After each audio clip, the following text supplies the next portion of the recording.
everyone, and that guy Xenoj here, and I'm back with Let's Play Live as our friends at Bandai Namco contacted us and said, hey, Xeno, do you want to review our latest game, Elden Ring, and see how you go? And, well, let's see how I go.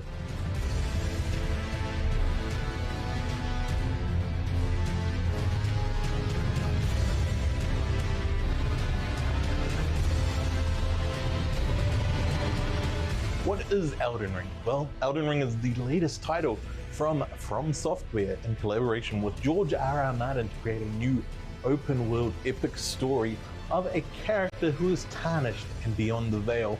In that world, they're going to have to fight for their life to try to beat the holders of the Elden Ring, where you will die a lot of times. You have to build up and level up your character. Like I said, it's open world, which means it's very, very epic, and there's so much to explore. And once you have your trusty steed Torrent, you're going to enjoy so much more of the world that is out there waiting for you in Elden Ring.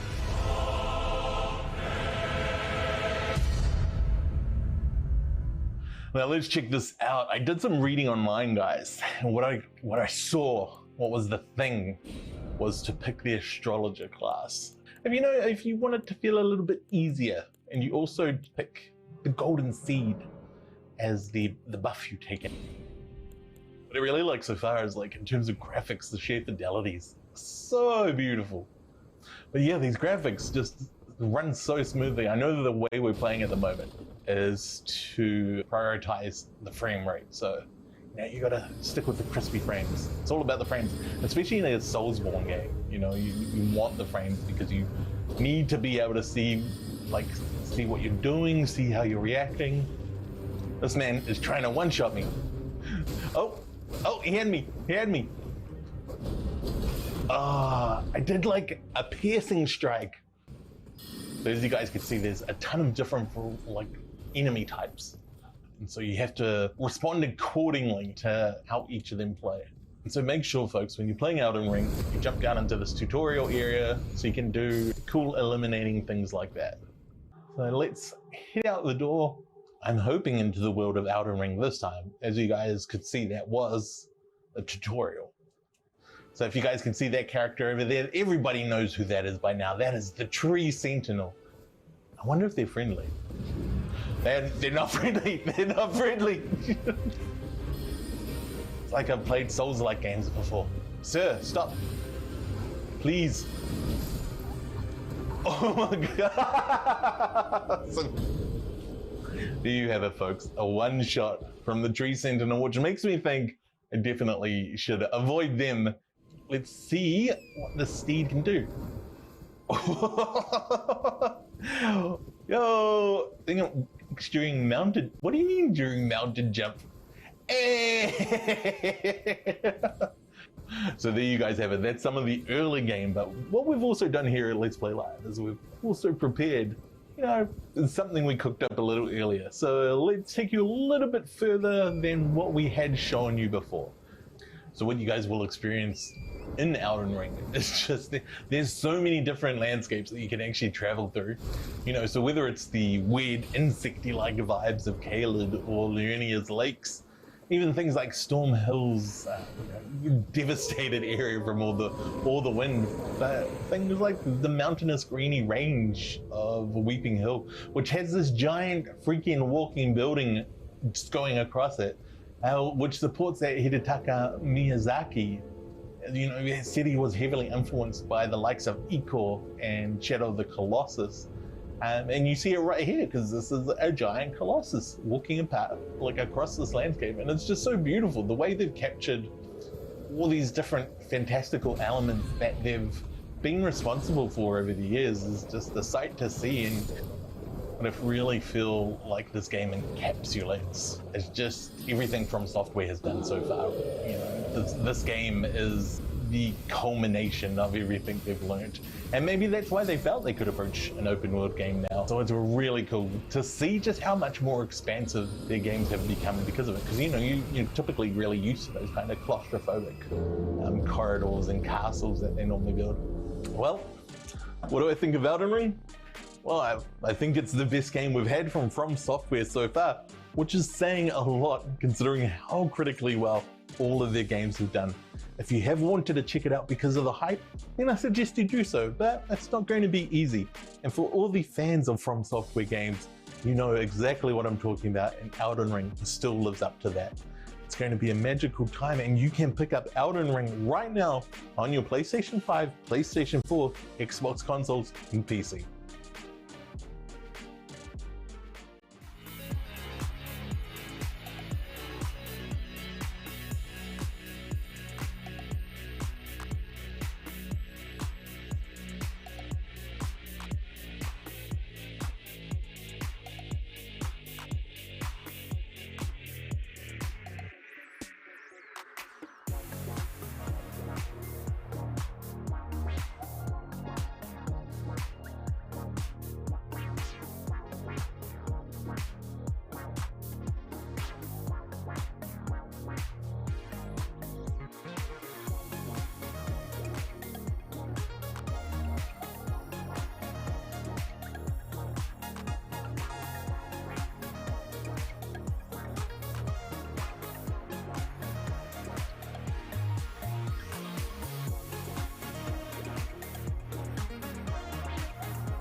LG OLED. Unleash the power of next-generation performance. Get geared up for victory with LG Ultra Gear gaming displays.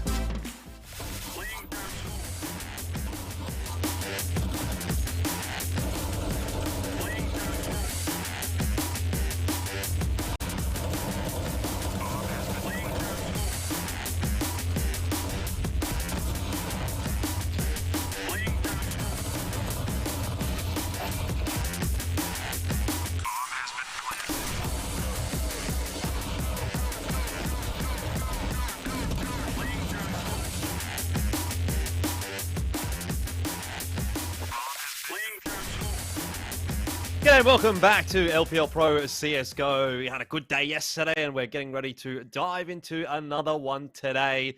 I've had to go with a high energy intro because I've got my good friend Mitch Pilipowski back on the show. He's feeling a little bit tired. He's been doing a lot of traveling and he's jet lagged and, well, he's back to custom Counter-Strike. Pilski, how's things been going for you, mate? I mean, it's been a big couple of days for you, I feel.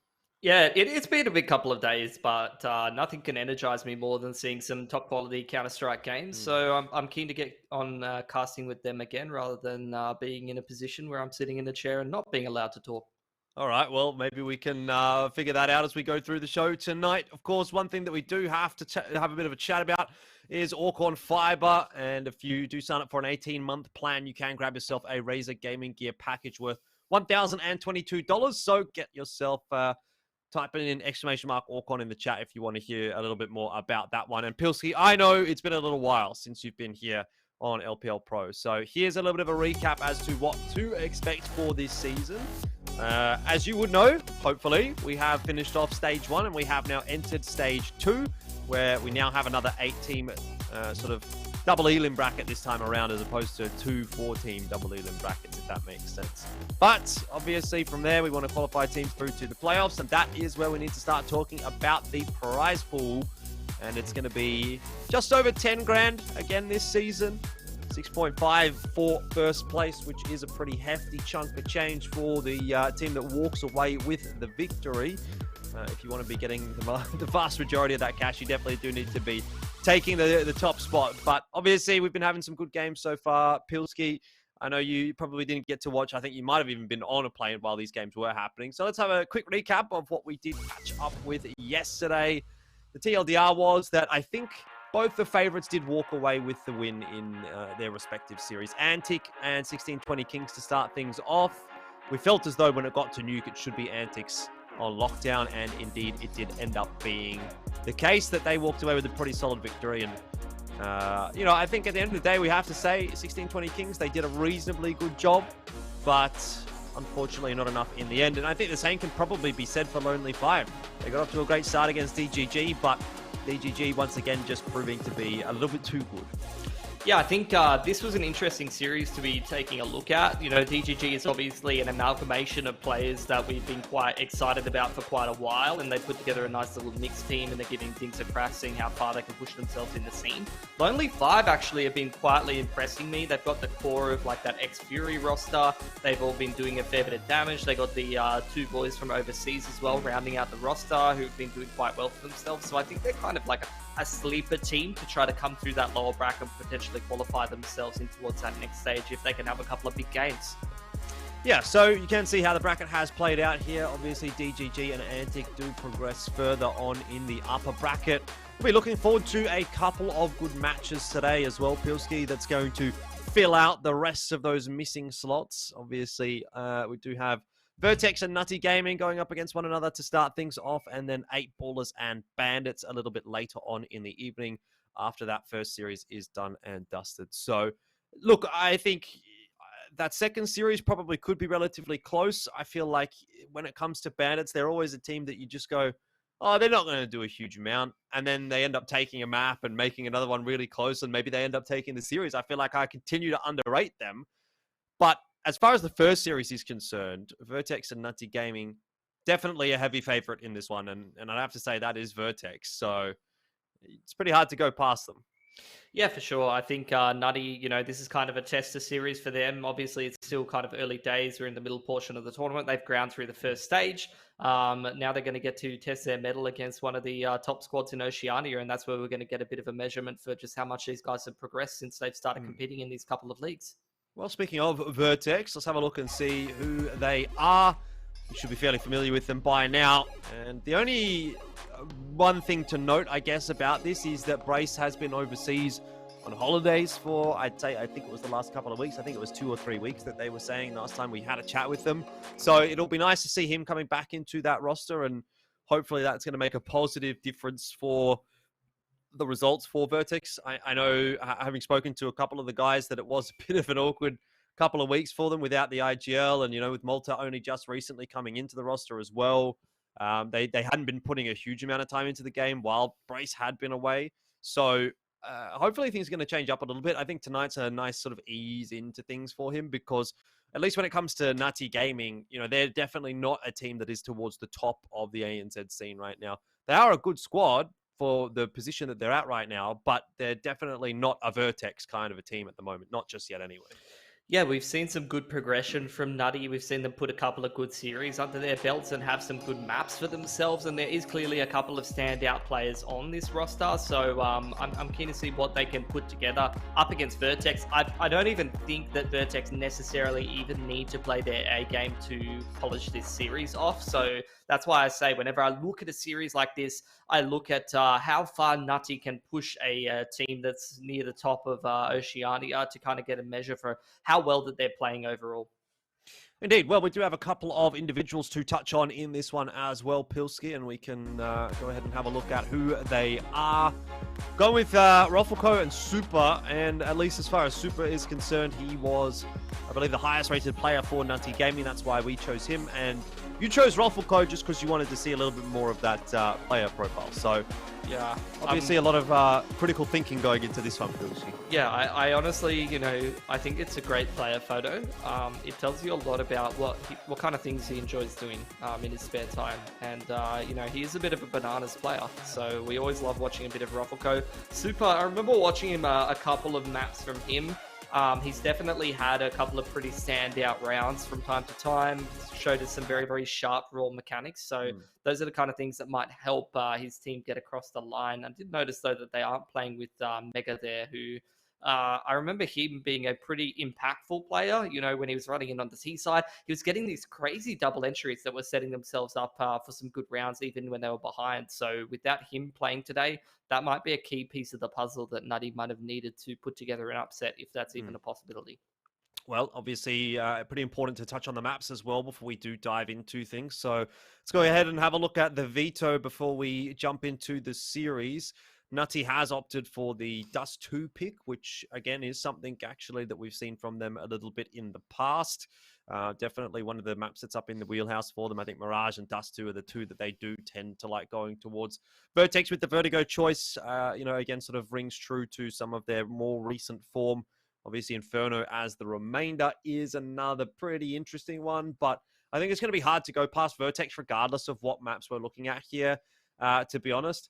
I do have a little bit of a question mark surrounding Dust 2 because it is not a map that we see a huge amount from Vertex, but I would still say I think that the individuals on this roster should be able to get it over the line regardless of the map. I think that the utility usage, as well as the AWP on maps like Dust 2 and Vertigo, really lean towards Vertex. You talk about Dust 2, Vertigo, and Inferno. Here, I see 3 maps where Vertex can kind of outcall and out-util a team that doesn't have the fundamentals down, and I think that's going to be a really, really hard thing to overcome for Nutty.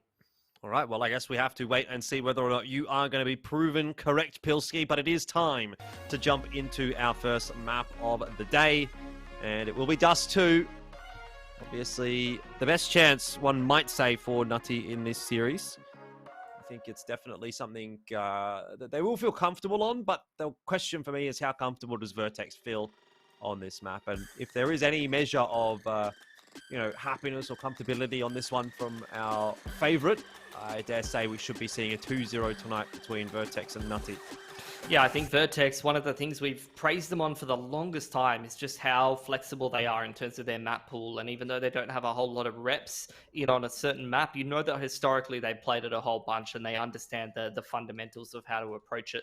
They're going to be kicking things off on the CT side and Nutty on the T side here with a smoke and 2 flashes. ready to set themselves up for a quick one into B.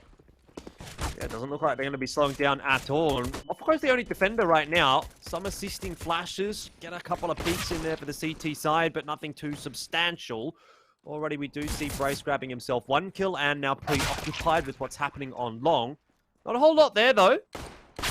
So we are going to start to see some effective trades coming back on through for Nutty, but you look at this from Vertex's perspective, and you have to say they've got a very nice setup for the retake. Flash is going to go over the top to allow Ruffleco and PZ into the site. There is a defuse kit for Brace as well, and just a very well executed post plant in the end there from Vertex, making that retake look relatively routine. Yeah, small nitpick, I would say, for the Nutty side is that the door smoke really wasn't synced up very well with the rest of the push. Gave a few too many opportunities for them to get picked on the cross here and there. Not that it's not like they could have won that retake position if they had just hit a couple more headshots there. But all things in all, didn't look too troublesome for Vertex to put that one away.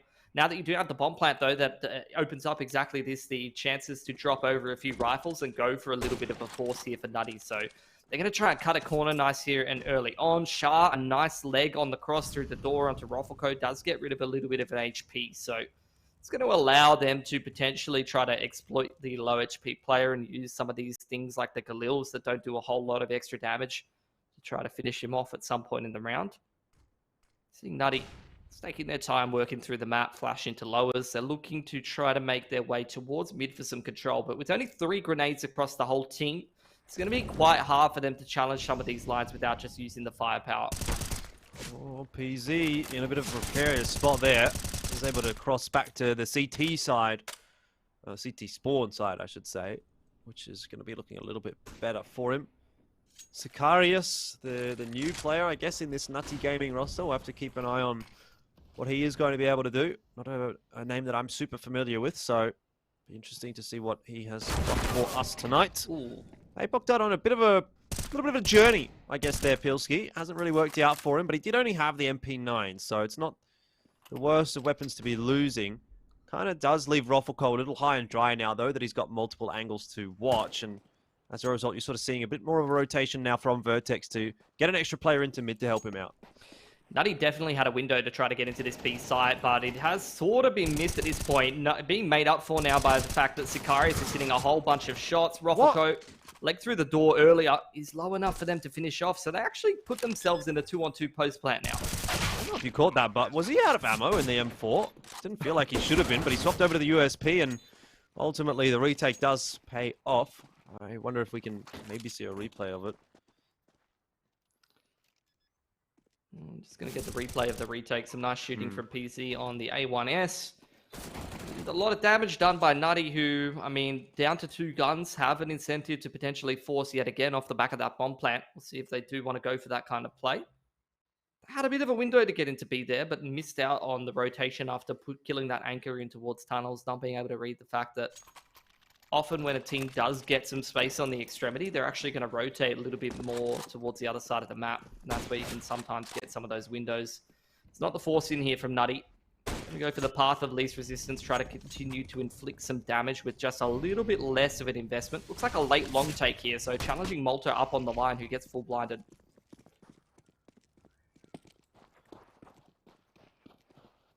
Five on 4.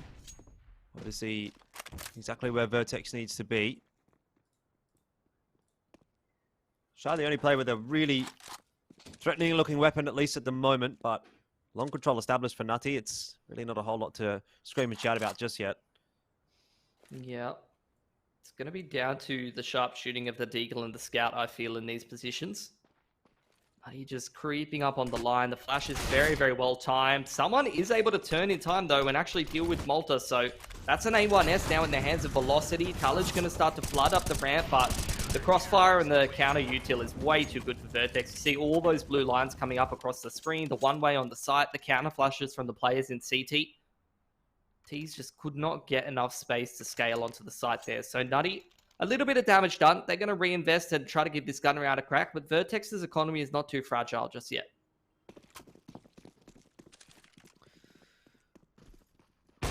Ooh. Shah has a crack with that AWP, but not able to connect this time. I think Shah is definitely going to be someone that I'll be keeping an eye on for this map and series. This map in particular, obviously, being a big one, but good flashes over the top, really enable Roffelko, and a big push out from Brace as well. It's going to result in a 1-for-1. Hasn't gone as perfectly as Vertex might have liked it to, but still a reasonable trade. It's good value out of the MP9 in that position. And Apoc again, reading the situation, wants to go aggressive on the extremities to make up for the missed map control, and he won't get caught on the timing this time, so he's been able to secure tunnels for Vertex. Super was the highlighted player, and he's going to need to go pretty large here to actually make this round work. PZ, don't know if they know he was legged on the cross, so I'm not sure if he knows this enemy AWPer. He's low in this position. Both AWPers kind of whiffing a little bit there. But that's good info for Vertex, just spotting him out. PZ, he has got a little bit more info now that Super has managed to cross his way onto the bomb site, but what's Super going to do? He's got 40 seconds here. He gets aggressive and takes that challenge. Now it's Apoc Dud solo. And this is a round that could really go either way. Molly's going to prevent him from planting for, a couple of seconds, but inevitably he'll get it down. It's a plan for short, but he's going to have a look into the CT angle, and Apoc Dud is watching and waiting for it. Can't land the shots, though. And now that his position is known, this becomes a whole lot more difficult for Apoc Dud, and Super will finish it off with a 4K. That is a massive round for Nutty Gaming.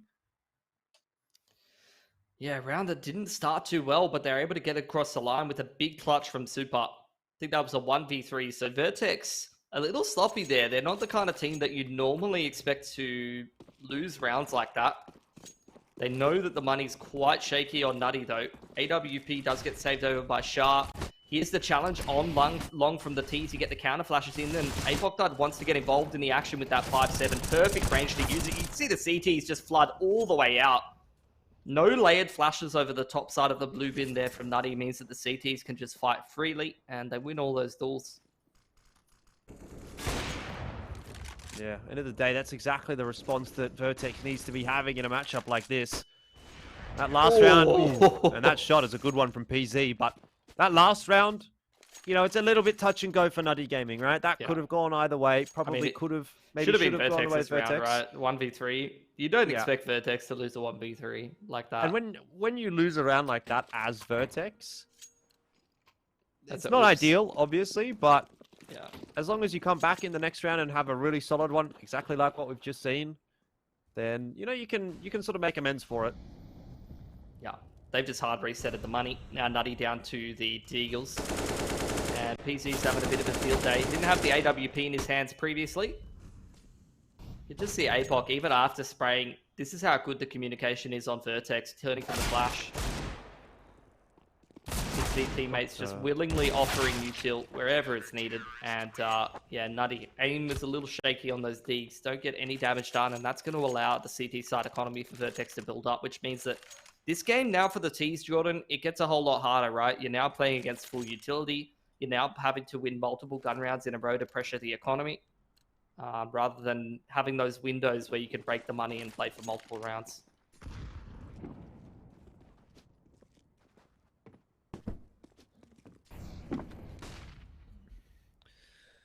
Wonder if we see any more pushes out from the B-bomb site.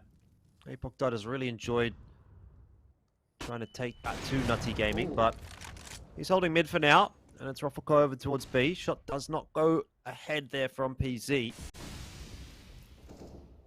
But Apoc Dud, again, he's just trying to get aggressive. He's trying to get in these rounds early on in the piece, and this time it will bite him back, in a sense. 1-for-1 is still not bad for Vertex, though. Nutty have identified the weak side of the map, though. They're going to cut it in half with the mid to B smoke and start working towards B. The pacing isn't as fast as you'd want it to be, though. And this is giving opportunities for Vertex to actually get into better positions. You see the double push straight up short. Roffelko's going to lose his life on towards the B slope, though. So now you have a chance for Nutty to get comfortable on the site, but they've lost Super in the meantime. Yeah, Brace was very fast into mid, and he's got the backup of Malta as well. Plant should go down relatively unhindered for Nutty. They've got some good delaying util. A couple of flashes, a Molotov there as well, and Vertex doesn't have a huge amount for this retake. It is, of course, 3-on-3. Even numbers in a position like this, you would generally favor the T side, and so just going to see Vertex opt for the save rather than to try and go for this retake. Yeah, still plenty of legs in this half. Malta mostly playing the role of the exits. You can see PZ's locking down the slope as well with Brace ready to swing from top mid after he makes initial contact. So this is all Vertex trying to take guns out of the hands of the Ts. PZ had a bit of a look, but he won't overcommit to it. You know, again, one that's not such a bad result for Vertex. They have a healthy lead built up. They've got a healthy economy as well. If they have to reinvest in a couple of guns rather than all 5, then they're doing a pretty decent job of handling that money. But they have gone for the double AWP. You could have seen Shah missing that timing and just getting picked on the cross. That's a really nice opener for Talaj, though. That's going to give an early man advantage, but also when you pick a player over to one of the extremities, it's going to initially force those CT rotations. That's a great shot from Shah, actually. A 5-on-3. These are the rounds you need to be converting as Nutty, especially when Vertex's money is looking as fragile as it is. PZ knows they're at a disadvantage. He's trying to take them back into the round. And that's a nice timing on short that he's found. He's going to drop a smoke behind himself and go and reposition. How does Vertex dig themselves out of this one? All the rounds that they've lost so far, you know, it hasn't felt like it's mattered hugely. But this would be one that certainly starts to put them off kilter a little bit. Money's getting a little bit low. Nati's starting to feel like they're getting some inroads being made here on the T side. Rofako just falls off the box at the right time. Pops his head up again. Needs to do more. Showing off his AWP prowess, but can't get 3. So now it's on to PZ to watch that entry into the bomb site. He's going to inevitably get smoked off. We'll give him a little bit of a tickle with the grenade. But bomb plant should go down pretty okay here. And in fact, Talaj is going to go straight through the window. Malta is prepared for it. And you've already got PZ out on the site. There's no way Super expects him that deep. I like the play from Talaj, though. Like, the timing to push through that molly, it definitely could have worked. Unfortunately, he's just got that shaky aim at the moment. Maybe a little bit of pressure on Nutty in a game like this. You know, these guys, they're playing multiple leagues, but they still haven't got a lot of big game experience just yet. So there definitely is a bit of a mismatch in terms of the pressure on these two teams in a series like this. Yep. And whenever I see aim like that, where, you know, it's a little bit more on the shaky side, it kind of does feel like, you know, old mate's not playing his best. Well, we've got a tack time out here from Vertex. Bit of an interesting time to take one. PZ seems to be doing a bit of the chatting. Yeah. I guess it's the kind of round where you, as the CT side, need to build your money back up. So it is a very important round. Your loss bonus is not super big. Your money's a little bit shaky on 3 of your players. You lose a round like this, it's going to make your half a lot harder. This is the save, though, from Nutty. So a good chance for them to build up their money. A-Clock dart on the secondary AWP. And actually, both of the AWPs getting active in mid. Well, I think that is one way I would describe this CT side from Vertex. It has indeed been very active. Seen pushes pretty much everywhere, all over the map. PZ was definitely not expecting Talaj up short there. Yeah, that's a bit of an interesting play. Rofako. Aggressive on the extremity yet again. This is going to start to be a bit of a thorn in the side of Nutty. They're going to have been pushed by that lower dark or B anchor player multiple times and lost a pick. It's a very winnable round for Talaj if he reads the rotations correctly. Problem is, Bomb's still in spawn.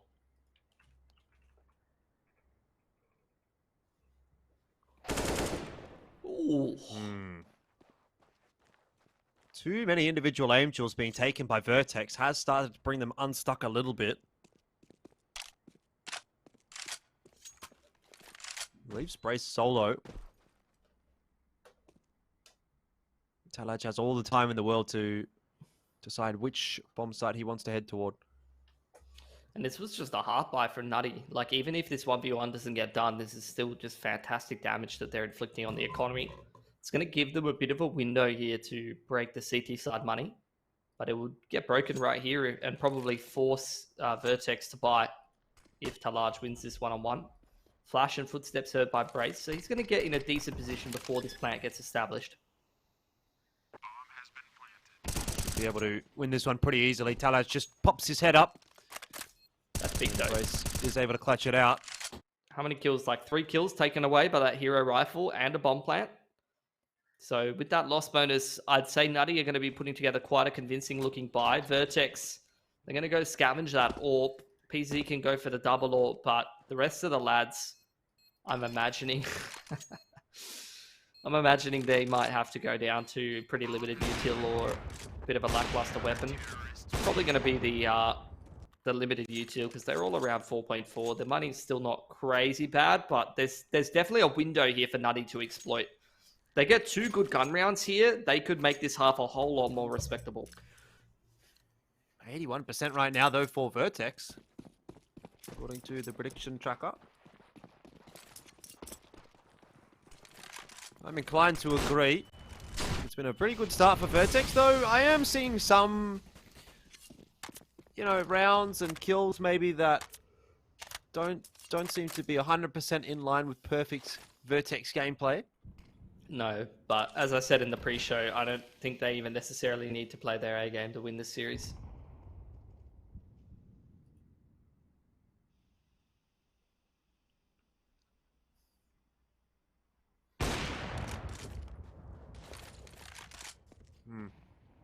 Another quick one for PZ. Vertex are making short work of this round. Nazi Gaming is sort of left reeling. They have to figure out where they want to go from here now.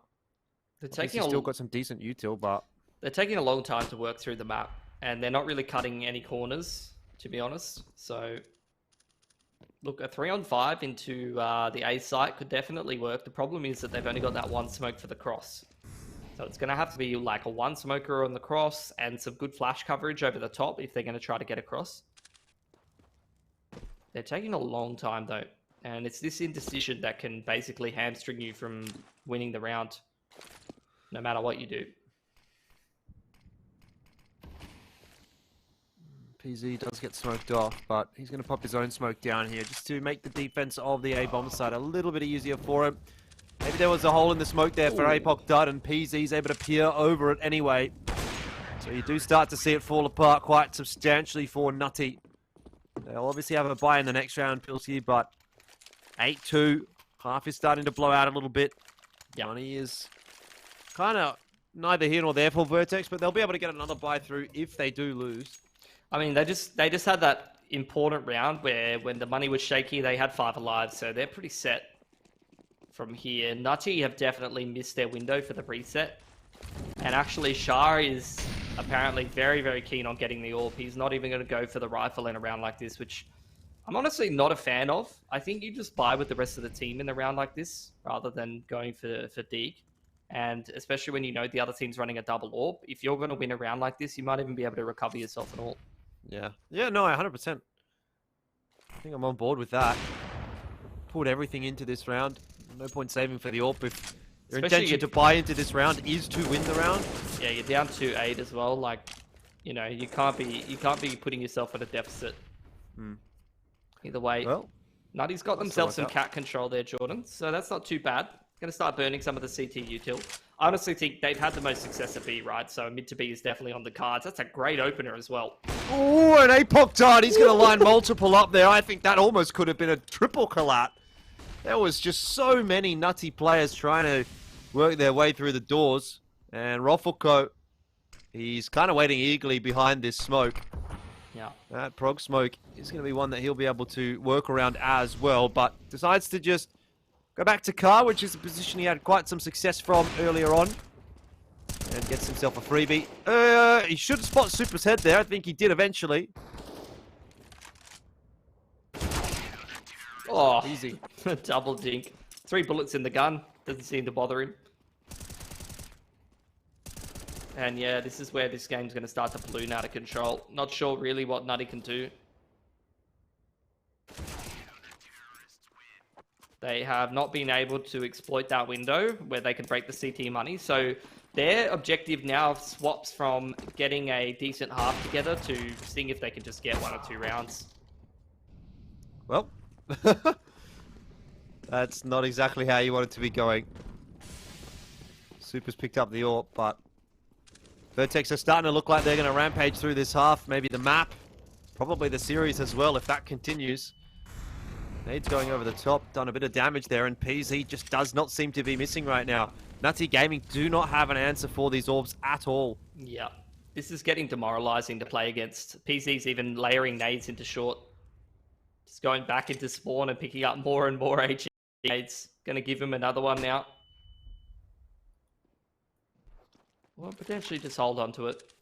But yeah, you can't. They haven't been able to shut down the economy, and now they're playing hard mode against Vertex's double orbs here on T side. Does too. Like,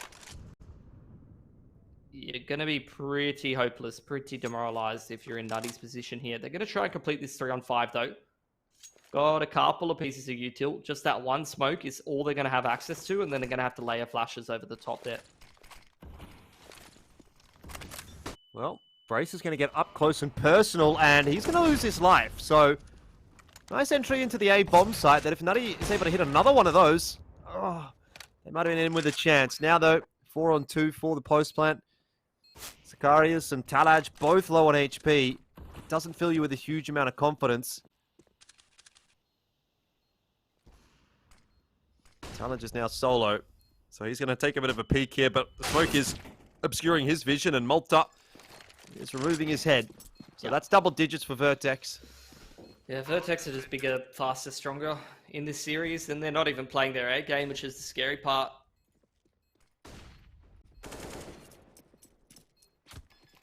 Getting more and more warmed up over time. Bomb plant plus the full loss bonus is going to allow Nutty to put together something a little bit more interesting, especially in terms of the utility. And I don't mind them just seeing if they can get into B here. Like, the B site is the only site they've had success. Their slow defaults have just been getting picked apart by the double AWP. So I really just like hitting the small site and testing your chances at trying to trade Rufflecoat. Oh, well, Rufflecoat, see what he can do. He's got the smoke down, and oh, this is not how you trade him, Pilski. This is not how you trade. Rufflecoat's going to get 4, looking for the ace as well. Oh, he'll lose his head. I mean, okay, so he was traded. It's just mission successful, right? It's just perfect util usage for Vertex. Rufflecoat just drops the smoke down in response to the contact. And the unsung hero there is Apoc Dud, who's layering flashes over the top of Heaton, blinding them as they're coming through the smoke. So even if they got out there, like, they're just going to get counter flashed, and Rufflecoat's allowed to multi from that position. It's just Vertex knowing exactly what they need to do against certain kinds of plays. Like, you don't even need necessarily good rotations to be in the right positions. They're just able to use the util perfectly and reactively to shut down any play. Yeah. Well, it doesn't look like Vertex wants to be messing around all that much. Brace. Bit of DM prac for him.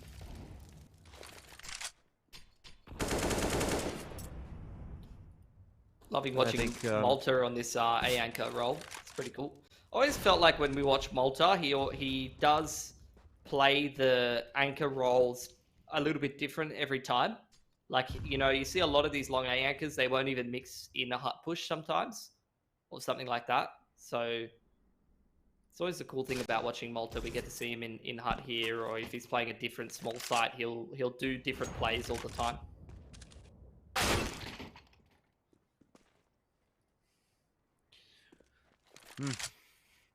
Well, can't really even talk about the economic damage of a round like this, because it really doesn't matter. One more round left in the half, and Vertex can probably go for 5 auto snipers here if they wanted. Wouldn't be surprised to see a Dak get pulled out. I mean, there you go. You were correct. They've dropped it in spawn. For later. Well, maybe not what I was expecting. Bloody hell. 19-2. Look at the smirk on his face as well. He knows how good he is. It's just a bit of bullying right now, isn't it? Yeah. Velocity's going to give it a crack. a new challenger approaches. Not sure how that's going to go. There's not really much to say about a game like this, really. No. And this is the thing, you know. This is the crack that. No, I've cooked it. I was gonna say this is the nut tea that you have to crack sometimes when you're coming up in the domestic scene. You get good enough to get a game against Vertex, but then you need to get good enough to be competitive in a game against Vertex, and those are often not the same skill set. No, definitely not. I guess it doesn't help at the moment that Nutty is playing without Mega. I don't know if that's a substitution or a straight-up roster swap, but even if it is the latter, which I guess you could almost argue would be better, in the sense that at least they'd be playing with their full roster tonight. It's only been, you know, within the last week or two that would have happened, so it's still definitely not ideal. Either way, I'm not sure that it would have made much of a difference, because Vertex are looking like they're just a little bit too good. And oh yeah, I mean Vertex are a favorite for this whole tournament, so hard to imagine going down in the series like this. Last round though, let's see if Nutty can put together one more, a 2-on-3 situation. They've got that bomb down on the A side. This is where you're going to start to see Catwalk be contested. Flashbang doesn't catch either of the CTs. Sicarius going to try and set himself up here, Jordan. Oh, good shots are going through from Sicarius just to keep those couple of players at bay. But in the meanwhile, Apoc Dud has crept up and he is past that smoke now. Hasn't needed to do too much, but 5-7 is out, and it's a pretty fancy looking 5-7. Haven't seen that one before. Not much of a skins man, but I'll take that one. Well done from Apoc Dud. That'll be the end of the half, and that'll be 13 up for Vertex as the defuse is secured. Very, very quick half there. I think Nutty, unfortunately, just not putting anything too impressive together. I think when you're down in this position, this is where you kind of move over to the CT side, and it's that one round at a time mentality. It's that reset mentality. Okay. Have to get the pistol then, right? Yeah, I mean, you basically, you know, we'll go from the pistol, or we'll go from whatever round that you're on. Can't think too much about the overall position, or you're going to psych yourself out. Well, hopefully they'll pick this pistol up. Otherwise, it could be a quick end to map number 1. Vertex do look like they're prepared to do something over towards the B side of the map, but they're more than happy to wait to see if there is some aggression out from the CTs. Yeah, I think it's a pretty safe opening to a T-pistol, to be honest, the positions that they were in. Just kind of spotting things out in middle. They've got one in Heart, pretty favourable angle for a Glock. A couple of boys in the tunnel. Now they're clearing out short. This is the kind of things that like you see from not too many teams other than Vertex. Great team plate. It's almost like they're working a mini default on the pistol.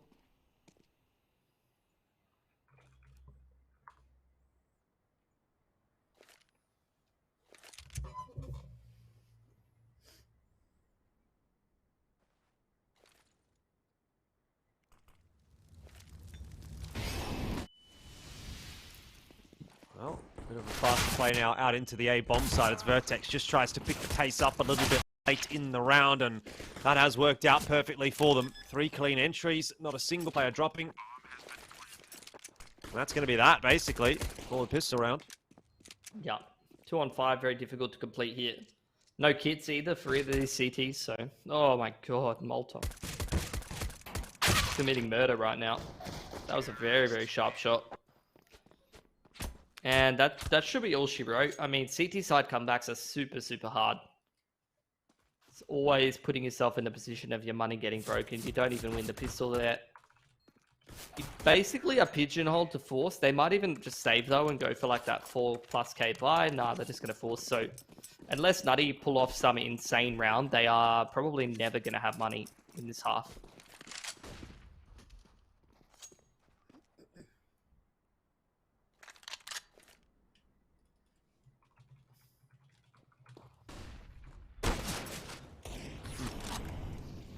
Double scout setup. Gonna have to hope to connect a few tags. There was a chance for Shah, but he wasn't able to land it. So Vertex have already cleared out Car with those Molotovs. Now they're just going to get the cross smokes in. And they're going to just start to try and work their way into the A bomb site. That said, Nutty not in the worst of positions this round. They've got a couple of scouts. Well, they've got 3 scouts, in fact, actually. They can try and do some damage with those as Vertex progresses their way forward. Unfortunately now, though, that the ground has been covered, Vertex should be favored from here. The question is, has enough damage been done? And can Talaj find anything through this hole in the smoke? Vertex slowing things down, which usually against the Pistols you would feel pretty good about, but now that the cross smokes have died and you've got so many scouts in play. They still have 2 smokes, though. Ah, yeah, they're going to re-smoke it. Give it another crack. Oh, There's another massive hole. No. Oh, dear. This is very un-Vertex-like. Hopefully they don't go slow through it. Or, you know, maybe run boost APOC dart across or something like that. Oh, well, looks like they're going to get across okay. They didn't crouch across or shift walk across, which was my main concern. So it's worked out okay in the end. It's a good little boost, wasn't it? Yeah. Creative play to get yourself back into the round. Love to see it. Very, very difficult position now. Obviously low for Super. No kits there, but good couple of shots on the dig. Well, time is definitely starting to become a factor now. If there's no kits involved, I think Nutty would have had to have basically been on the defuse now or within the next couple of seconds. Otherwise, it is done and dusted for Vertex. Top Dud trying to clean this one up. Ooh. And he will be able to do so, though he will lose his head. It's a nice shot from Super, but is it worth getting excited about? Unfortunately, I don't think so. This is going to be the force up for Nutty, and they do have reset potential, so they can start to claw back a couple of rounds, which, look, in the context of this map, is quite meaningless, but maybe in the context of the series, they can just get themselves warmed up and hitting a couple of shots. Maybe things will go a little bit better on the next. Nice tag on the cross. Oh. Well, money's actually not that great for Vertex, so the buy they put together here actually isn't amazing. They've got Mac 10s, and they're going to try and do exactly what you should with those weapons. Go fast, go hard, and hasn't quite worked out the way they wanted it to. So you're right, Pilsky. Another round on the board for Nutty, but how big of a difference does that make in the grand scheme of things? Well, we'll have to find out, I think, on map 2. They can do a little bit more work now that Vertex's money has been broken. I think there's another force from Vertex off the fact that multiple of their players are double eco. So pretty limited util, but they're going to put a Scout Deagle buy together. A push up middle. Spotted out there. A lot of damage done to PZ, and Nutty are starting to play with the confidence that you would have liked to see them play with maybe 12, 13, 14 rounds ago.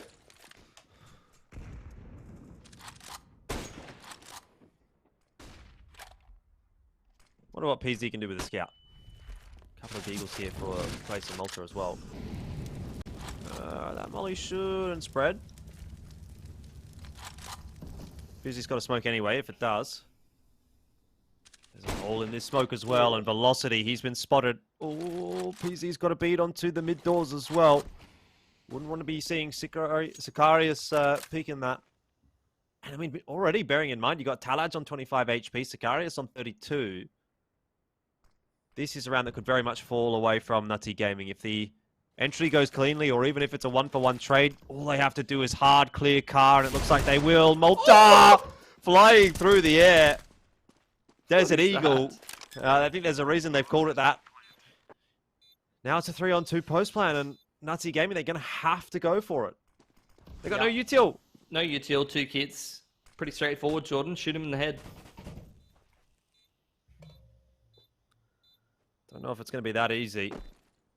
Brace hasn't been spotted. And Malta is covering the window position quite nicely. Another swing in from Super. Can he get this one done for his side? Malta just ducks down, keeps his head low, and eventually peaks and cleans it up for Vertex. 16-3, a very dominant performance on the first map. And considering that is the map choice of Nutty Gaming, obviously that gives us a bit of an insight as to maybe where the rest of this series is going to go as well. But that's what we expect from Vertex, really. Like, for the longest time now, even before, like, pre-Malta and even pre them having, like, some pretty standout results in a few tournaments, like that one season of Premier and things like that, they have just, for the longest time, this core of players been the ultimate gatekeeper team. They generally do not lose to these teams that are sitting below them in terms of the hierarchy. So that's the perfect example of just how solid their fundamentals are and just how easily they can put away teams that aren't on their level. Indeed. Well, it is time for us to take a short break, Pilski. We won't be too far away, though, from map number 2, so don't disappear. We'll be back on the other side of this.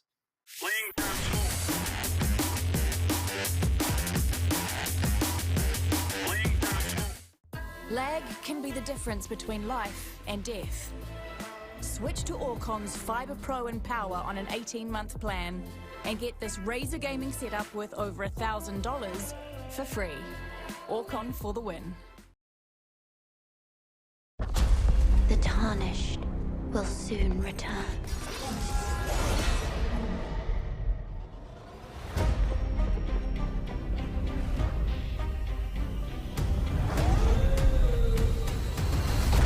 Someone must extinguish thy flame. They will fight. And they will die. For how else is a champion to be born?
Lag can be the difference between life and death. Switch to Orcon's Fiber Pro and Power on an 18-month plan and get this Razer gaming setup worth over $1,000 for free. Orcon for the win.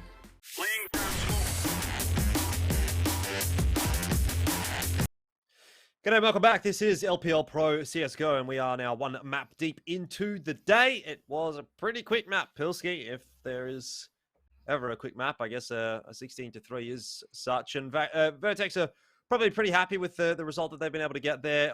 Obviously they would come into this matchup expecting to be the eventual victors, and probably not even eventual. They'd probably be expecting to be the swift victors in a series like this one. And so far that's proven to be true. Yeah, and like I said, this is kind of what Vertex do when they're playing teams that are not quite on their level. They generally just utilize the basics to win series like this. Although I believe we're going to see Nutty subbing in Mega in towards this next series, so that's a bit more of a promising sign. The problem is that this is going to be a game of Vertigo, though. I don't know how drilled the map pool is going to be for the Nutty boys. Looking at their previous games and looking at their stats overall, I haven't seen them put a game of Vertigo in yet. It's been Dust 2, Mirage Inferno, and one on Overpass. So a little bit worried about their prospects going into a game like on Vertigo against the Vertex boys. It's going to be quite hard for them to make this one happen or make any kind of reverse sweep happen, even if they've got Mega in the roster now. Yeah, got to agree with you. And this is obviously one that Vertex have been working on a little bit as well. I think we've seen them bouncing around on this map here and there, and hopefully they're going to be able to pull out a good performance today. The addition of Mega, I think, is obviously a positive for Nutty Gaming. We did sort of briefly discuss that one while we were watching Dust 2. And while it is a positive, I will say I don't think it's going to make as much of a difference as what it would need to really have a sizable impact on this series. So from my perspective, the way that things have been going in this series so far, Vertex looking like they should just walk away with a pretty comfortable 2-0 today. And Nutty Gaming, I think, are playing for a degree of, I don't know if it's necessarily pride. I don't think that necessarily comes into it, but it's good practice in a sense. You know, it's good that they're going to be able to sort of get the opportunity to play against Vertex in a match official here, and hopefully, you know, they're going to be able to try and push them as much as possible, take a few learnings from this game, because at the end of the day, I think that's probably what this is about, more so for Nutty than, you know, getting a win. Yeah, I'd 100% agree with all of that. It's just going to be about, you know, Nutty gathering themselves some experience. You know, obviously this is still just the upper bracket stage as well, just the opening game, like the top seed against the bottom seed. So these are kind of the matches that you get in a round like this. And I think Nutty, let's hope they can go down into the lower bracket. You know, I don't think their prospects are necessarily super good because I believe that their first game is going to be up against Xfury, who I think is one of the scarier teams in that lower bracket bunch. So look, we'll see what they can learn. They need to learn as much as they can from this series, try to put a couple of good rounds in, because Xfury is definitely down in that lower round, not a team to sneeze at all. Yeah, but with that said, I think, again, this is a fairly new roster, this Nutty Gaming team, and in the level at which we're seeing them play this season, this year, already we're starting to see some positive signs from them. So, you know, to me, it's not so much even about how deep can you go in this double elim bracket. It's kind of the fact that they're here. Like, this is, I think, for most of them, probably the first time that they've been in a situation like this, and obviously some of the other competitions that they've been playing as well. So let's just get a bit of that experience and start to look long term. Think 6-12 months. What's that going to look like? And you know, it doesn't necessarily matter how the results are looking at the moment, but particularly against a team like Vertex and maybe even that Xfury roster, who are probably, I'd say, maybe 12 months further along their progression than what Nutty is.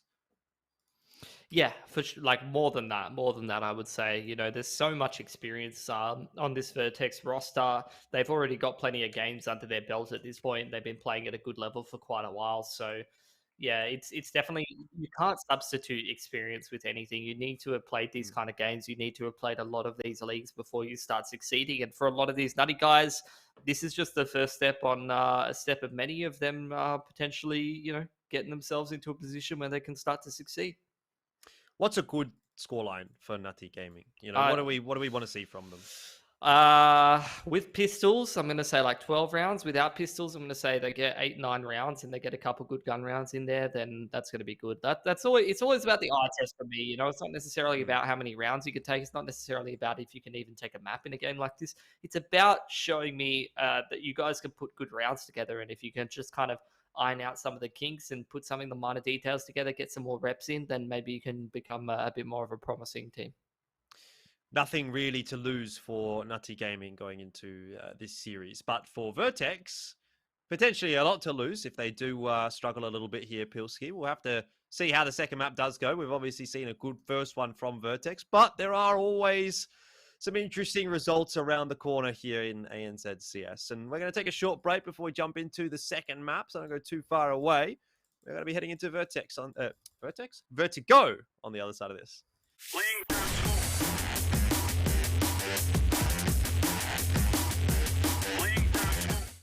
Lag can be the difference between life and death.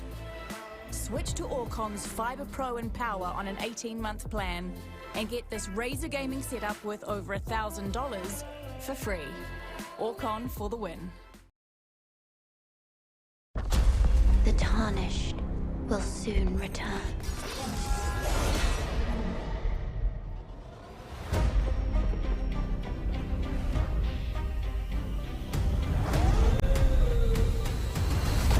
Someone must extinguish thy flame. They will fight. And they will die. For how else is a champion to be born?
Lag can be the difference between life and death.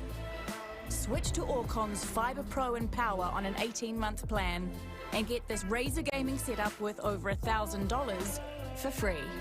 Orcon for the win.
Hello, welcome back. Thank you for sticking with us. This is LPL Pro, and of course, we are in our first series. It's time for us to jump onto our second map, Pilski. It's going to be Vertigo, and Vertex have already looked pretty good in this one so far. They got that win on Dust 2, 16-3, and they turned their attention to their own map pick. They're going to do something much the same. I feel like Vertigo is one of these maps where Vertex can show us their strengths. You know, you can get yourself on some nice AWPing lines. Util usage needs to be an absolute premium to contest some of the more important parts of the map, especially over towards Scaffold and things like that. So we're going to have to see some of that from Nutty. Vertex, on the other hand, they're going to kick things off on the T side here. A bit of pressure towards ramp with the Glockies. Yeah, indeed.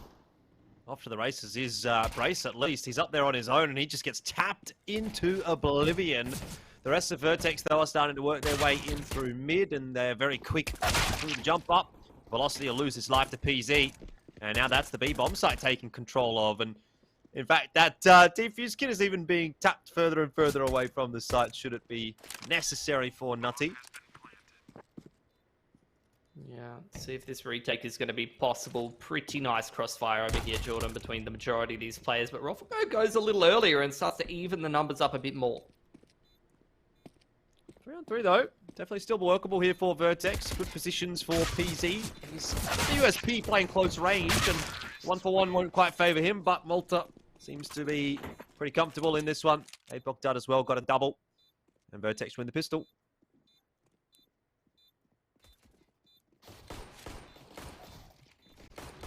Good shots coming in there.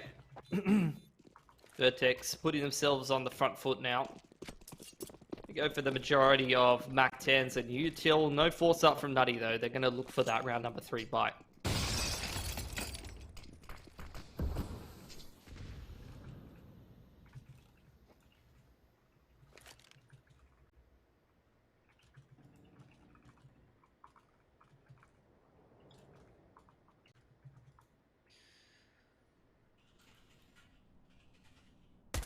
Velocity, probably not going to be too happy with what he's seeing there, because that is a lot of Vertex members headed in his direction.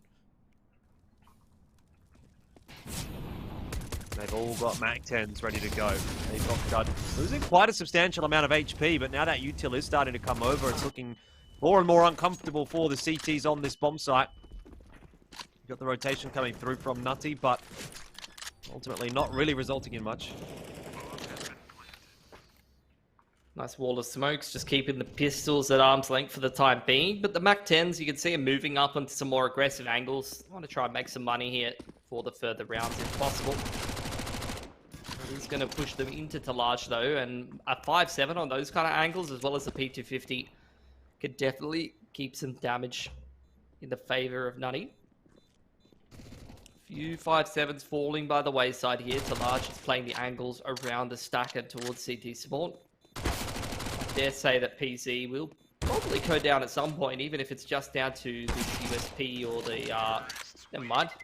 Covered up nicely by his teammates. He's going to stay alive. So 3 guns up for Vertex. Couple of kills in there for Nutty is not too bad. Going to allow them to purchase up a couple of extra pieces of utility, and those honestly make a bit of a difference here on Vertigo. That extra flash, the extra HE nade. can definitely help you out. Super's the only one with a Molotov, though, and that is definitely an important grenade on Vertigo to just maintain some map control, especially over towards scaffolding, so that's going to be a little bit harder for them to hold. We've also only got 2 players with head armor for Nutty. A couple of MAC-10s and Galil that Vertex have got in their hands are still going to be quite valuable weapons. Malta spots out Velocity. That's one of the head armors out of the picture already. So this starts to look quite precarious for Nutty. Vertex have taken a bit of a economic-wise decision. And it might well pay off for them.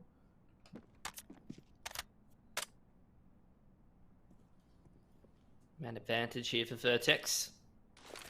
It'd be pretty big for them to win this round. Their economy is just going to kind of balloon out of control. You can see Nutty with a man disadvantage, a little bit uncomfortable trying to make something happen, but it's mistimed. The flash goes past Ruffleco. He's already deep enough to get a nice line on there. And Vertex applied pressure to this B site, but they're actually going to start to reroute on towards A. They punish the aggressive play from Shah, and it's just that one player left in the backside of the site. Super low on HP. And he just gets domed by PZ. So that's an open A site for the taking. It's looking pretty damn good.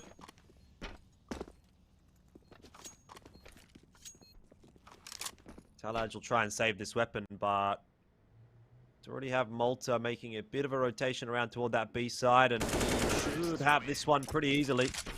So no gun save for the CT side.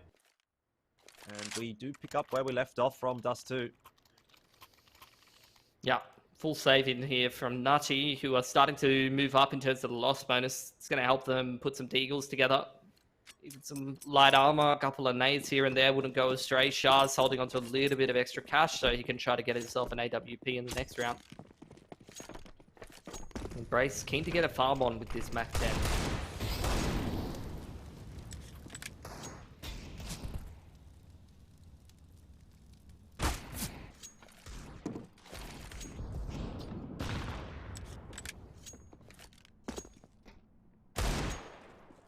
Ooh. Well, if we start to see a bit more like that from Nutty, then it's going to be a bit more difficult for Vertex to get things going. No doubt. Very nice, nice opener. Missing that from Nutty last map with Mega's absence, but now that he's back, like we were saying, we'd love to see a bit more of a competitive game. An upset here would be great for Nutty. They've just maxed out their loss bonus and they've got 2k in the bank, so a few more pistol headshots and a couple guns retrieved, and they could have a much more solid looking next couple of rounds.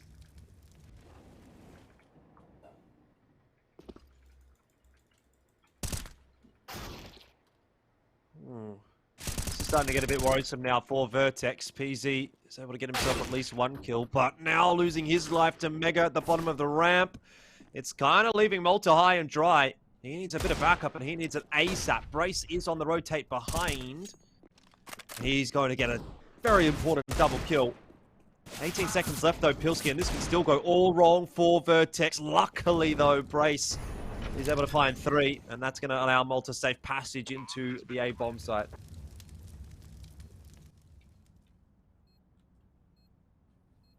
Mega sitting behind the sandbags, maybe hoping that Vertex will leave the site open, or he's going to get himself a nice timing here. He's only got 2 bullets in the dig, though, so no room for error.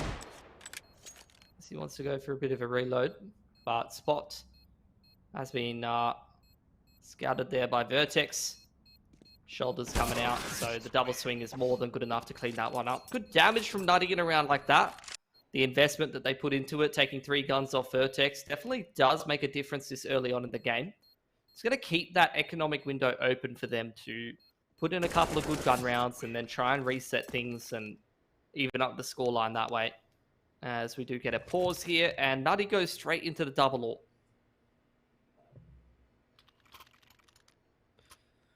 Straight into the double AWP, indeed.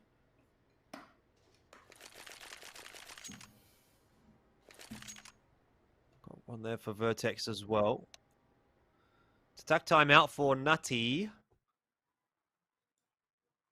But maybe it might not be actually for tactical reasons, unless you call this a tactical break. for Mega to go and do what he needs to do. Looks like he's on his way back, though. So just in time. CS players exposed, Pilski. Sometimes the tactical timeout is not for talking about Counter-Strike. Yeah. Literally happened in the tournament I was just at. Just attack for a bathroom break. Oh, Shah, dangerous waters that he's in right now. Flash goes over the top and he's unfortunately caught off guard by the players slipping through the smoke. A doubled up entry there for Vertex over towards Rafters side leaves Talaj in an almost untenable position. I think it's kind of left Nutty in a pretty untenable position. Not sure how they're going to be able to come back from this one. 5-on-3.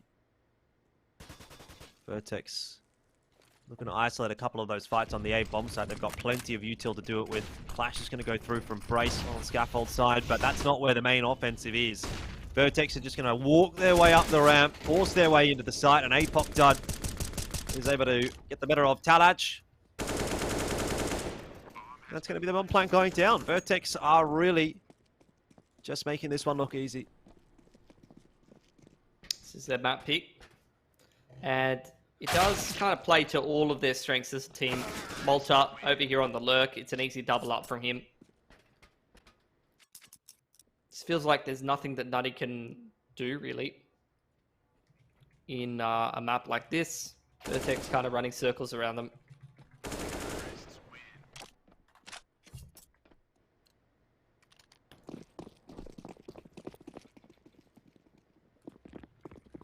Another half buy-in. See if any damage can be inflicted here by Nutty. I think the money's definitely built up quite a bit more for Vertex at this point, so damage at this point is really just about chipping things away over time, as opposed to really giving yourself any kind of crazy advantage. And once you're on those full loss bonuses, I mean, no real downside to just having a crack with a couple of deagles, seeing if you can cause a bit of an upset.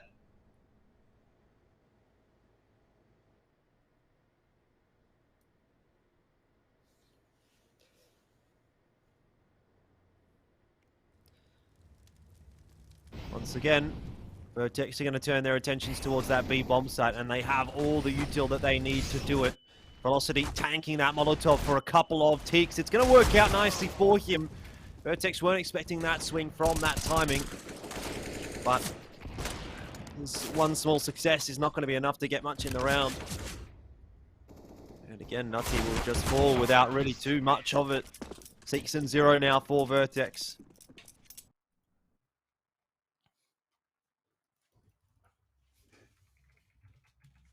Where Nutty, we'll see if they're going to go straight back towards that double AWP or not. So only the singular AWP this time. Shah yet to get himself on the board. This will be a good round for it. Util, it's interesting to see Nutty not prioritize HE nades too much. Instead prioritizing a lot of flashes. Early duel over towards ramp doesn't go too well because Shah's full blind. Talaj, though, dives in behind him and does get that ramp control before Vertex can get up scaffold. So that's a pretty important piece of map control for the CTs.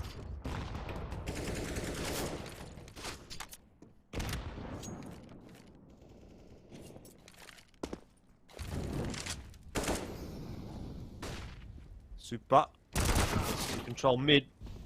But can't. Vertex seem to have an answer for everything at the moment. Everywhere you look, someone is waiting, someone is ready. When the clutch is required,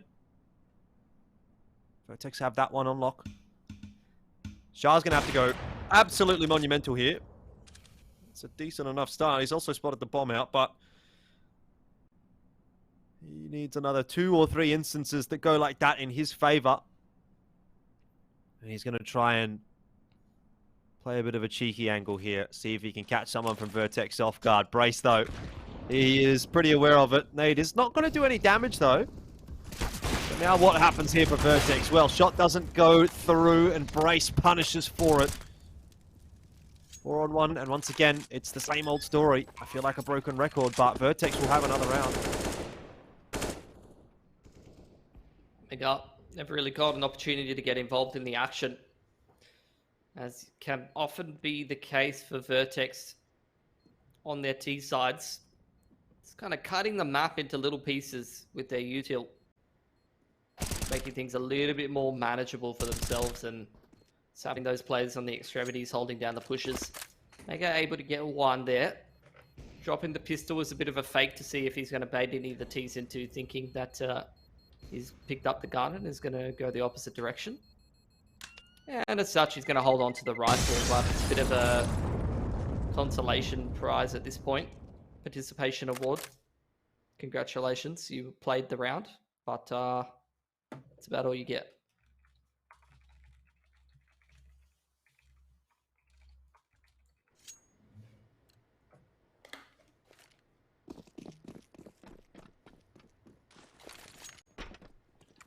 (7-0). What can Nutty do to make an inroad here on the second map, Pilski? It's obviously been a tough one for them, and it will continue to be a tough one, but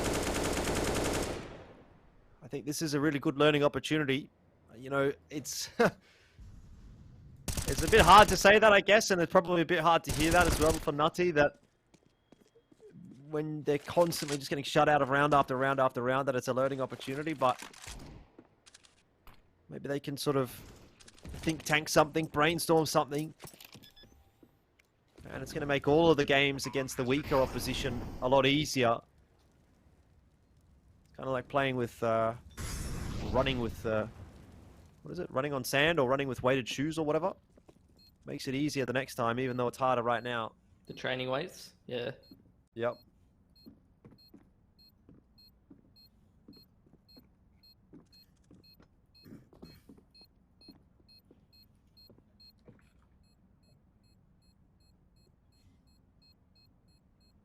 Mega again on the exit duties. Vertex pretty regularly working this A side of the map. Rockford's having a great time, having a laugh. PC's having a piece of fruit. Gotta stay healthy. I think that was an apple. What's the best kind of apple, Jordan? The best kind of apple? I'm a big fan of red apples. No, but like what kind? Yeah, like what variety? Yeah. Fuji is a pretty good one. Yeah, Fuji's pretty good. You like the acidic Fujis or the sweet Fujis? What do you recommend? I'm a sweet fan for sure. That's why I don't really like green apples. Like, they're okay on occasion. All right. Man advantage. Let's go, Nutty. This could be a gun round.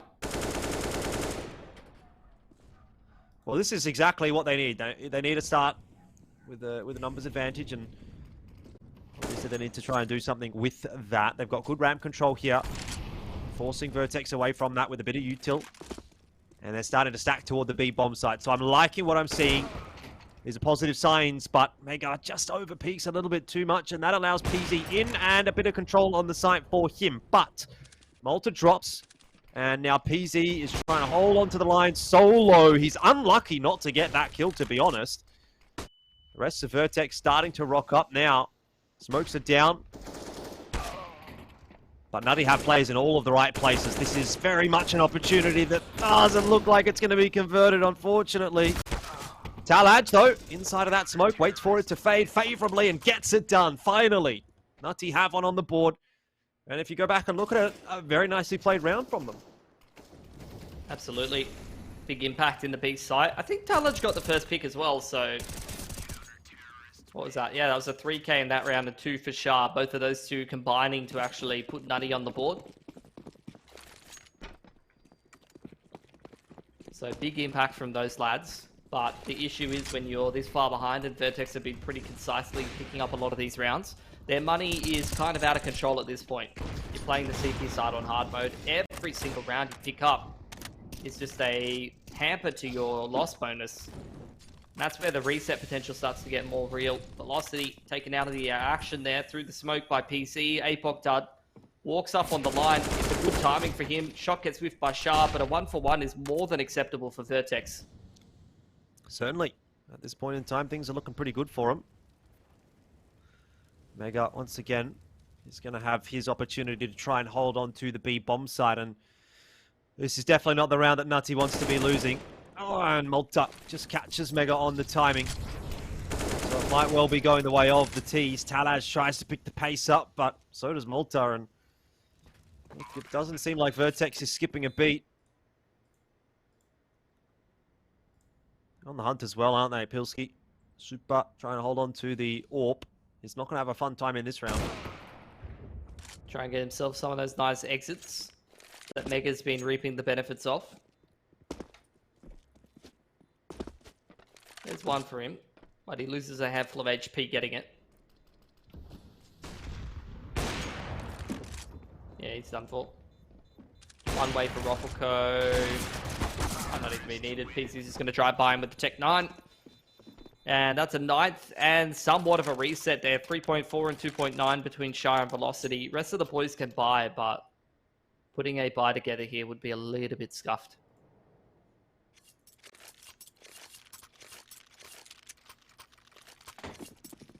Yeah. Well, Nutty, they've proven they can do it once. Need to do it again. And probably they need to do that for 5 rounds in a row to give us any semblance of hope for this map, and that is not the way that things need to be starting. Vertex get the opener. APOC that is at least forced back down the ramp off the back of a flash.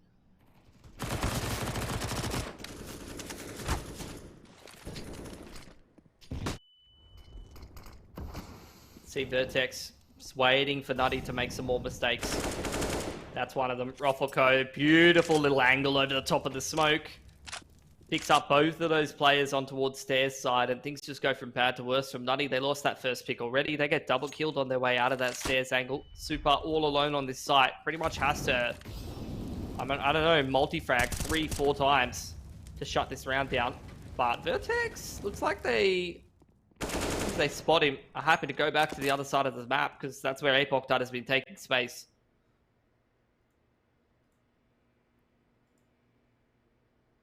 He's looking for anything. Maybe not a bullet in the head, though.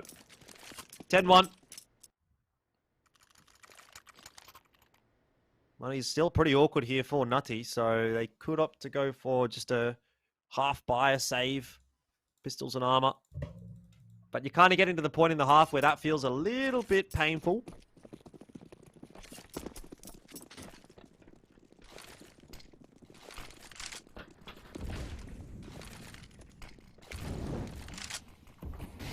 See what the Deeks can do. Not that it's going to matter too much. I mean, round number 12, right?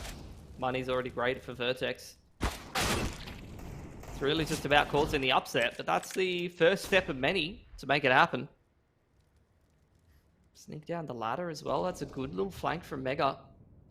Yeah, I don't know that Vertex has cottoned on to this being a possibility yet. Doesn't look like anyone is watching the flank at the moment. They're going to try and work their way up the stairs. PZ does just check it as he walks his way up, and now Roffelco alerted to the danger. We'll clear that area of the map out. So when all said and done, Vertex, again, they do manage to just hold it together. It's not for lack of trying from Nutty, is it? They're really throwing a curveball in here and there, and they're trying to change things up, keep Vertex thinking, but Vertex is just a bit too experienced of a roster for them to falter to things like that. Yeah. That's a cheeky little off angle. Might get him another. If Vertex are going to step past their bounds. Doesn't really matter for them to hunt though, honestly. Outside of just taking the one-shot potential of the AK away. 2 HP, should get finished off by Roffelco there. So, AK taken off of him. But for either team, it's not really going to bother them too much. Both of them have plenty of money to buy. Vertex want way too many rounds not to have good money here, and Nutty have got that full loss bonus cranking for themselves.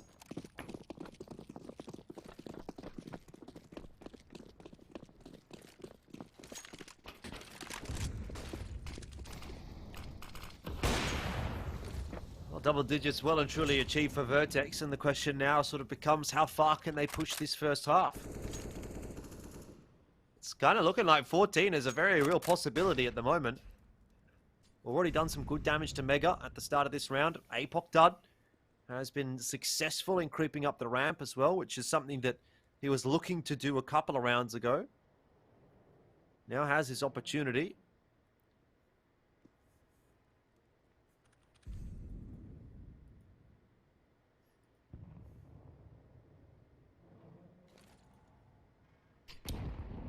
Chinade chips a bit of damage. Mega's taking a lot of damage in middle there, I think, from the lurk of Malta. As the exit comes in, Super just going to play the angle. Actually sent in by a beautifully timed flash, but he still only goes 1 for 1. 1 for 1. Better than what Nutty have had for the last couple of rounds. And Velocity, he's got himself another one. So, Vertex have some thinking to do. Roffelko, he'll creep his way up behind that smoke, but the Molotov gives away his position. Not that it matters. Kills come through thick and fast, and just when you think there's a chance for Nutty, bit of individual brilliance from the Vertex lads, and again, the difference is made.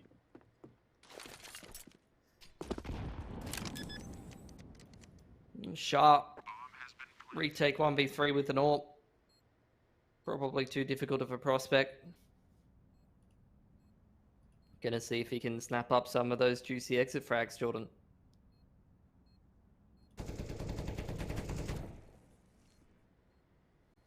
Don't think so.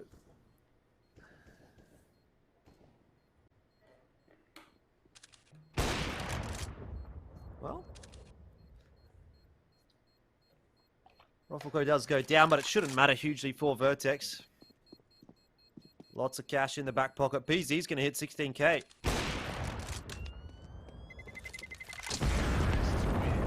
So is Roffelko. So, 12-1 the scoreline. I think Vertex want to get this one wrapped up pretty quickly. And they are well on their way to doing that.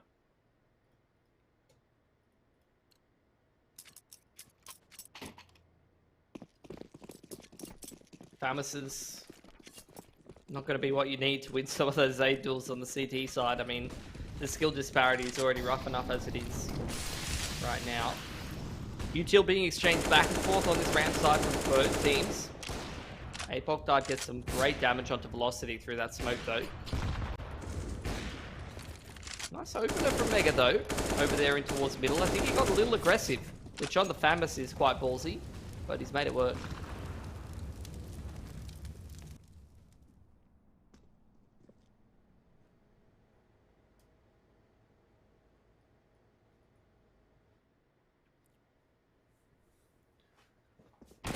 Up.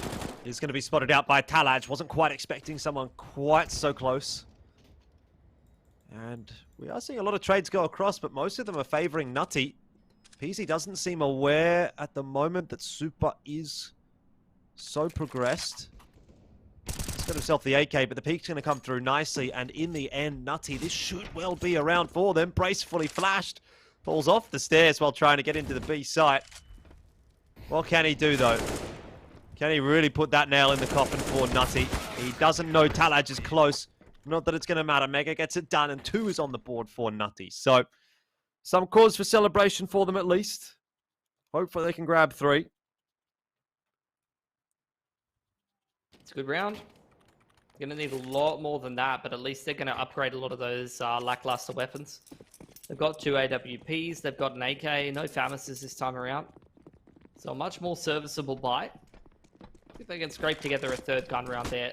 Vertex, big pace over here towards the ramp side, layering those flashes in, but it's a great one returned actually from Nutty. Sets up Talaj for success. The trade's still in favor of Vertex though, and now they've got a bit of room to scale onto the A site, and they've also got Malta on the lurk in mid. Ever so reliable. He's just got control of the whole middle of the map, and he's going to call the boys over.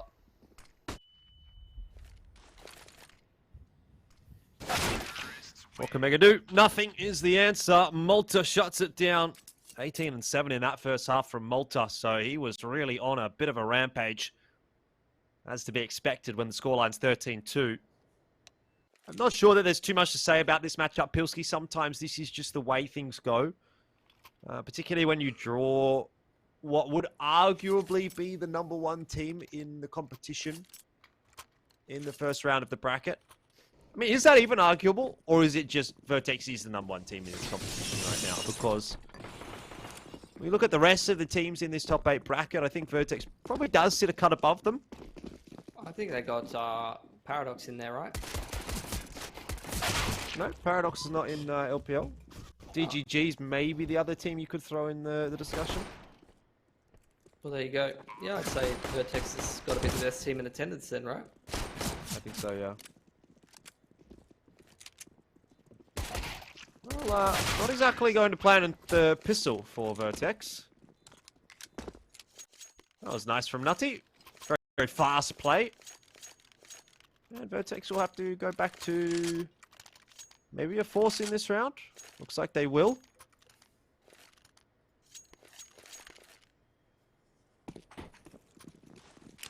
PC going to hold on to a bit of extra money for the AWP. Nutty not really taking this one for granted, mostly invested in some pretty dangerous weapons except for Talaj, who's over there on that entry duty, not stopping anytime soon, playing a bit of Call of Duty, running around the place, jumping with the SMG, getting some great work done. Nice double entry from him. Could still go a bit pear-shaped for Nutty here. You got upgraded pistols, you got APOC done close with the Deagle. Race 5-7, we've seen how many multi-kills that pistol can get. There are a few duels being taken right now. Grenade lobbed over the top. It's not going to do too much. Finally, some of that util's getting put down, but APOC dud. He's at least been able to find one before he dropped. Pistols being saved over. Both of the players on Vertex too low to really continue to contest. And Nutty doesn't fill you with confidence that they're going to make a series of this, but at least does get them a couple of good confidence rounds in. Just for their own sake, you know, like we've said, Vertex probably the strongest team in attendance against one of the teams coming through that first stage. So for Nutty, I mean, they've got to go forward and play that lower bracket against a team like Fury. Race has been able to salvage himself an AK.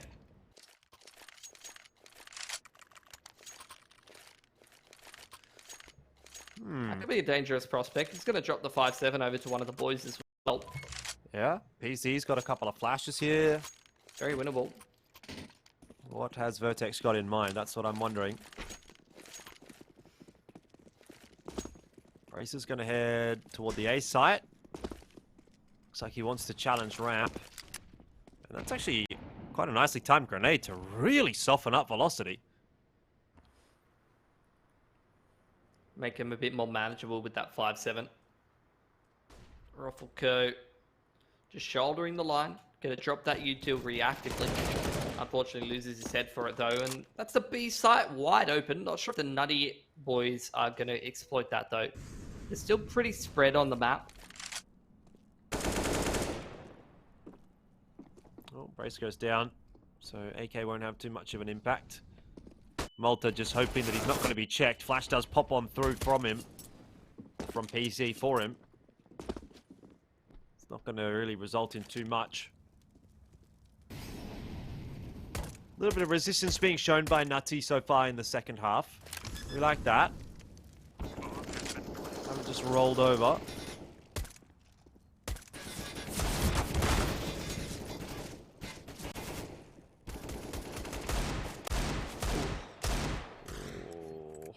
Be a few exits on the cards. Again, they just keep finding a way to scavenge a rifle at the end of the round, Vertex. APOC even takes one with him. So some damage on the money for Vertex. AK's a good find here for PC.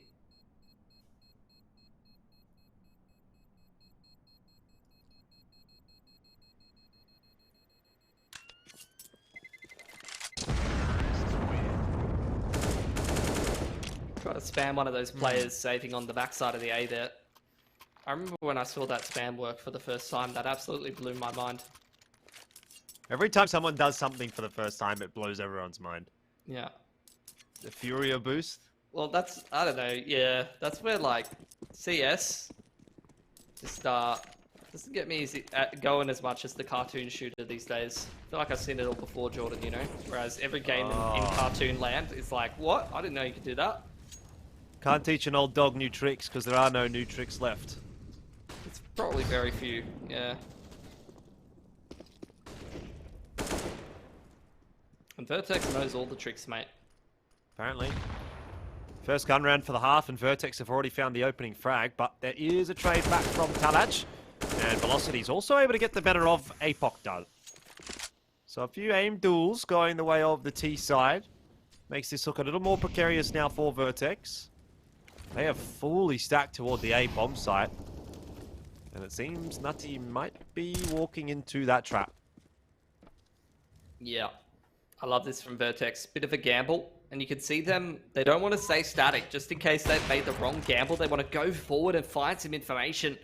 Great crosshair placement from PZ. Plucks Tullage out of the round. You can start to see Nutty rerouting a little bit. Exploring some more of their options, perhaps. Shah is still deep up Scaff side, though. So this is likely still going to be in play towards the A side of the map. But Vertex, after not making contact with anyone for a while, I'm going to go and see if they can stay ahead of the B push if that is a factor. And unfortunately, as a result of that, they will actually fall out of favor in terms of the rotations. That smoke is going to be a good enough tell, though, for them to start to rotate away without the bomb going down just yet. It'll end up being more of a retake than anything else, but they'll still have plenty of time to do it in. He's going to go over the top, which isn't going to cause too much havoc. If it landed on Velocity, it would have, and it actually spread Pilski. Oh, no. Now it's a 3-on-2. There is a smoke for Peasy as well to get that on top of the bomb if need be. It's nicely planted for Nutty to defend, and that's a good shot to start things off for Super. Need a little bit more like that. Flash is going up in the air to provide some space, but Super loses his head. And now Brace has a bead on Shah as the defuse is begun. That's it. Vertex have found their first gun round on the CT side. 14-5 is the scoreline now, and Nutty are running out of options. It's just a matter of time, it felt like. Vertex, I mean, they become even more dangerous once they've got some money controlled, and the reality is that even though Nutty were putting a couple of rounds together, that was only bolstering their loss bonus and allowing them to put together these more utility-heavy buys, get an AWP for PZ, and they get a whole lot more dangerous. Money's still shaky, though. Reset potential's there for Nutty as they start to scurry up the scaffolds as fast as they possibly can. Velocity in a very aggressive position, super quick in towards the round, and he's actually able to find an opener. It's not the kind of duel you'd be expecting to win with a Mac-10, but he's gotten it done, and now he's going to lose his life. Mate, Get a little bit fancy, maybe. Doesn't stop moving. No. Well, that's the Mac-10 life, though, isn't it? I think it sort of, it puts you on roller skates. Peek out there from Roffelko. And again, that's another fight that could well go the wrong way. Roffelko is literally an inch from death. Survives as he puts that smoke down. Puts out the Molotov. And he's still alive somehow. Malta helping out to defend. But Roffelko, he's got a hole in the smoke here to take a look through. And that is OP. That is broken. Roffelko, a triple kill with 1 HP. As he found that. That's a 1%er. That's even less than a 1%er. You never see that. Thrown his own one way and then sat underneath the bottom side of the site smoke. You know, not too many positions have the right elevation for you to be able to do like a one-way under the bottom side of the smoke, so... Yeah. Oh well. That's a skill in itself. Being able to find the opportunities when they present themselves, and very quickly this round has just disappeared. This will be the 16th up for Vertex, and Talaj, I'm not sure, unfortunately, that there's going to be much he can do about it. Doesn't control the bomb. He's up against a 1-on-4. Roffelko on and off angle will finish it off, and that is it. Vertex will secure the 2-0. Roffelko at least is pumped. The rest of the lads, I think, are more relieved than anything else. And for Nutty Gaming, look, a pretty tough day at the office, Pilski. What can you expect? What can you say, though? This was always what probably should have happened. You know, if we were to write the perfect script, you would say Vertex should walk away with a 2-0. They should do it pretty cleanly, and they've kind of upheld their end of the bargain. So kudos to Vertex, and a nice return for Brace as well. Yeah, I think for Nutty, I mean, they're going to go down in towards that lower bracket side. They've again, I feel like drawing the short end of the stick, but sometimes that's what happens. You go through a less competitive stage in towards that first stage of the competition, or whether it's like a qualifier portion of a competition, and you're playing some of the teams that you can kind of put away a little bit more comfortably. Now we're in a bit more of a competitive part of the bracket, and even after that, we're going to narrow it down towards that playoffs bracket, and I think it's a little bit tougher on this part. You've got Vertex, and then you're going to have to go down lowers and play X Fury that I think honestly is in some pretty good form, and I rate that team quite highly at the moment. And I really think they're right up there with the Ovep boys, or what are they called now, Antic or something like that. So Antic, yeah. I think Nutty, there's definitely a lot of lessons there. Need to go back and put some eyes on that game. Not realistic for them to win, but that game is something that they need to use to try to improve enough to see if they could put a more manageable series under their belt. Yeah, I think for the moment, for Nutty, it's really still about getting a bit of that experience. They're still quite a fresh roster, and obviously we haven't seen too much from them. So even if they do bow out, even if they don't have a great time in this double elim bracket, then they come back next season. They come back stronger in theory. We do have someone who's pretty strong, I've heard on the grapevine. Roffelco ready for an interview. I don't know if you've got anything in the bedroom you can bench for us, but now's your chance to impress the ladies. Do you hit sign up? I'm in undies, but don't worry, I won't do anything. He's bad. in his undies. That's okay. We can't see anything. It's dark anyway. What's he got? Oh, 1 second. Oh my god, I'm excited. What's he going to come up with? He's got Dobby. Wait, this is all about the form though. Let's be real. Pilsy, take us through it. You've been to the gym lately. Is this good form? Is he doing well? Look, I think a bit more of a back arch perhaps there. I was a bit worried there for a second. When I got up, yeah, I was a bit worried as well. We did. Yeah, I didn't know if you're going to be able to get it all the way up, without the proper form, but that's pretty impressive. Without a spot as well, I live on the edge. I'm not a coward, but sometimes you got to do it. You got to get the blood pumping. Some people, it's fight or flight. Some people are fighters. I'm just a fighter, so.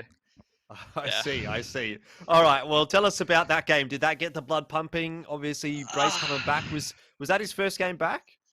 That was his first game, fresh off the plane from France. Wow. That was freaking awesome. What an absolute gamer. You know what happened? Dude, he wasn't even speaking English. He was speaking French the whole time. It was crazy. Whoa.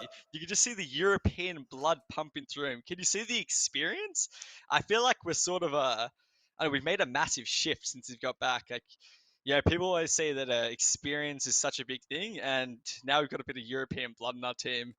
I think we've got ourselves to the next level just by that. All right. And All right. yeah, it's like playing with Apex on your team, so it's pretty cool. Vertex to the major. Yeah. I think you're All correct on that one. Yeah. Apart from the fact that we bombed out of the RMRs. Don't worry about it. That was unlucky. It's always just unlucky. I got two questions for you. You got Malta now. I've seen you talk a bit of smack to him on Twitter. I'm just wondering, you're talking a bit of smack in the team speak to him, and also what's changed since you got him on the team? Give us like two things that either he's taught you, like you've learnt from him, or something that's different about your team now that you've got Malta instead of Addict. Malta. Where can I begin with this guy? I think there's a big misconception. We brought him in to bring some stability and calmness into the team. It's the complete opposite. He's very frantic. I think the inexperienced, he's too experienced. It's at that point. So this dude gets overwhelmed. Yeah, he's come full circle. He's not used to versing Nut E. This sort of a caliber of gameplay. So there's a lot of desk slams, a lot of sighs. He's yelling at us. He's asking why we're not flashing for him, not mollying. It's No, it's actually very nice. He's very calming. Liam is a man of few words, but I think he does a couple of claps. You can just hear it from a distance. It's pretty nice, and it's reassuring. When you get a nice lockdown, you have M-Man. We call him M-Man. When you have M-Man, Mr. 3-time gassing you up, you feel good. Also looks good in the Frag movie highlights. You have Multi yelling in the background, and he's an international superstar, right? It's so good.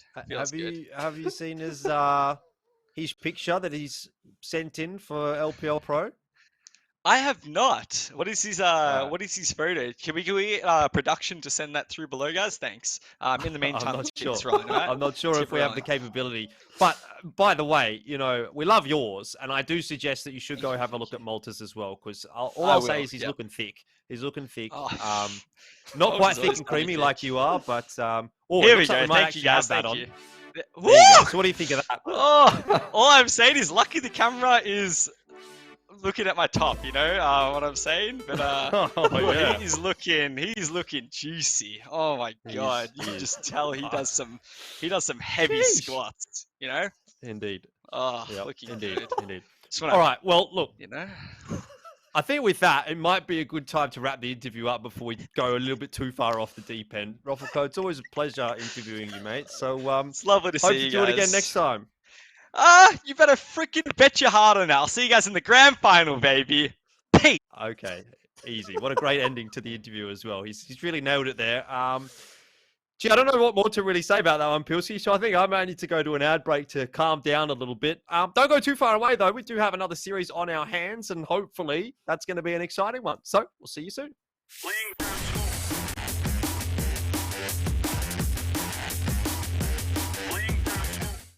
Lag can be the difference between life and death. Switch to Orcon's Fiber Pro and Power on an 18-month plan and get this Razer gaming setup worth over $1,000 for free. Orcon for the win. The Tarnished will soon return.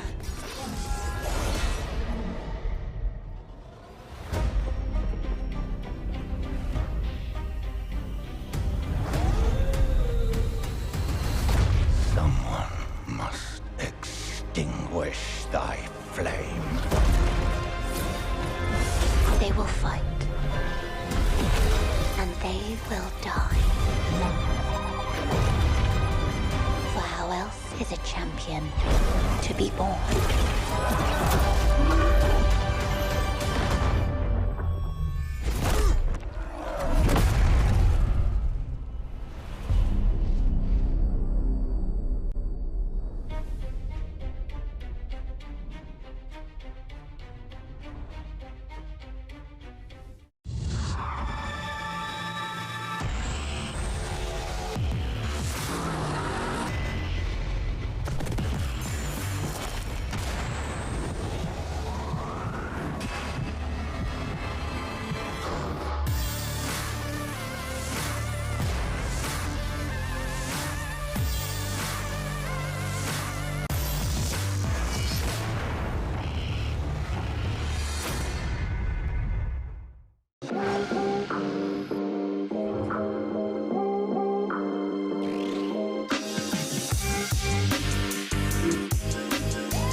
Lag can be the difference between life and death.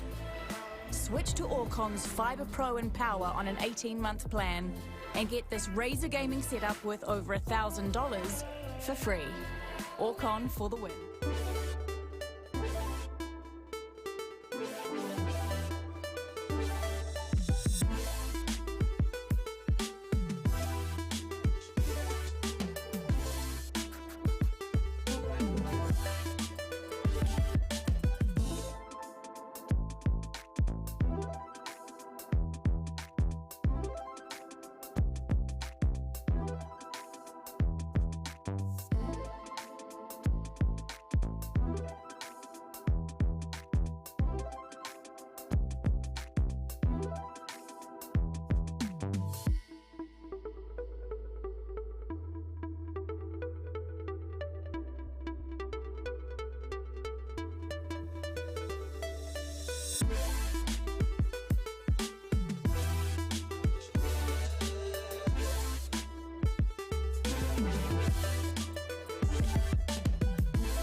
LG OLED. Unleash the power of next-generation performance.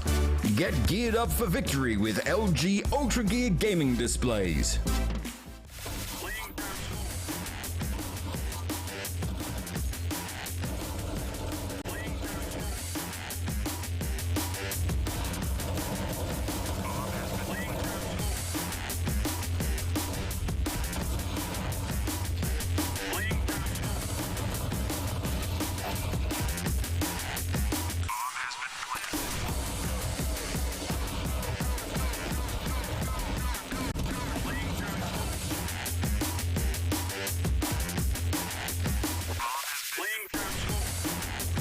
Hello, welcome back. It is time for some more Counter-Strike. This, of course, is LPL Pro, and we are one game deep into the day, which means we've got another one on offer for you guys. And I have to say, I think this second one might be a little bit more tight than our first series. Obviously, a 2-0 there for Vertex over Nutty Gaming. Pilski, pretty stock standard series there for Vertex. Didn't really have to do too much. Got it over the line quite comfortably in the end. Not too much more to really say about it, I don't think. Yeah, no, we'll see how Nutty go down in there in the lower bracket. They've got another difficult opponent on their hands, so they need to dive deep in that VOD and see how much they can kind of fix up and patch up before they're going to have to take on a slightly more beatable team. Whereas Vertex, they're just continuing along that same trajectory that we'd expect. I mean, we have them as the favorites for the whole thing, so they shouldn't really be dropping a series, and they didn't even get close there.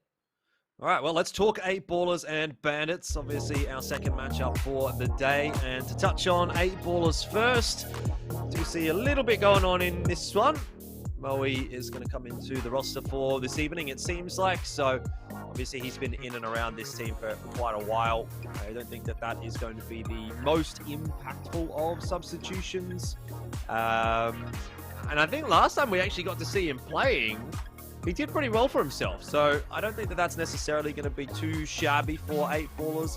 Across the rest of the board, you know, Mr. Shark is the most recent change for them, bringing in a new AWPer for Jules, and seems to have been a bit of a positive change for 8Ballers since that has occurred, so we're looking forward to seeing how this team gels together tonight.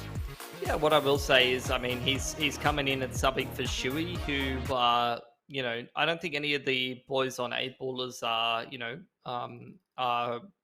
terrible to sub out or anything like that. But Shuey in particular, I think just on the raw stats alone is like the lowest rated out of all of them. So if you're going to sub in, you know, your Moe CQ for one of the riflers, I don't think it's a bad substitution. And, you know, I think 8Ballers will be at pretty much the same strength, you know, almost. I think we know that Moe can definitely hang at this level. All right, well, on the other side of the coin, we do have Bandits, and they are another one of those interesting teams that, like I said in the pre-show, I almost feel like I almost always underrate a little bit. I do come in with somewhat lower expectations for this Bandits roster because I know that they don't put a huge amount of time into the game, but they always seem to have this knack of having close series, close maps, and they take some series away from teams that I don't necessarily expect them to. So I think I'm going to stop sort of coming into their games with this this incorrect assumption that they're just going to get absolutely railed, and come in with a bit more of an assumption that maybe they're going to be able to make this one close.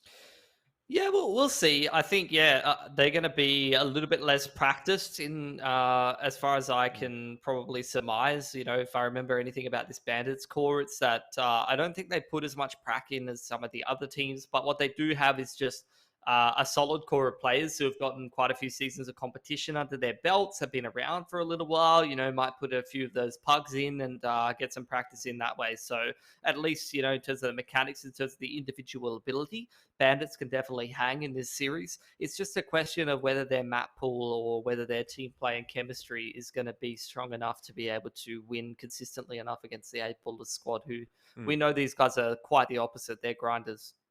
All right, well, let's touch on a couple of the individuals as well that are going to be important in this series for 8Ballers. Mr. Shark, hard to kind of go past him as a discussion point, given that he is the newest member in this roster. And again, you know, fairly solid AWPer in his own right. And then on the other side of the coin, we do have Swanky, who has been doing those AWPing duties for the Bandits roster in the last few months. You know, two guys I think that are going to have to sort of be on the top of their game in this matchup if either team wants to walk away with a win. Yeah, I think so. I think, you know, Mr. Sharky coming in, has definitely not been a bad thing by any stretch of the imagination for 8ballers. As for Jules, I mean, I do know he was a pretty fundamentally core part of the 8ballers roster in the past, but just in terms of statistics, in terms of potential as well, you know, Mr. Shark's a lot younger. He's only just getting his career started. Jules has been around for eons, for ages. So I think, you know, it's going to be a good substitution and a good replacement to bring in just to see, you know, where 8ballers can go, because they're, in my opinion, on the same trajectory as a team as where Mr. Shark is in his career. You know, we haven't seen too many competitive games out of him just yet. He's only got a couple of seasons under his belt. 8ballers is kind of on that same trajectory of trying to push their way into the top of the scene. So I think it's in terms of, you know, player versus team, sometimes you get a player like Moe, for example, coming in as a substitute to this 8ballers team. His career is definitely not on the same trajectory as what the whole squad's is, but he's a valuable asset nonetheless. He definitely brings a lot of experience to this roster. Definitely. And something that we also have to consider is going to be the map veto for this series as well. If I had to put a bet on this one, I'd be saying Inferno for Bandits is where we're going to be headed. That seems to be their most favorite map in the whole wide world, Pilski. Every single time I cast Bandits, they're getting Inferno through. So no surprises there.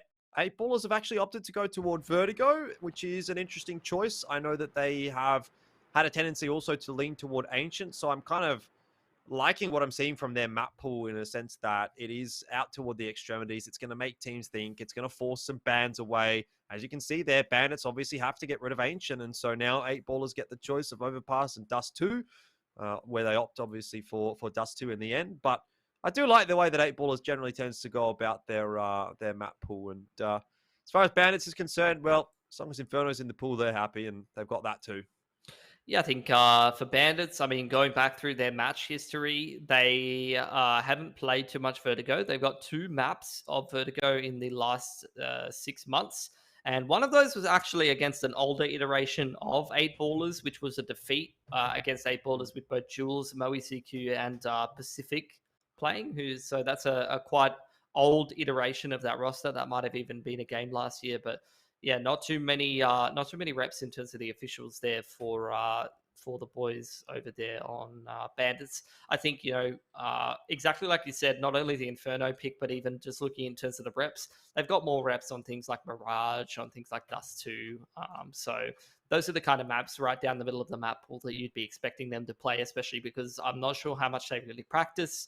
They are a little bit more of a sort of mixed team that's playing in the competition, trying to get you know, a few competitive games in. I still, you know, even myself have the urge to sometimes want to play an official, even if I know that I'm going to get kind of smacked around a little bit. It's just a different vibe to playing the game casually for sure. So I'm not surprised to see some of these sort of mixed teams pop up where even if they aren't necessarily playing a whole lot in terms of practice, you know, some of those players who have in the past played hard and put a lot of practice in, put a lot of hours in, they want to use those skills and they want to still just itch that competitive drive, I suppose. Where do you sort of see this series leaning, though? Obviously, it's sort of a tale of 2 very different kinds of teams. You have Bandits on one hand that, as we've already discussed, aren't a team that is training super hard. And then you've got a team like 8ballers, which is really a project team in a sense, where they've been brought together with the purpose of improving individuals, improving players, and building a team essentially from the ground up. You know, they had that sort of ecosystem around them. Obviously, Moe's been coaching them for a very, very long time. They had a sports psych. So anything that they could possibly make use of, they're kind of throwing that at the wall and seeing what is going to stick. So as far as these 2 schools of thought, you know, which one's the better one? I guess we have to sort of wait and see how things do pan out tonight. But where do you see this series leaning from your perspective, Pilski? Look, you know, I'm a bit more leaning towards that practice is important, and I want to see the team that puts more effort in win. So I would love to see an X8ballers win here. But as for Bandits, I mean, they've got 2 of the maps that they at least have decent reps on. You know, Inferno obviously being their pick. They played a couple of Vertigos, but not too many. That's going to be a little bit more on the worrisome side. Dust 2, they actually they 0-2 on it last 6 months, and both of them have been pretty big losses to both Deadweight and Hazard. So I'm a little bit worried about that being the decider, even if you would potentially think that maybe, you know, for a bit of a puggier team, Dust 2 might be a good option. The stats don't back that up, and I actually think there can be a lot of utility and team play that comes into the current version of Dust 2. All right, well, we are just waiting for one player to get themselves sorted, ready in the server, so we might take a short break, but on the other side of this, we'll be kicking off the series on our first map.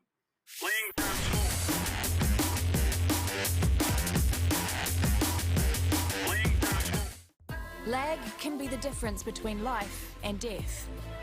Switch to Orcon's Fiber Pro and Power on an 18-month plan and get this Razer gaming setup worth over $1,000 for free. Orcon for the win. The Tarnished will soon return.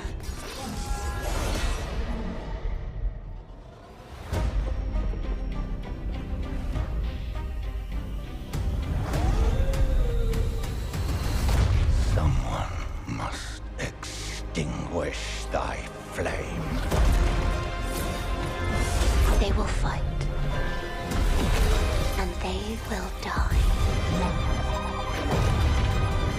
For how else is a champion to be born?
Lag can be the difference between life and death. Switch to Orcon's Fiber Pro and Power on an 18-month plan and get this Razer gaming setup worth over $1,000 for free. Orcon for the win.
Hello, welcome back. This is LPL Pro CSGO, and we are close to getting underway with our first map of our second series. Has been a bit of a wait. There was a player that was taking a little time to get underway in the server, Pilski, but these things happen, and we do need to work through them, and it seems like that's all been sorted. So just to recap, 8ballers and Bandits is the matchup that we're going to be taking a look at here. A bit of an interesting one, actually. I'm not too sure which way I'm leaning. I guess I probably would go toward 8ballers, but I do find they are a team that has a tendency to drop series like this one sometimes, certainly drop maps against teams like Bandits. And Bandits is also one of those teams that has a bit of a tendency to cause a bit of a ruckus sometimes. I feel like they're a bit of a chaotic team, so who knows what you're going to get. Yeah, for sure. I think, stakes of this game for a lot of these teams is, in reality, I mean, I'm looking at the way that the bracket's breaking down. You drop this game, you're going up against 16-20 Kings, which is not the hardest of games. If you look at some of the other teams that are in this bracket, like your Antics and your Vertex, your DGG. But post that, you're going to have to play a Vertex or a DGG, which is going to be a bit harder of a game for that qualification game. If you win this series, you're going to play an Antics. So I think it actually is more advantageous for these teams to try to win this series. It is pretty important in the grand scheme of things to give yourself a shot at qualifying, because you don't want to be going down to the lower semis and playing a DGG or a Vertex. Most definitely not. All right, let's take a look at the first map in the series, though, Pilski. It is going to be Inferno that we are headed on toward. And that's going to tell us a lot as to how this one will play out. Obviously, this is the map choice of Bandits. Anytime you see that team in a game and you see Inferno, there's a pretty good chance they've chosen it. It is their go-to. But how strong are 8ballers on this map? I guess that is the big question mark. I think most teams do have a very, very good history of playing Inferno. Should be relatively familiar and comfortable on this map, no matter who you are, which is why for most teams, it's not really ideal to be picking it. Gonna take a couple extra minutes though, because we've got a bit of a tech pause here for Bandits. Take a couple extra minutes just to work out what they want to be doing. What Bandits want to be doing? Yeah. I think Falcon go kill. That's been the strategy for Bandits in pretty much the last 2 or 3 games I've watched them play. He's been a real standout. Well, he's going to be the one playing with a little bit of extra util for the boys. It's a smoke and a flash. Bandits waiting for some pressure, waiting for some kind of push at the start of the round. Or they decide what they want to be doing. They're going to start to make some inroads towards Banana and middle. You can see a very, very safe kind of set of positions here from 8ballers. Moe has been gushed down early on, and he's going to just hide in the graveyard. Not the start that he would have liked. But of course, he's still alive, and he's still able to be a gun in the game, and that is what matters. Falcon go kill does seem to be the strat right now for Bandits, as he's been left to his own devices over toward B. But what is happening on A has been anything but what Bandits hoped it would be. Maybe I spoke too soon. Good trades come back through. Yeah, could have sworn on that off-angle bogey was going to be able to put a couple more kills together, to be honest. But it's all gone pear-shaped. Bandits, nice little B fake into the A push. They pull that rotator off jungle side over towards the B side in Speedway. And then they pin to the site. Well done. That's kind of what I'm talking about with this Bandits roster. I think you can't really count your chickens before they hatch. Bandits is a team that they just seem to cause unrest. We'll see that force buy through for 8ballers. Everyone except for Mr. Shark. Pretty much investing down to 500. He's obviously keeping a bit more cash in the bank for a little bit more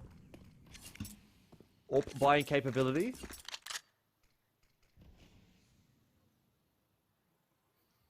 Lot invested into this round for 8ballers. Not looking to buy into the next, but it's not like they've emptied the bank accounts. They still do want to give themselves an option of buying up into round number 4. Bogey, again, similar to the pistol. Crosshair trained in the right position. He had his opportunity to catch the player not looking at him, but he doesn't pull the trigger.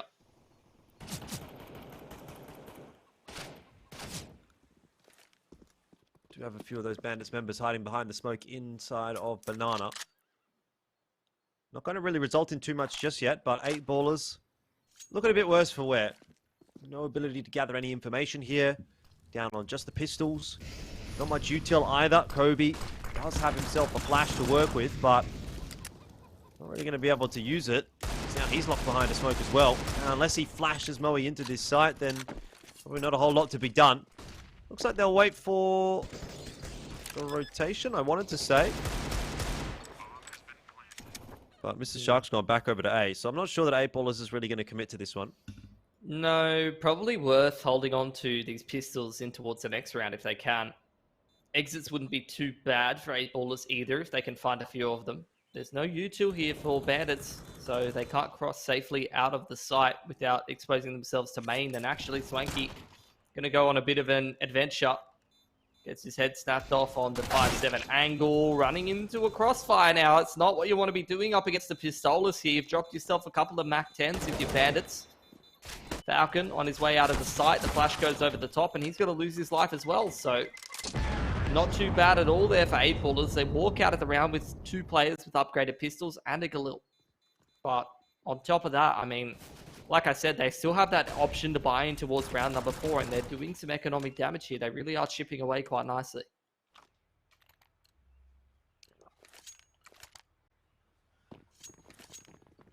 Okay. Galil in hand for Kobe. Wonder he can rustle up with that one. Looks like it's just going to be a straight up push down mid here from 8ballers. And already Mr. Shark's taken a head off of WDF. Kobe inside of that smoke is able to escape with his life as well. I mean, 8ballers definitely probing. Cheeky little one-way there. Gets the better of Bogeyman.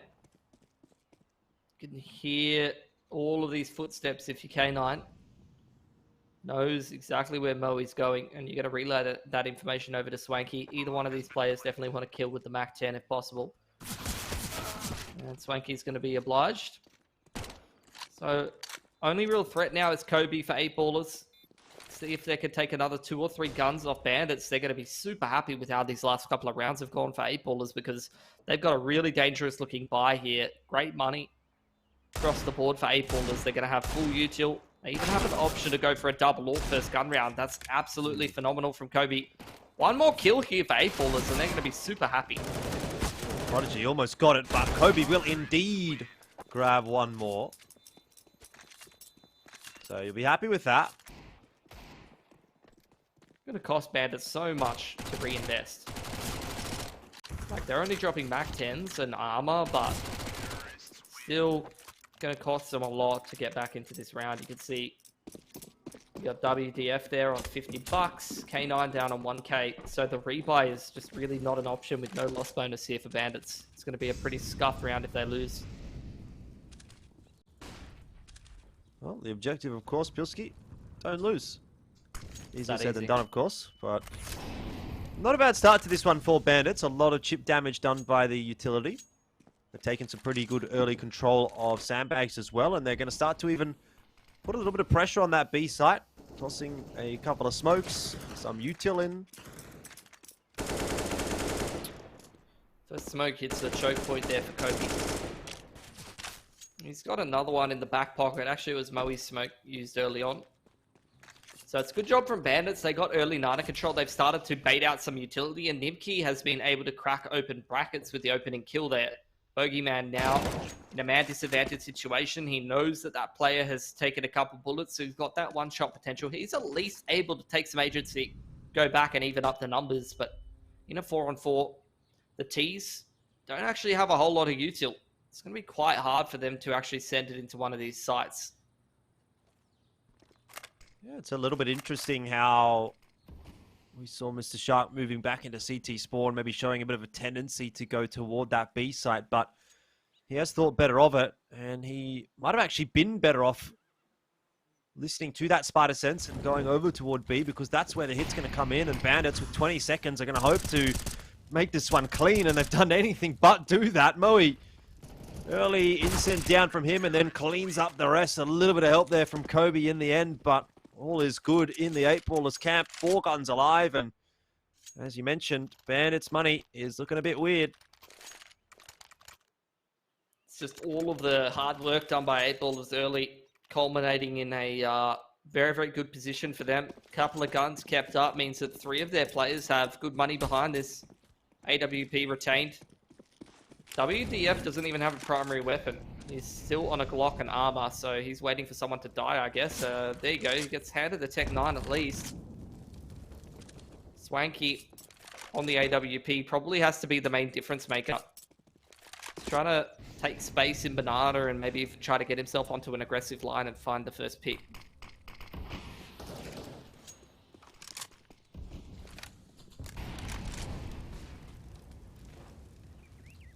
There is an aggressive line from Swanky. Moe may well fall prey to it as well. He's going to pop a flash over the top, and it does connect. Moe again! Another double from him. I mean, this is a guy that I presume doesn't play as much Counter-Strike as he used to. I don't think he's ever needed to have very high hours to still be able to find impact, to be honest. We'll talk about impact. He's certainly having it on the CT side right now.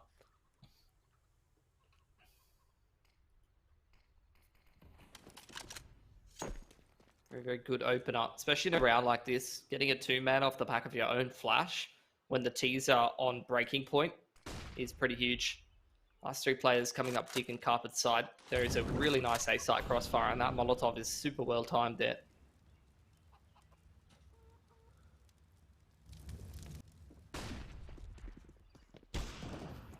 Well, Mr. Sharp does a good job of finding one, and Prod tucked inside of the corner is not going to need to do too much, even though he gets a double. They're pretty easy kills for him. 8ballers sweep away with another round. 5 guns alive again, Pilski. I think it was 4 last round, wasn't it? But you get my point. 2 very convincing rounds from 8ballers. Their CT money is starting to balloon out of control. Yeah, we've even got Nibki actually investing in a Desert Eagle, which... and in his current money situation is really going to take away from the util he can put on the board next round. Getting this full set straight up middle from all the T's. The counter flashes are pretty nice. The Molotov is well placed. That's a complete shutdown.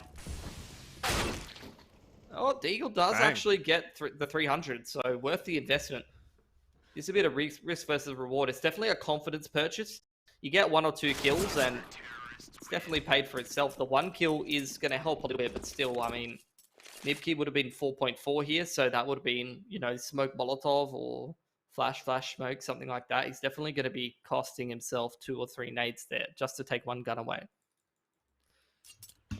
I think at the end of the day, that 1 gun taken away from 8ballers is not a huge factor, given how much they've built up their own economy.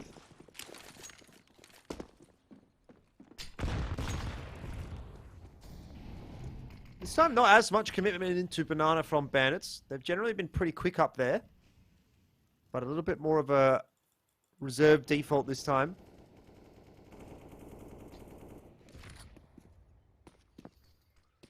Working Banana control. Boost over the half-wall smoke. Bandits, the issue is it's 1 minute 20, Jordan. They've got 3 smokes, that's it. No flashes to push people off these lines. They're at a severe utility disadvantage. First smoke gets burned over towards CT side, but Mr. Shark can indefinitely sit on this line. There's nothing to push him off except for the shoulder peaks.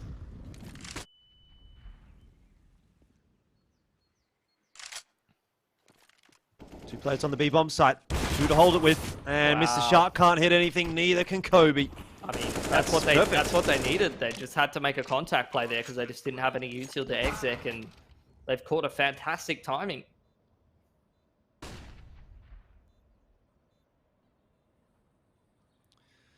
Now the question starts to become how many guns can Bandits take away?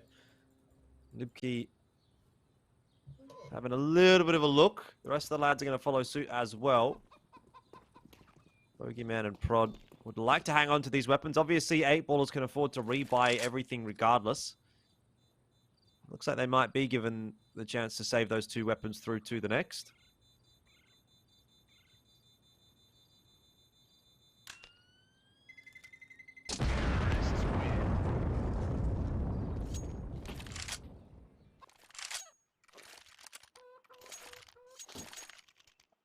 Well, 8ballers are being very responsible with their money, so they're going to continue putting these buys together. Going to get through a fair bit of their economy investing in that one. But by the same token, Bandits, a lot of guns up in that last one's going to give them access to another gun round. So it's what we like to see. Going to give us more gun rounds over the course of this game. Swanky just on the default line. Able to actually win that opening AWP duel. Now Bandits, brimming with confidence, force their way through this half wall smoke, and they're going to try to take control of sandbags. And they've still got 2 players to deal with on this B bomb site though, so it's not going to be an easy one. Moe looks like he wants to get flashed in for a retake on Banana as well. And he has taken back some control of sandbags, but Swanky, that is sharp indeed. Very quick flick.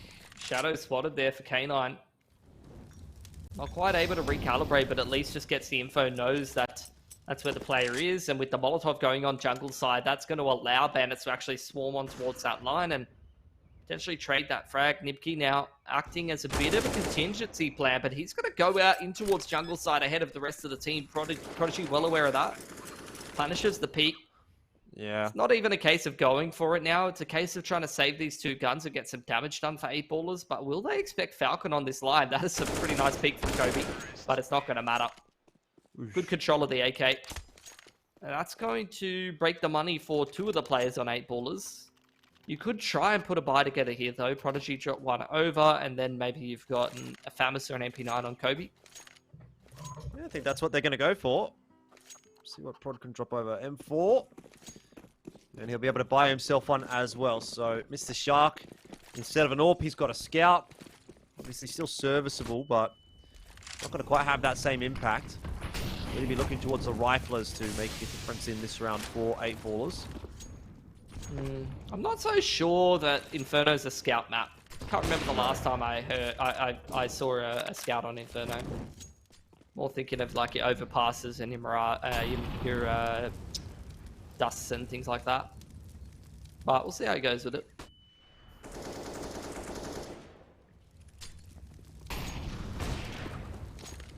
Once again, it is just a massive battle over the banana. A lot of that util from the CT side has been invested and it's quite depleted now. It's really going to come down to the raw aim of all of these individuals to salvage this round. And Moe, he looks to have found the timing, but not the shots. Falcon, just a bit too sharp. Cracker of an opener for Bandits. It's going to give them the man advantage. So they've had a couple of times now. Not too much util left here. Nibki with the majority of it, only now just going to light up that coffin smoke and try to trickle in a flash here. Smoke onto the line is very, very well timed for 8-ballers. Even though they are at a man disadvantage, running through this smoke could still lose Bandits the round. And you're starting to see most of the frags going their way now.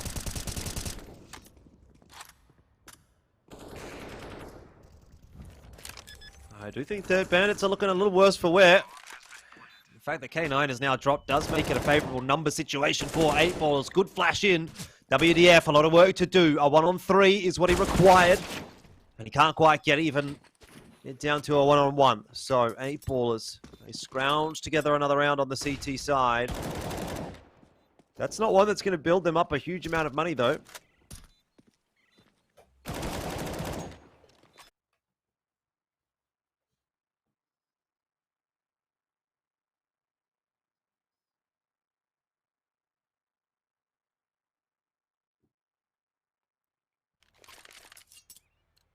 All right. Well, reinvestment from both teams. Like I said, that's what's great about this kind of a game. Both teams being responsible with their economy, getting a whole lot more gun rounds out of both of these squads. So he's going to find the man advantage nice and early on here, though. Bandits, they have found the opening pick a number of times, particularly in towards banana side. So this duel's super important. The crouch peek in there from Falcon. That's confidence, man. Well, second time Falcon's been able to get the better of Moe. It sort of started off in the favor of the CTs, but now it has very much shifted over to Bandits, looking like a little bit of a stronger squad. Swanky. I think he might have got that first shot off, but it didn't connect it. So Mr. Shark will shut him down. Once again, Bandits have a numbers lead. Do a We good have job. Kobe at the back of site here on B, and he's going to have to do a tremendous amount of shooting with that FAMAS. Gets his util down at the very least to try and buy some space, buy some time. He's got himself a kill, and Falcon's very low indeed. This could end up being a 1-on-3 from Kobe. Falcon drops as well, and now it's just on to Nibki. 25 HP. Kobe's got 3 left. Runs out of bullets, but Mr. Shark is there to save him. And 8 ballers, they creep away with another round. It's really, really smart util usage from Kobe. Just picture perfect. Uses his whole belter util there. Rather than trying to shoot his way out of a bad situation. It's worked out beautifully for him. They have the Bandits boys looking to take a single save here. Gonna have that hero rifle on Falcon, who was hitting a pretty monster entry last round.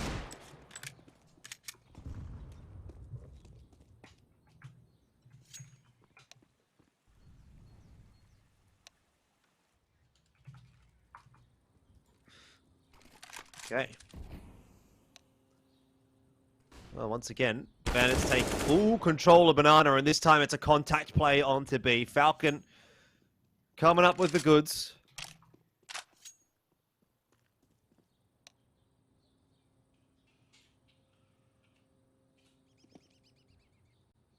In a good spot to shut down K9. Here's the footsteps alerted to the presence. Now has to be aware of what's happening in mid. Nibki and Falcon.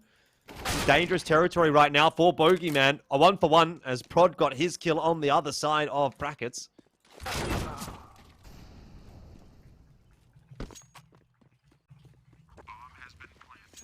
One plan has gone down on A though. Yeah, looking like safe territory here for 8 ballers. Pretty close. The neck and neck game means that neither one of these teams really have access to too much loss bonus, but that is definitely not a round you want to be losing if you're 8 ballers Bandits. That was literally just the hero AK, was it not? And a bunch of Deegs. Yep, So a bunch of Deegs. It's a big round for them to be picking up.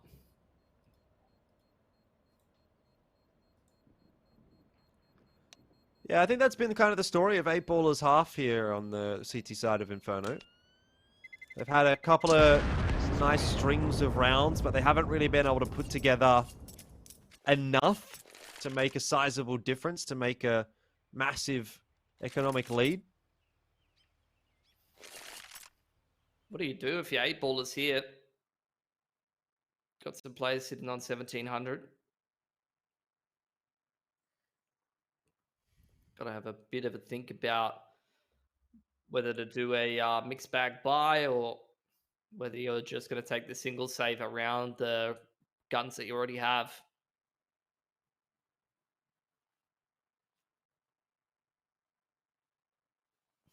I think we've got a tech issue coming through as well.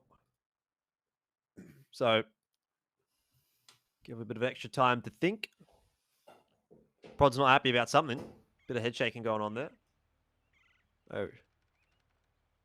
Well, unfortunately, someone's dropped out of the server. And look, 50-50, it sort of seems to be the way that this map and maybe series should go as well. It's kind of hard to tell.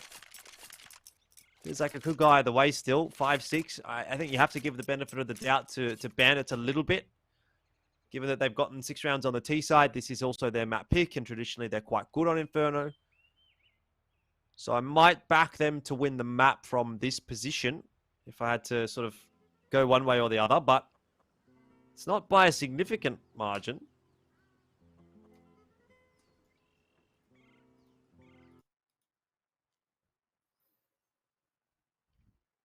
Is that good headset etiquette from K9?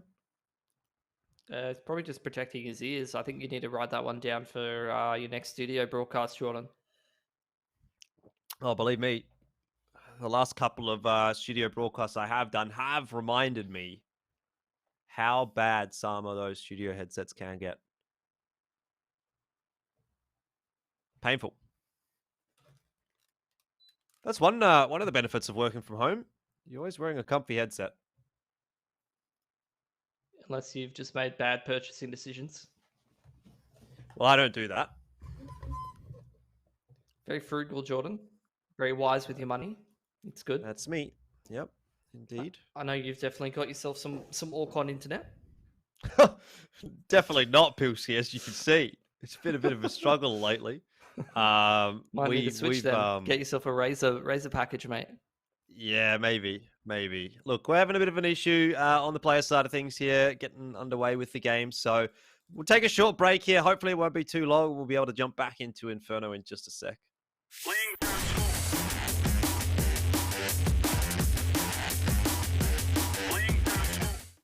Lag can be the difference between life and death. Switch to Orcon's Fibre Pro and Power on an 18-month plan and get this Razer gaming setup with over $1,000 for free. Orcon for the win. The Tarnished will soon return.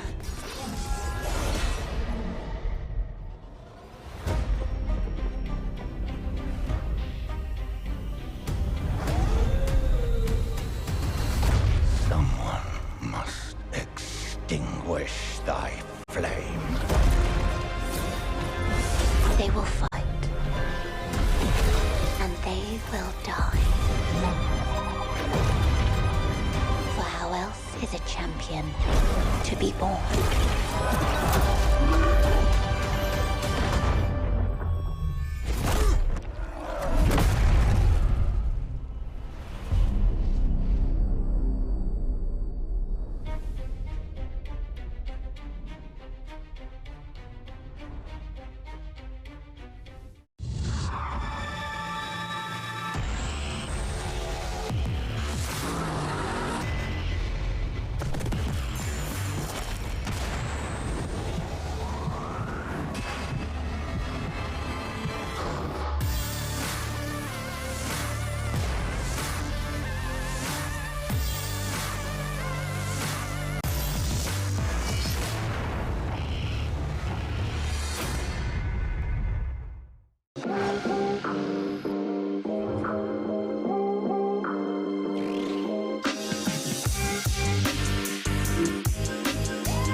Lag can be the difference between life and death.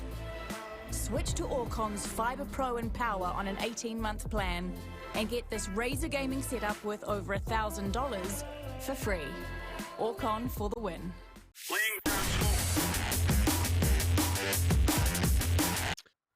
G'day, welcome back. It's LPL Pro CSGO, and we are, well, currently sort of sitting in a bit of a halfway point between finishing off map 1 and not, but we are ready to go back again into Inferno. Has had some tech issues on the player side of things, and unfortunately these things happen. But thank you for bearing with us. We should be ready to continue the first half here.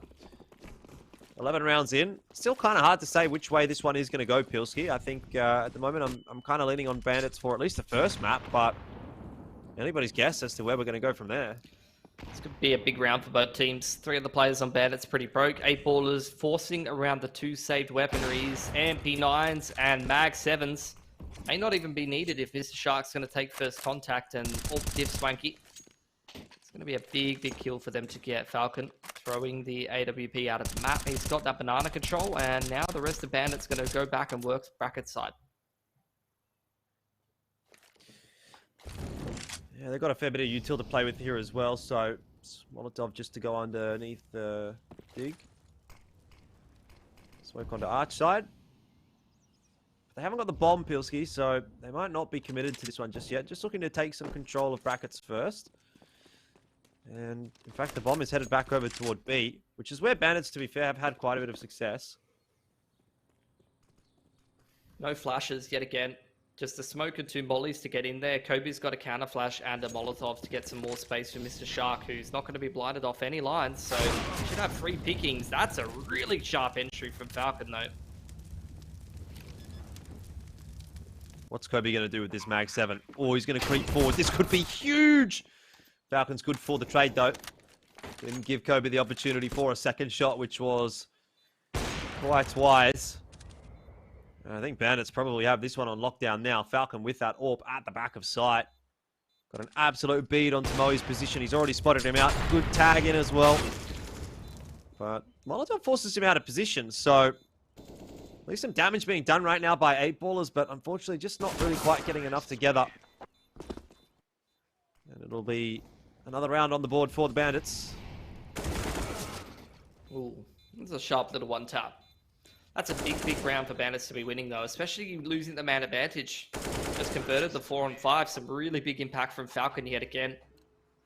He's been tearing Banana wide open. Him and Swanky really kind of keeping this going for Bandits. No lie about it.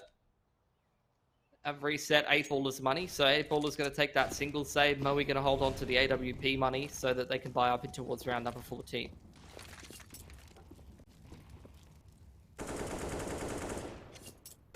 Banana take again. Bandits do love their early banana aggression, and in a round like this, send that Mac 10 forward. You can tell Falcon is itching to find a couple of eco frags. And he might just be gifted a couple. 8 ballers are pretty heavily stacked over toward B, though, so there could be some points that are the undoing of Bandit, but not so much. WDF does kill Falcon. That's not ideal, obviously, but overall, you know, you just lose a Mac 10 in a round like this, you won't be too disappointed, and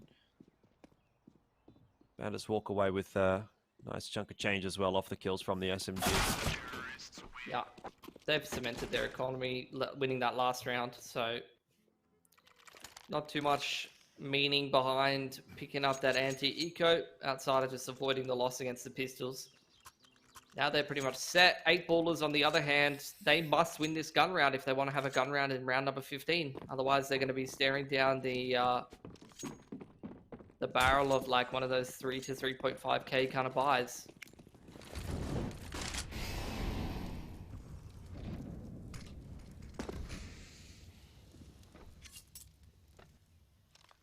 Bit awkward getting up on dig roof for Prod, but they've gotten it done. Swanky's looking very relaxed right now, isn't he? He's chilling out. He's got a Mac 10 in a round like this, which is interesting. So I'm pretty sure they have plenty of money to be investing in another AK. No armor on any of the 8 ballers' heads. So it might have just been an economic decision from Bandits, recognizing that 8 ballers had pretty low money, so chances are that Mac 10 could actually be quite impactful. Prod. First point of contact. Bogey gets forced out from under porch, leaving Prod all alone until that Molotov extinguishes, and Bogey can try to slide back onto the line. 2-man setup. I would love to see a replay of that spray control from Nibki. That looked absolutely ridiculous. Well, ridiculous enough to get them into the bomb site, Pilsky, and get that bomb plant down. Oh, there you go. That's sharp, mate. Yeah, WDF did cop a leg on that cross, but in the end, Mr. Shark, the damage that he's done is not enough to incentivize Kobe and Moe to come across from B. So Bandits are going to put another round up. 9 already. That two-man spray down is just enough to force them to save. Like I said, this round for 8-ballers, this is a round where they, if they lose it and don't keep the guns over, they are going to have a pretty bad bye next round. So Bandits picking this one up is pretty big. 8-ballers have to save these 3 guns over, or someone's going to have to go down to like an MP9 next round. Luckily, they do so. But still, the utility is going to be a bit sparse if you get these A1S drops. Oh, actually, it's not too bad. Kobe still had a full belt, and Mr. Shark, I mean, he's on the AWP, so he can drop over an A1S. A little bit of a better buy than I expected. Oh, dear. Not ideal. Not ideal, especially when Falcon has been the guy that's kind of been the point man. You know, you want him full HP to be able to get some damage across, but Swanky and Falcon combine with nades to do a lot of damage, and WDF finishes off what was started by the util. Mr. Shark under a lot of pressure right now in the apartment as well. Eats a grenade to the face. A flash grenade, of course. Well, I think Bandits have completely bamboozled 8-ballers in this round, and the only saving grace is going to be Mr. Shark has somehow gotten behind. I don't even know if he's going to get a light in time. That's a collat, actually. That's a lot of damage. Nipkey goes down as well. Plants in on that A site. Swanky, the high health player, he's going to try to tuck himself in. He needs to just buy time for Falcon to have some impact here on the 4 HP. Yeah. This should be Falcons every day of the week. There's no reason for Prodigy to turn around and look behind him, and Falcons already spotted him out. So that slow creep through Arch is eventually going to prove successful. And while Mr. Shark can get one, there's not that much time now for him, and he's pretty much going to have to sit on the defuse. Push is coming through from Falcon. Mr. Shark misses the shot.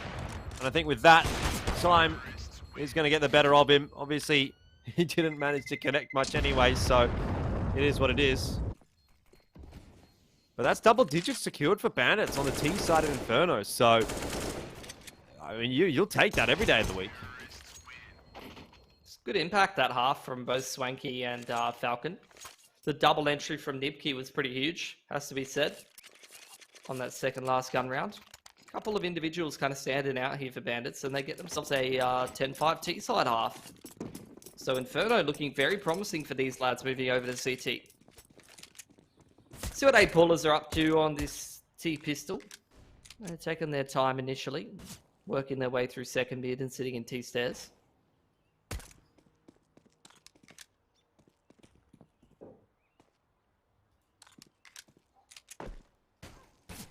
It's definitely a good start to the pistol round. Opening kill for Bandits. Looking for a little bit more as well. I mean, if Bandit starts off with a pistol here, Pilsky, then I have to say my my hope for 8-ballers is going to diminish quite substantially. Mr. Shark is spotted just creeping around the half wall. But it'll prompt a bit of util usage from the CT side, and once again, Bandits just reset.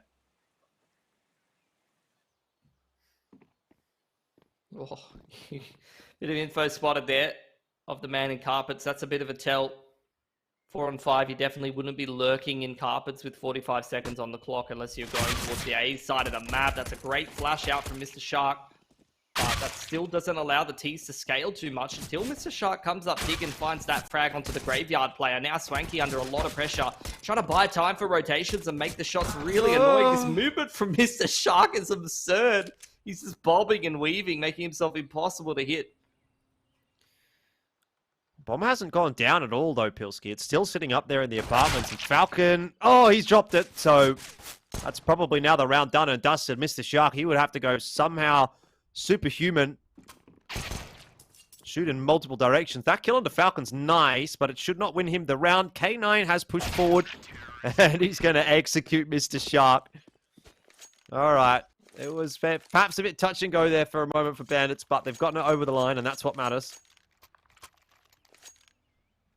No plant makes the prospects of forcing a little less interesting for 8-ballers. So they're instead going to take the single save, and with 5 MP9s across the board here for Bandits, that's going to be an absolute farm.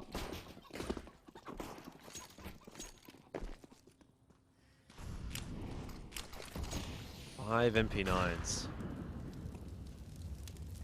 Bunch of util as well. Gobi's going to be pushed forward off the back of that molly, and so is Prod. But Bandit's actually opting to cede control of Banana.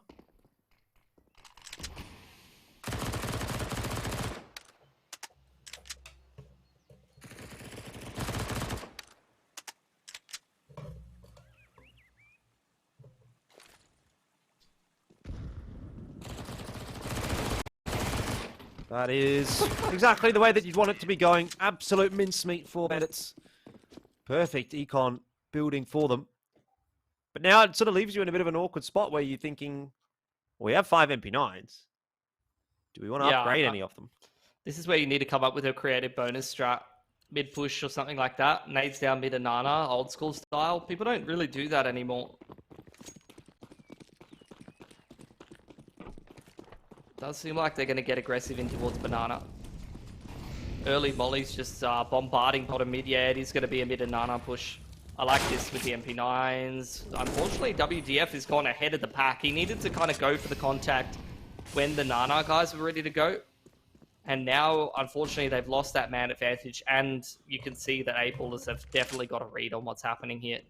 Yeah, they've forfeited mid-control. They're going to go through Carps instead. It's a nicely timed incendiary. We'll turn this into a one-on-one. Bogey ends up going through off the back of his smoke, but good trades coming back on in from Bandits. If Nibki was able to hold the line on T-Stairs, there was something in that one. Falcon, by the looks of things, just got spotted out there by Mr. Shark. Maybe there was a little sliver that he could see through in that smoke. Saw the movement and pretty much puts an end to it.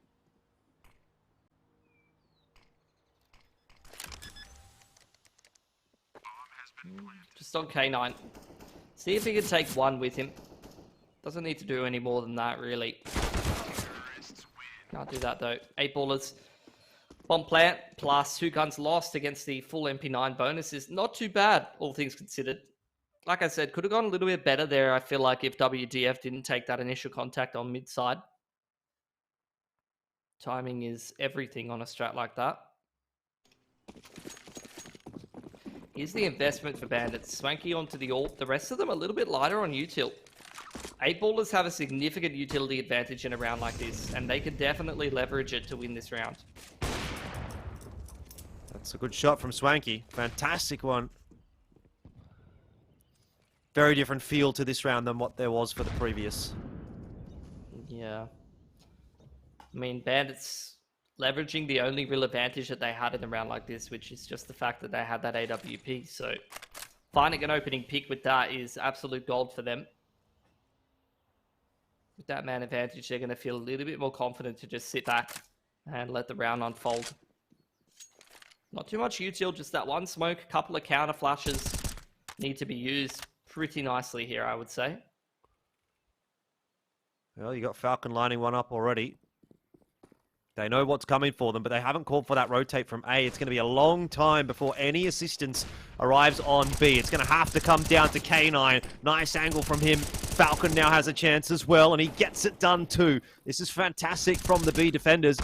Just what the doctor ordered. They've done enough to give the A rotators a bit of a sniff in this round. It is 2-on-3. Numbers advantage for the CT side. Swanky going to boost WDF up onto the flower pots, and he should spot Moe, but that's going to be a kill for the T's. Nice trade in the end there from Swank through the smoke, and now it's Moe in a one-on-one. He knows where Nipke's coming from, and that's no good at all for Bandits. 12-7, 8 ballers get another round, and a big clutch there from Moe. That's vintage Moe CQ right there. No doubt about it. A 4K in a round like that where they start off 4v5 and it breaks the CT money. Doesn't get more impactful than that. Now he's put 8 ballers in a position where they were facing down the potential of them getting reset.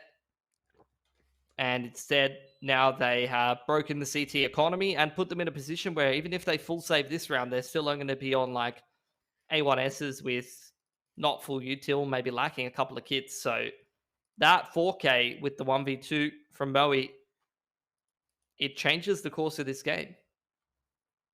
Certainly does. It's gone from being what should have probably been a pretty straightforward win for Bandits to now still at least having something to think about for 8 Ballers. I mean, I'm not going to say they're back into it just yet.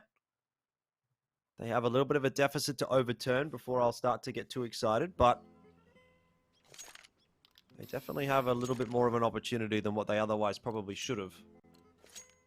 That's a little bit of a fumble from Bandits, but let's see if that's going to cost them. Because they've obviously got a lot of time to work with still here. 5 rounds the Bandits need to hold off before things start to get a little bit more interesting. This mid push. It's cheeky. Just with the USPs. Oh, he's in trouble. Yeah, no one's got him covered. Don't know what Proc's doing in Chicken Pit there. Kind of chickening out a little bit too much, perhaps. Well, it's a couple of AKs actually for Bandits. So I'd say they're pretty pleased with how that has panned out. Came into this with just full USBs and go out of it with 2 AKs. It is going to be your classic Inferno round though, isn't it? T's on one side of the map, getting the bomb down. CT saving on the other side of the map. Something that we see a lot.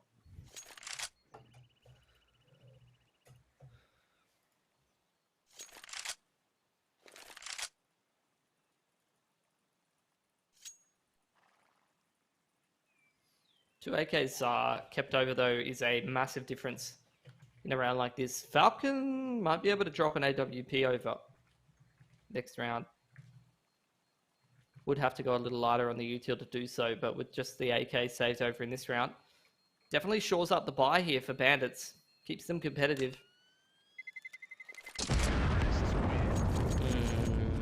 Is that alt money? I don't think so. I think he's a little short.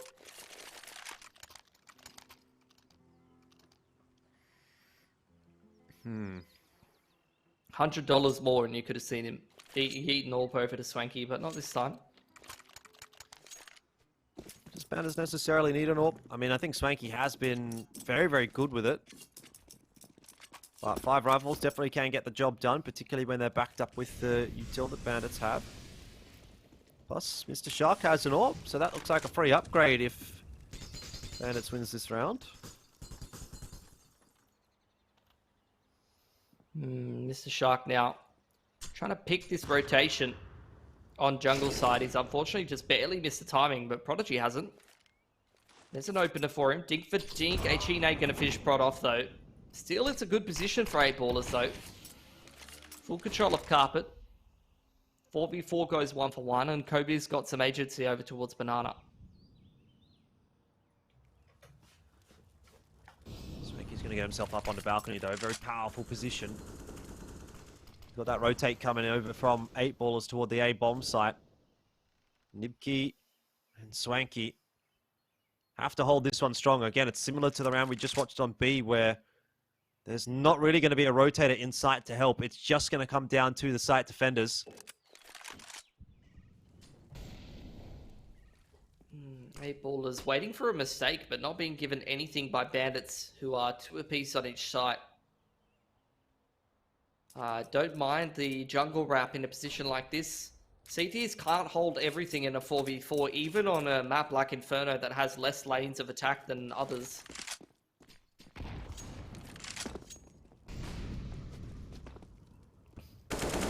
Falcon is in a good spot to put an end to this bogeyman, at least able to run him down. Now it's on to K9, he burns alive!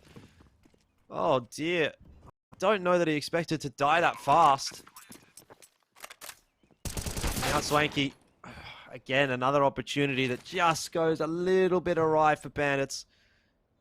A very winnable round for them. 8 Ballers tried to get a bit tricky and it's worked out for them, definitely, but I look at that one and I think, what if Falcon doubles down? What if Swanky gets that kill in construction? What if K9 doesn't die to the molly and finds at least 1 kill? Could be in a completely different round, but now we're at 9-12.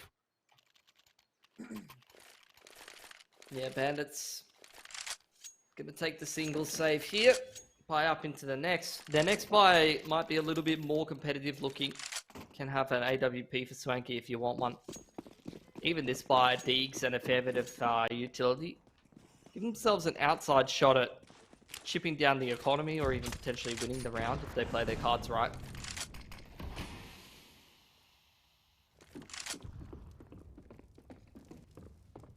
Starting to look more and more like 8ballers can actually make this comeback happen. That's not an ideal start though. Prod is able to ferry the extra gun back away from the CTs.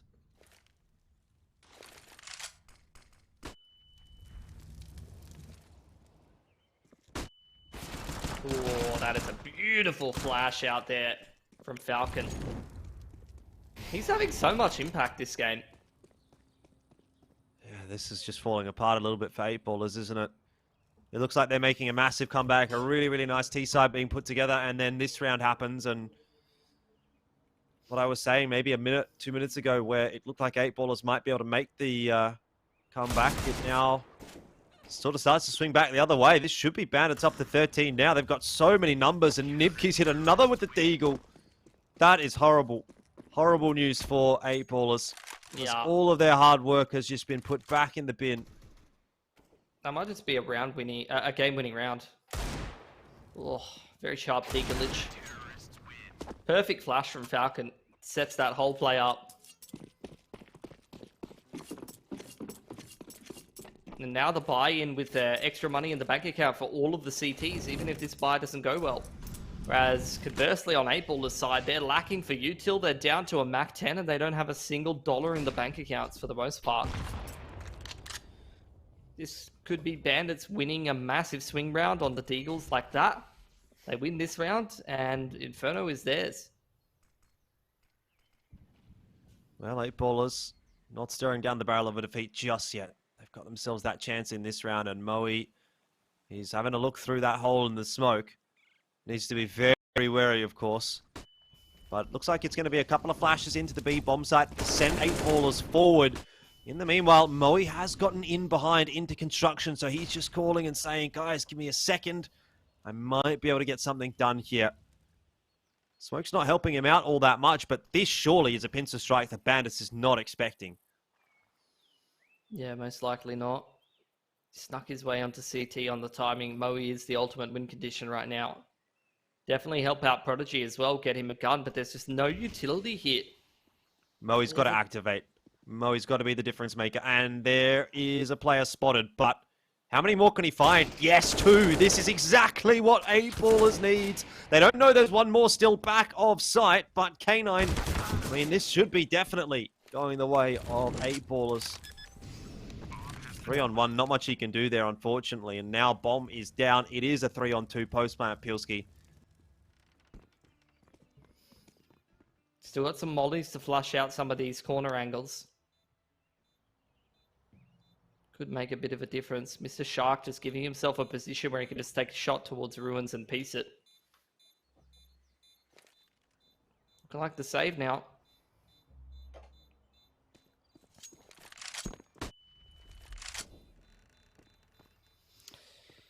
Should have been a Bandits round. They found that man advantage.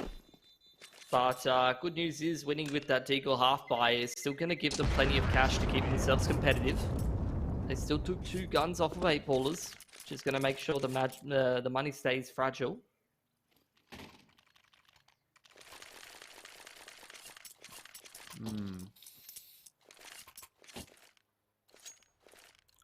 It's still very much a map that's able to go either way, isn't it? It's very typical of a Bandits Inferno. Always see them go close.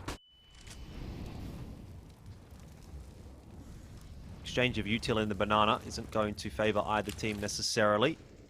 CT's still controlling sandbags. T's having a bit more of a look toward brackets. Actually very far progressed into the A bomb site now. And whoa! Swanky, I mean, he'll take it. He'll definitely take it. Another man advantage situation for Bandits, and they don't have anyone in a forward position that can bail them out this time. They've taken CT's information away towards bracket side. That will keep 2 on the B site for now. Util's looking a little sparse over here. It's just K9 with the last smoke, so that can buy him another 18 to 20 seconds. But after that, it's all on the rotations and the counter flashes. You're already starting to see the jungle play lean towards Speedway.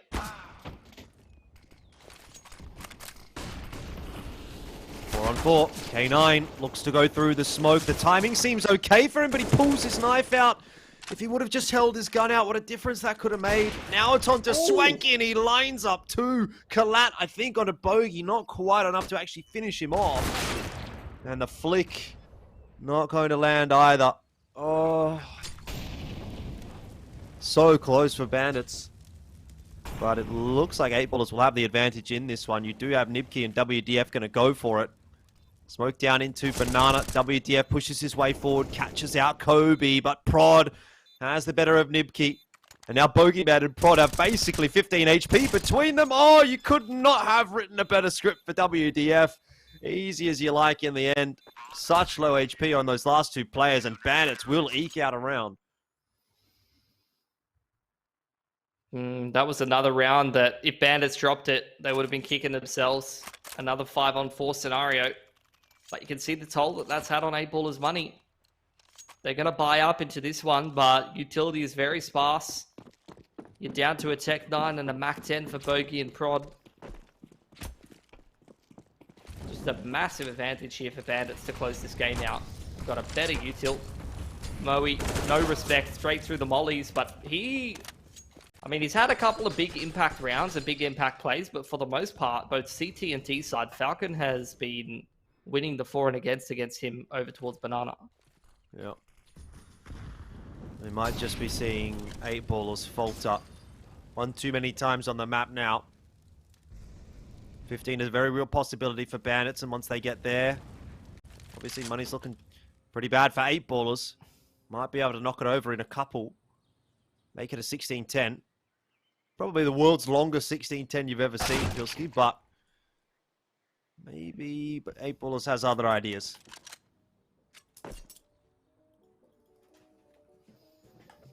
Four on 4. K9 and Falcon have only got 1 flash between them over towards the B side of the map, and that seems to be where 8ballers want to trend towards. Bomb's got to be retrieved for the T's here. Look at this rotation from Swanky, though. He's got no util, and he's only got an AWP, so he could get smoked off on the line, but I think he's found the timing to try and find some impact here. I think he's going to be able to get on the line in time, Jordan. Oh, he definitely is. Kobe drops. Falcon now does get flashed out, has to turn away from that one, but K9 changing up his position on the B side, and a big spray from Falcon. We finish off by Swanky, and Bandits up to 15. Really solid round from them. No money at all for 8ballers to play with, and well, this should be 16-10.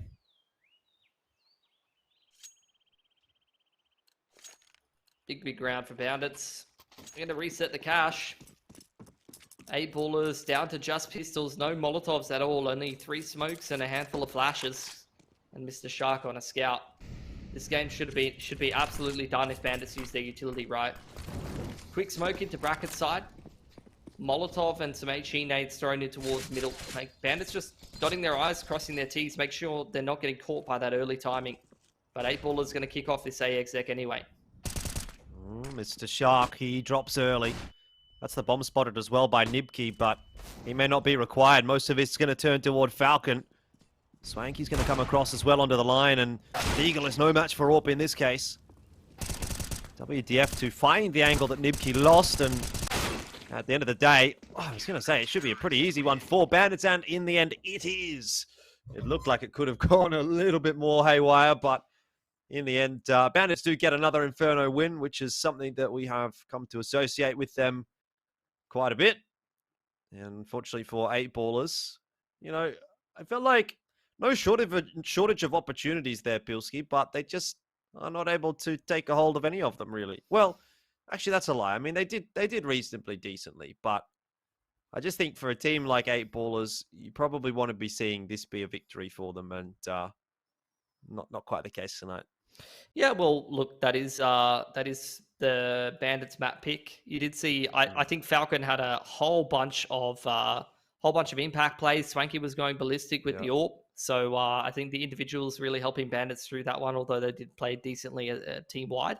This is where, we're going to get a little bit deeper on the map pool. I think it's the Vertigo pick for 8 ballers. So that's one you definitely want to see them walking away with. And then when we head on to Dust, I mean, it could go either way, but historically that hasn't been great for Bandits, although, hard to judge off a pretty small stats pool. Yeah, definitely. All right, something that we can discuss when we do come back from the break. It should be quite a quick one, so don't go too far away. We'll have Vertigo on the other side.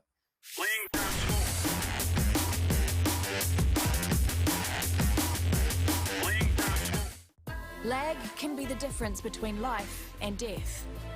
Switch to Orcon's Fiber Pro and Power on an 18-month plan and get this Razer gaming setup worth over $1,000 for free.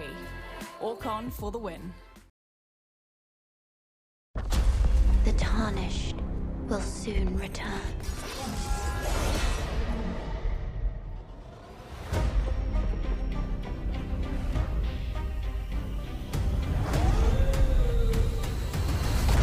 Someone must extinguish thy flame. They will fight. And they will die. For how else is a champion to be born?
Lag can be the difference between life and death.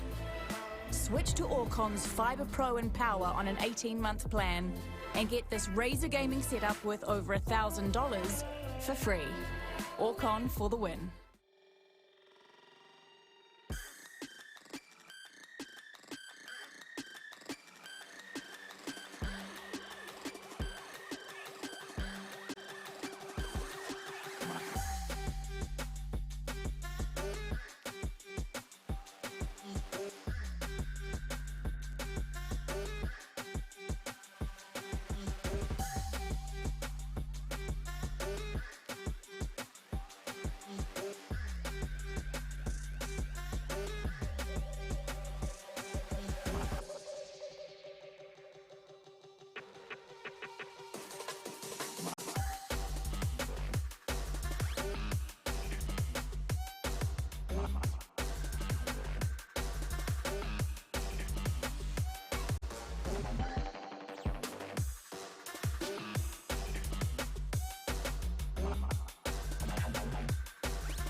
Look, it happens, ladies and gentlemen. Welcome back. It is LPL Pro CSGO. That was on my end, not productions. I did just accidentally touch my microphone. To be fair, Pilski, we've got a bit to talk about.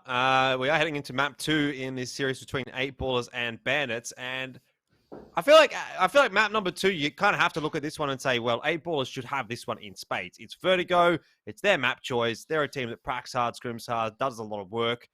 8ballers up against Bandits. I mean, it feels like on paper a series that's a bit wishy-washy, but when you get deeper into the map pool, out to the extremities, you really do have to favor 8ballers a little bit. And while Bandits did look good there on Inferno, that is like their go-to map. That is the map that we see them play all the time. So if 8ballers is going to be able to push them on their own map choice, I think now you have to look to 8ballers and say, well, this map, it has to go their way. Otherwise, questions to be asked for sure.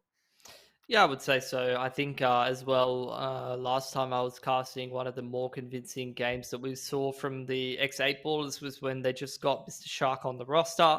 They had a game of Vertigo. It was a very, very good map of Vertigo. So I'm hoping they're going to bring that same level of form in. Obviously, playing with the coach today, not something that's super ideal, but it's not like he's really lagging behind in the server, Moe. So, look, still serviceable. He will have seen a lot of the games. I'm sure he can just fill whatever role Shui was doing, and they can go from there. And as long as the rest of the team structure's up to scratch, then they should definitely be able to take out Vertigo here and probably make this a 3-mapper of a series, I'm assuming.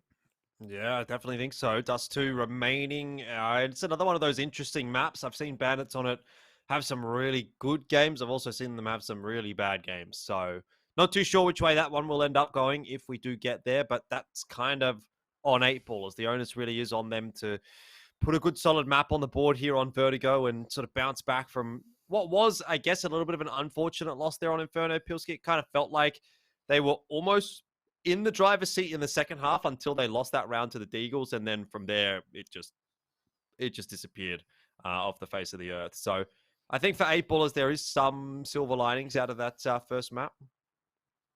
Yeah, for sure. I think, you saw a lot of solid rounds from them. They just didn't quite seem like they were bringing the same level of focus and form that we've seen from them in some of the other leagues. Obviously, playing with the stand-in, never ideal. They just need to bring back that same kind of energy that we've seen when they're playing at their good A game. They're playing off of each other well. You're getting some nice individual rounds as well. Didn't really feel like there was that same level of flair coming out from X8ballers that we've seen in some of these other competitions. So they just need to kind of turn it up a little bit, I think. All right, well, it's time to turn it up onto Vertigo. Up, all the way into the sky, Pilski. Is it the highest map in the pool? I think it probably is, right? All right, well, sometimes certain questions are better left unanswered. And I guess we'll have to think about how this series is going to play out instead. Obviously, for 8ballers, a must-win if they want to stay in the upper bracket. If not, then, well, they're going to go down to that lower bracket, and that would be pretty interesting. Seeing 8ballers drop down early on in the piece, Bandit stay on the upper side of the bracket. Not sure how many people would have had that pegged as the result that we'd be seeing tonight. Yeah, as we kick off this pistol, we got 2 sets of util here for 8ballers. Bobby's got one of them. Heading over towards this A side of the ramp for the most part. As Bandits, no util for them. All Kevlars and USPs. Looking to take some of those duels. Nipkey, a little bit of info in middle for him. He didn't see anything. As soon as contact's made over here, I think you're going to have to get a pretty quick rotate on from some of the Bandits boys. Swanky. He's got the lineup, but Smoker's going to force him out, and 8ballers, they just swarm their way onto the A bomb site. I'm not liking the look of a retake here for Bandits. No defuse kit, no util at all, so I gotta say, I'm a little bit concerned for them already after seeing that bomb plank go down, and some decent damage has been done. There is that to the benefit of the CT side, but this is always going to be a tough one to break, and Nibkey, he's going to have to do a lot of that work. Mr. Shark is just popping heads. Oh, dear. It's good opening pistol. I like the attempt on the smoke block there from Swanky, I think it was, over towards the backside of the site. Could have definitely given him an angle, but the flash coverage was a little bit too good. 8ballers coming into the site and just setting up that absolute meat grinder of a crossfire over towards connector. So Bandits, single save for them. Gonna go for a bit of a push in through middle, and Kobe's caught with his pants down. Loses his life. That's a Khalil. It's gone loose. Prodigy looking to lock that one down with Bogey, though. Really good reaction from 8ballers. Although Kobe was caught off guard, they were able to very quickly reroute back into spawn and stop that Khalil from getting into the CT's hands. That was a very fast round. Blink and you'll miss it. But what it does do at least is bring up the first gun round, which Bandits are going to hope to turn the map on its head. Swanky with the glass cannon AWP. Gets up on the line quite quickly. But he's not going to see too much because 8ballers are not really headed in his direction with force. They're going out mid. Falcon's already dropped. You really do feel already that there is a big shift on this map in the favor of 8ballers. Swanky's able to chime in with one. He's going to need a little bit more than that. Flash is going to pop, but it's not going to push him off the line. Kobe. Oh, no, Swanky. You have to be hitting those. Oh. Bogey coming up scaff side. Very important duel here.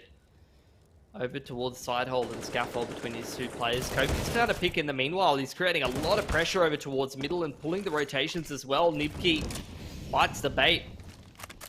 And he's going to lose his life over towards scaff side. So really nice round from 8ballers actually. And even the push into CT side. Bogey will actually drop, but a good trade in there from Kobe.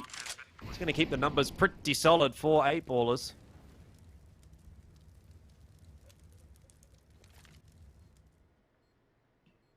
All on WTF, who is essentially looking for exits here. No kit means that he doesn't really have a chance in this round. But if he was able to try to complete that retake, he'd probably be timed out of it. And that's a nice pick to be getting. Takes the gun out of Kobe's hands. Grabs that AWP for the next round. And that's job done for him. And job done for 8ballers. Credit to them. That was a very, very nicely played round. I really like the way they apply pressure in different parts of the map to be able to force mistakes out of the CTs in those 4-on-4s.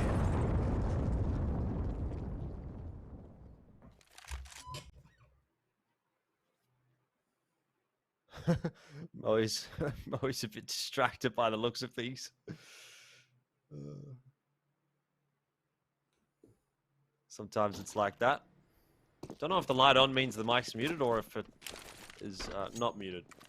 I think that's valuable information for you, Jordan. Why's that? Well, you had the... Yeah, okay. If you don't get the joke, you don't get the joke. I mean, it's supposed to be funny if it's a joke, Pilsky, and that was just lame. So...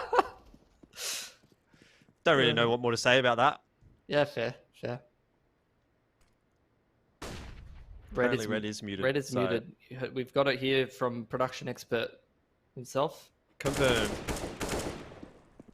Red is muted on my microphone as well, incidentally. But sometimes you don't see it. This will be a bit of a roughie for Bandits unless Swanky can find a way to get involved in the round really early on. But already you're kind of seeing these duels be taken by pistols. Deagles not really having the success. Swanky was having a look at mid, but now he's going to rotate his way over to A. It's just a little bit too late, I think. Smokes have already gone down. Spams through the smoke, but not going to be able to find a shot. And bomb goes down as well for 8ballers. So this T side, it's looking pretty dominant already. I'm prepared to say 4 rounds in, 8ballers definitely a lot more comfortable on this map than what they were on the previous. Yeah, definitely giving me the same vibes as to back to one of their previous games. I think Kobe in particular is kind of in this element on Vertigo. Saw a good performance from him in that other game as well. But on this game in particular, he's been kind of running around in middle. Seems to really have a good feeling for the rotation timings.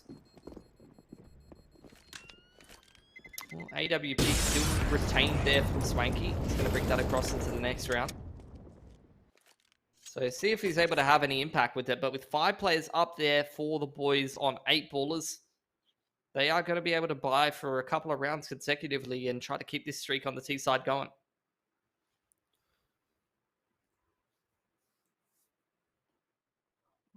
All right, well, 4-0 is the scoreline. Another gun round to come out here for Bandits. At what point does it start to turn around? At what point do they start to make a fight back? Is it here, or do we have to wait a little longer? Excellent flashes. Layering of utility from 8ballers just absolutely cleans up the A ramp position. It just seems like Bandits don't really have an answer at the moment.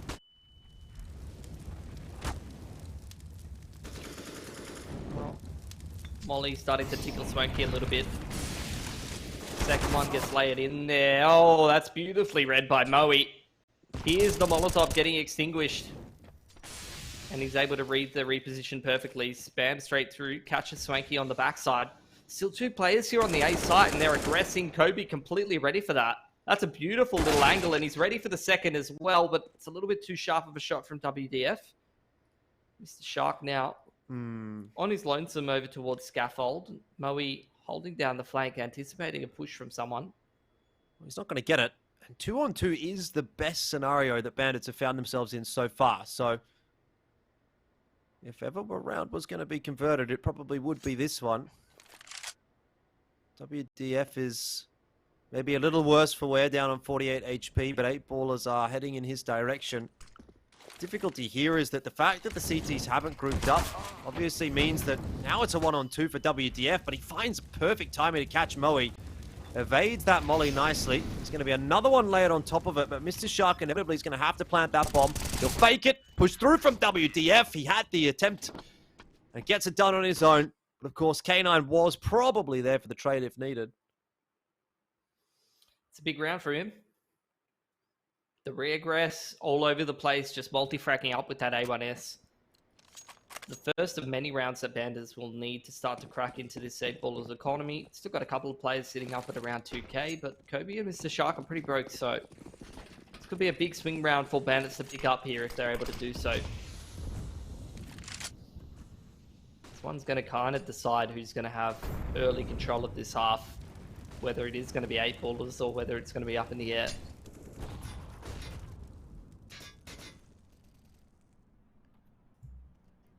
Yeah, big round, big one. Bandits were able to win quite a few of the swing rounds on Inferno, and I'm still not so sold just yet about their CT side on Vertigo, but if they get this one over the line and they do it cleanly, maybe they'll start to convince me. 8ballers are going to stick around. They've been spotted already down the bottom of the ramp, and they're going to start to progress forward anyway. Rotation is starting to come across from Swanky. It's interesting that Bandits have got the 2 players over toward B. I think it's fairly non-traditional at this point. You know, often you've just got the one guy at B, maybe one in mid, and the extra guy over at A.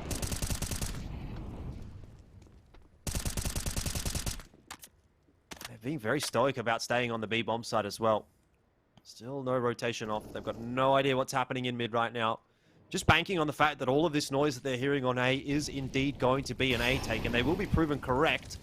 Swanky's in a great spot to make an impact here with the AWP. Should be able to land a pretty straightforward one here, but falls off the line at the wrong time. Just wants to go up on top of heaven. And that is going to prove to be his undoing, but Nibkey does a good job of holding things down for the moment. Good damage out from him, but Prod and Bogeyman again somehow are getting it done. K9 won't be able to deny the bomb plant, but might win the round. That is huge. Oh my god. Well, it's a round win for Bandits, Pilski, and I've got to say, credit to K9, because that was a really solid clutch, but that does anything but fill me with confidence about the CT side here for Bandits. If that's going to be what you need to rely on to win a round, particularly when they look to be in such good positions, then I'm still a little bit wary, still a little bit hesitant. Yeah, it's 2 big sequences back-to-back from both Prodigy and K9 there. But you are right, CT side economy is reeling as a result of that coming down to XVX. 8ballers have got that hero rifle and a couple of digs. So they're going to try to inflict some more damage on this CT side economy and keep the reset potential very real.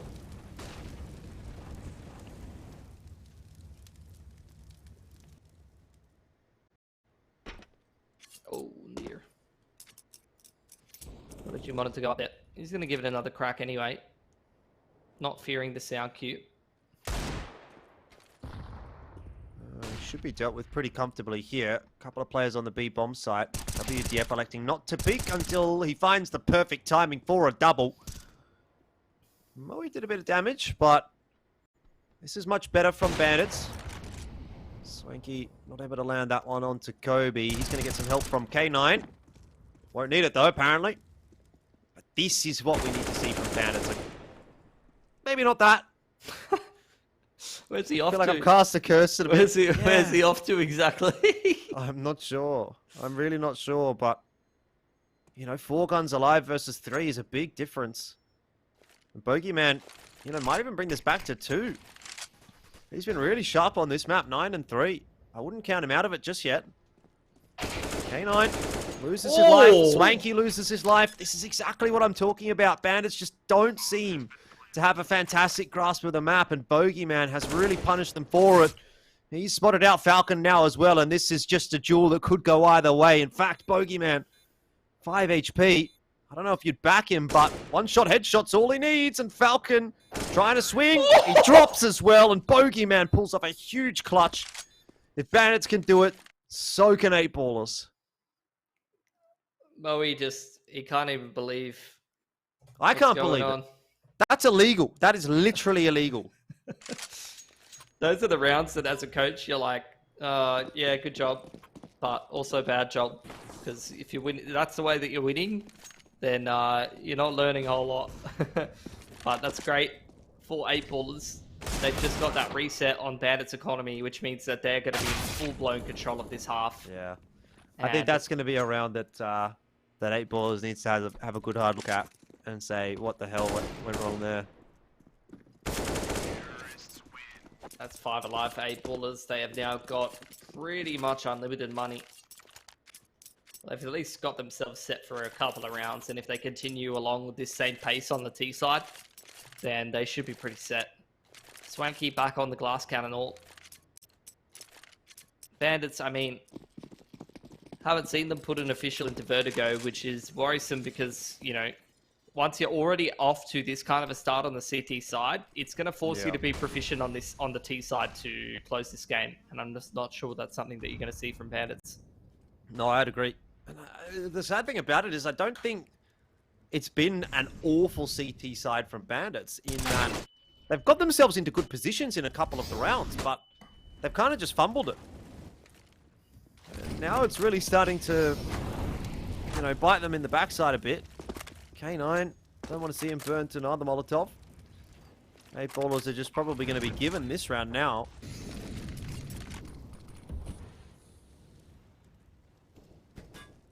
Yeah, it's some save territory, the way that those initial entries have gone. And that's it, looking like exactly what Bandits are going to do. They started to stack up that loss bonus, so the drops with 3+ alive can definitely help you put together another gun round.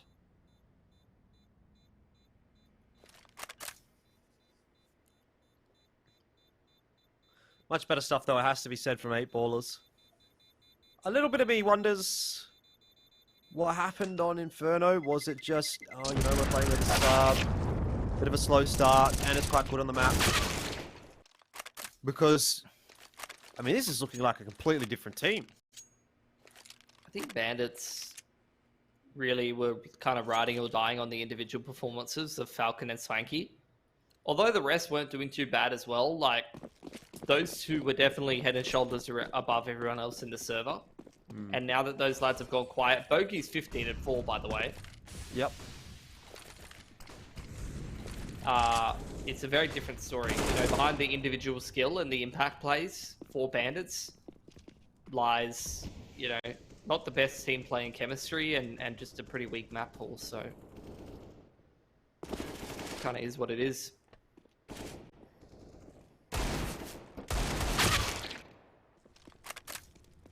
Well, Prodigy is putting short work into this round. Maybe very short, because he's actually eliminated himself, unfortunately. But 4-on-1, Libkeet Deagle. Not going to land any headshots this time. He was the big proponent of the Deagle round that Bandits won on the last map. Money's out of control now for 8 ballers. Got 10 plus K on 2 players. Pretty much set. Swanky back on the AWP once again. And 8 ballers have made great work of this Vertigo pick. In fact, their last few games of Vertigo have looked very, very strong. Yeah, for sure. I don't know that it's salvageable really anymore for Bandits. I think obviously they can work hard to get as much as they possibly can, but even if they were to get to 8-7 on this CT side, we would still say 8 ballers walks away with the advantage at the half. And Bogeyman, yeah, he doesn't really look like he's skipping a beat there. Another sharp shot from him. I mean, he gets that entry, and then even after, he's able to get traded very quickly. Like, the spacing was good between him and Moe. So even if he doesn't like convert that second shot, he's still putting 8 ballers further ahead by just taking that duel before the CT can get into a more comfortable position or find a good timing to reaggress.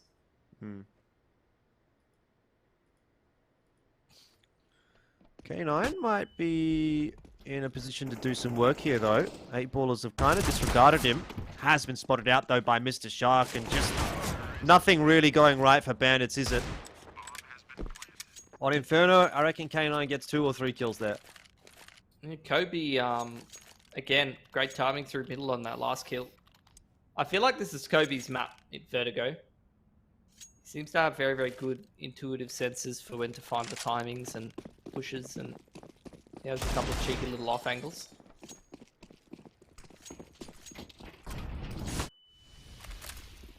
Here we go again. K9 pushing down the stairs, but locked behind a smoke. Oh! He's sort of force-bored into this round, K9, and it's nice to see WDF getting some work done, because now you think, well, Money's a bit in a weird spot for Bandits right now, but maybe it's actually workable with an M4 in hand and a numbers advantage. It's just good crosshair placement. Here comes this exit towards the A side. Bogey just walking up, but plus a couple of shots, which means he's only going to go 1 for 1. Moe gets blinded by his own teammate there. Not ideal. 4-3. 8 ballers do have a minute to think, and they've got a player wrapping around behind. You mentioned Kobe in the freeze time, and once again, he's going to be the difference maker for 8 ballers. Don't know that Moe was expecting K9 to have an M4, but end of the day, it shouldn't matter too much. Oh, Mr. Shark pops his head up, but he's good enough to deal with it. So double digits achieved for 8 ballers, and we are now starting to look towards a very one-sided second map.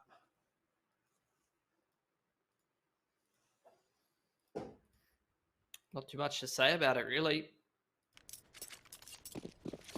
Dust will be an interesting one for sure.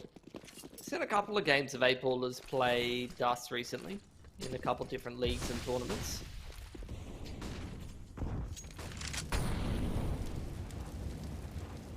This is I wish we could see this Bogeyman every game. The confidence that he's playing with right now. Yeah, definitely. He is one of those exciting players when he gets going, isn't he? And I think this is a very good timing. He slipped the net. This is the kind of 8 ballers that you want to see more of. Yeah. I think sometimes they do lack a little bit of that edge, so to see Bogey being this aggressive and this confident in this map of Vertigos, fantastic. Trigger discipline on point. Yeah, he's 100%ed this round. Should be able to get 2.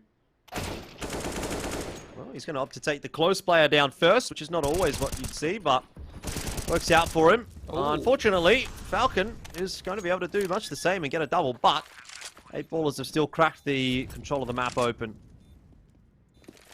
And they have the bomb plant down on B. Retake in here from Bandits. Got a bit of util to work with. That molly is definitely going to be a problem for Kobe. He should die to the fire. Prodigy is only good for 1, and now it's just Mr. Shark, but in a good spot. All from this position, definitely can win a round like this. Ducks his head back down, knows Nipke is pushing, Eagle comes out, and 8 ballers secure another. He's read that one beautifully. Now Money a little bit all over the place here for Bandits. going to get the reinvest, but it's lacking some util. They don't have a single kit.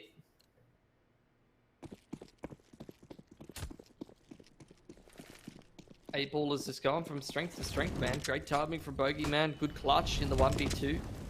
This team's starting to look dangerous. Run, K9.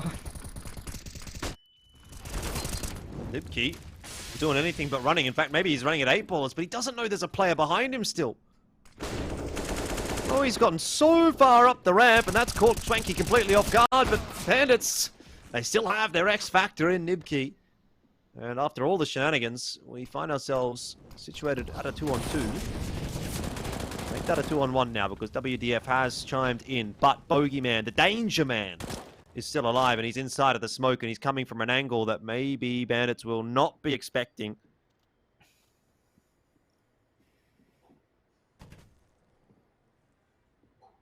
Gonna wait out those smokes. I don't know if he's gonna be ready for K9 right below him, but he might. Unfortunately, Gun Muddle blocks the push. Yep. So K9 doing a good job closing that round out. Last round of the half here, even if it is won by Bandits, is not going to look too great for him.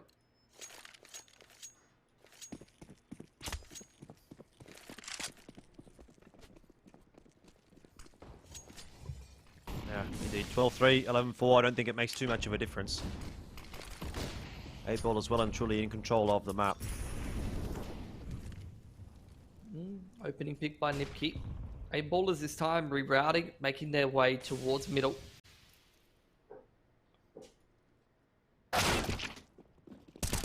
a sharp shot from Moe, but WDF able to trade. He would have loved a little more than just the one, though, because that would have swung the round well and truly in the favor of Bandits. Now it's on to K9. What a raw adjustment. Again, trades coming through thick and fast. Smoke down. Kobe's not going to get that util out in time, and Prod surely dies for the bomb plant. No, apparently not. And he taps away at the head of Falcon. I'm not sure how he's managed that on 5 HP. But 12 is the scoreline for 8 Ballers. And Bandits may not be long for this world heading into the second half. Yeah, most likely not. They've got to now get it done on their T side, and I think that's going to be happening. I didn't know they had fuzzy dice in the forklift down here. The more you know, Pilski.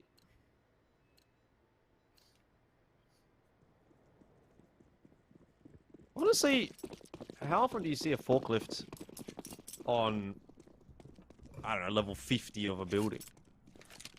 Yeah, I don't think that they do that. They get it up there, do they? I don't know. They crane it up or something. I mean, I'm sure you can crane it up, but I don't understand. I mean, look, to be fair, I haven't spent a lot of my time on build sites, so really, what do I know? But I couldn't it tell. seems like a strange thing. I mean, you're built exactly like a construction worker, Jordan. That's right. Bandits are getting a bit of work done here. They've gotten the bomb plant down really early on in the piece, and 8 Ballers have some inroads to make into the B site. It's just an all-out brawl. It never really stops on this map. It's just constant action, and this time it's going to be favoring Bandits. Oh, he's going to try and do his best to salvage it, but ultimately 1-on-4, you know, with only a USP is a little bit ambitious.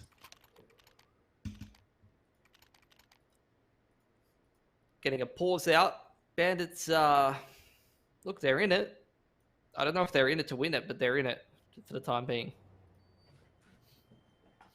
Yeah, I think that's probably a good way to be looking at it.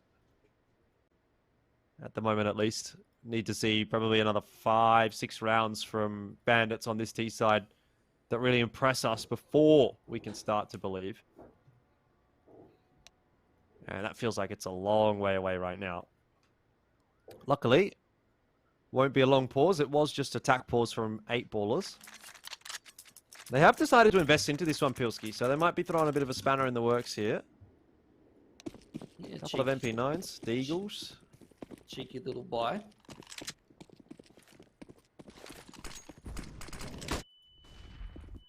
Ooh, layered flashes through middle. That's quite creative. Bogey's found a pick over on the other side of the map. Dear. WDF doesn't even know where he is. Nipke. Nice pick onto B. So look, there's space on B here for Bandits, but they've lost the rest of the map, Jordan. Yeah, look, as if there was ever really a question as to who was the stronger team on this map. I think 8ballers have tried to answer that in this round. K9 has been hit by a smoke. It's not going to give away his position. In fact, through the smoke, he's actually going to find a kill. But even still traded down, and now Prod unveils the positioning of another player. It's starting to fall apart a little bit here for 8ballers, and in the end, Bandits will get it over the line, but it was a bit tense for a moment.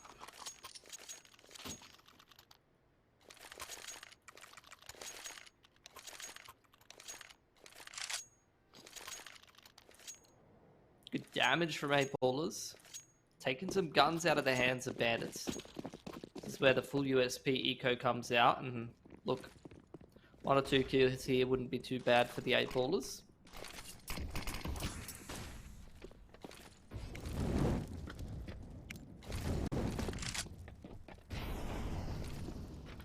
Not going to get it.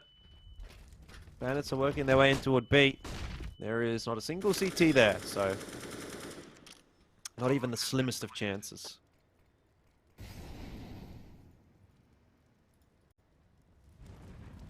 See if 8ballers are going to be obliged when they set up for exits. It's really good spacing. Rod's got himself a Khalil now. It's going to be tossed over to Mr. Shark, who has 100 HP. Seems fair enough. Bandits are not interested in trying to take that away from 8ballers, and 8ballers, for their own right, not really going to be able to find too much.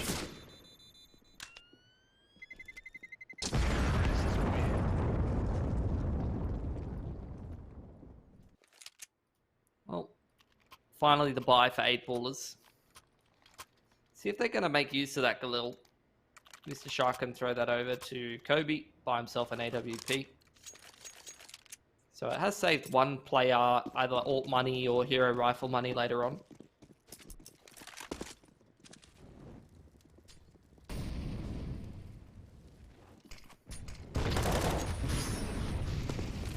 Bogeyman just has to duck his way back up into the A bomb site after putting some of that util down. There are a lot of Bandits members milling around on this ramp. Volley into sandbags. Nibki gets an opener onto Mr. Shark. This would be a bit of a confidence settler for Bandits if they could win a solid one here. Falcon has Moe on lock. And to be honest, the T side starting to shape up for Bandits. Nibki's caught Prod. Still definitely very early days, but at least Bandits haven't gone down without a fight. They are quietly putting themselves in pole position. I didn't have a whole lot of faith in their T side, but it's not looking too shabby. They're winning all the important rounds that like put them in such good positions. Like if they're going to win this round with all these players surviving, could be pretty huge. Kobe only goes 1 for 1, so 3 up there, plus a bomb plant. Bandits only trail by 5 rounds here, and they've got a good economy. This game is actually very winnable from the position that we were in earlier. It has definitely flipped itself around. 12-7. I mean, look, it's still not out of the danger territory for Bandits by any means, but they are doing enough to start to restore some degree of confidence. Swanky getting the better of Bogey there as well with the Mac 10. No way he gets a double. No one's bought head armor, Jordan. It's a nightmare. The Mac 10 has never looked scarier. This is the second time that Swanky has made that exact read. He did it on Inferno. You questioned it. It didn't really matter on that map in that particular round, but oh, he might get another one here. It's getting all the dinks. Kobe's got head armor. It's almost not mattering, mate. All right. Gets away with it. I did not expect the potential 2-0 from Bandits. It's starting to shape up that way, bro. Oh, I don't know if I would go that far yet. I think they've still got a little bit more to do on this T side before I'm fully convinced, but you know, I thought this was almost a guaranteed 1-1. And now I'm starting to wonder if maybe there's something else on offer here. Mr. Shark does not have a defuse kit. They should have this one in hand quite nicely in the end. Bandits, ooh, might have been a heart-stopping moment for them there, but all good in the end.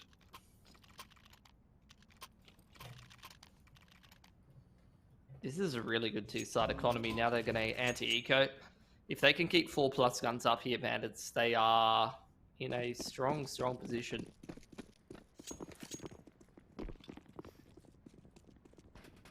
Well, how long can this keep going on for before 8ballers makes an adaptation or a change on that CT side and starts to put a bit of pressure back on of their own?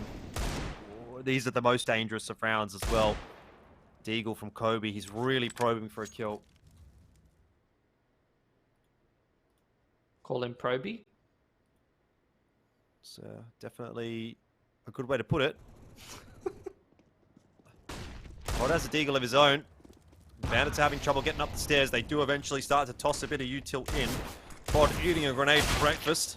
Maybe it's dinner at this point, to be fair, but the result is the same, and clean entries from Bandits onto B. Yeah, Jordan, they have a lot of money. They have a lot of momentum. They do. I'm feeling the 2-0. I'm feeling it.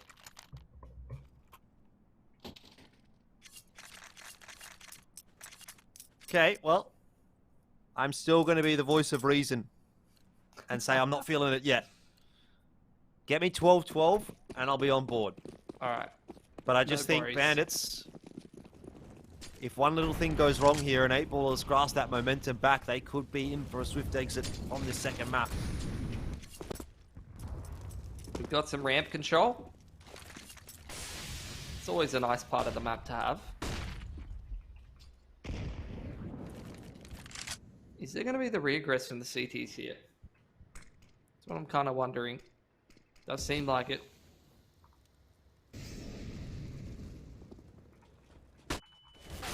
Oh no. Fully flashed. That's his teammate's flash. WDF is able to find another one. He knows Moe is coming as well. The trade attempt here from Swanky. Uh-oh, Pilski. What is the bomb doing there? Falcon's going to have to go back and retrieve it. Look, he's had a bit of a quieter map here, but he really has been a bit of a superstar for this Bandits roster in the last couple of games I've watched of him. So, yeah, this is the kind of round. If this goes the way of Bandits, maybe. Maybe. Yeah, this could be the nail in the coffin right now. He's got time. He's got a smoke as well. But if he tries to go for the plan and 8ballers just walk up on him, then he may be in trouble. And that's exactly what's going to happen. Prodigy won't go through the smoke, and Falcon's actually going to try and push his way forward, but luckily he decides better of it, because there was a hole in that smoke, and if he would have gone any further, he was a dead man. Now there's every chance that he wins this round, though. But with that said, Kobe's got a smoke. He's got a defuse kit. This is going to have to be one hell of a clutch from Falcon. Prodigy is looking in the right direction, but Falcon, now it's his to lose. Kobe's going to try and do what he can. It sits on that defuse. Around the corner, Falcon! No, he waited too long. It was his. It was free. No, but that's fine, He got Jordan. the kill. That's fine. Because look at the money on 8ballers now. Yeah, but could have been another round for Bandits. That's the best way to lose a round. You're right. Well, I guess it is, but it's also kind of a painful way to lose that round because you think about that one as probably your round. I mean, Falcon did nothing wrong, essentially. It's just unfortunate that he wasn't able to land the initial spray of bullets. Big chat here for 8ballers as well. They know that this is really teetering on the edge now. Yeah, they've gotten around, but it was a hell of a streaky one.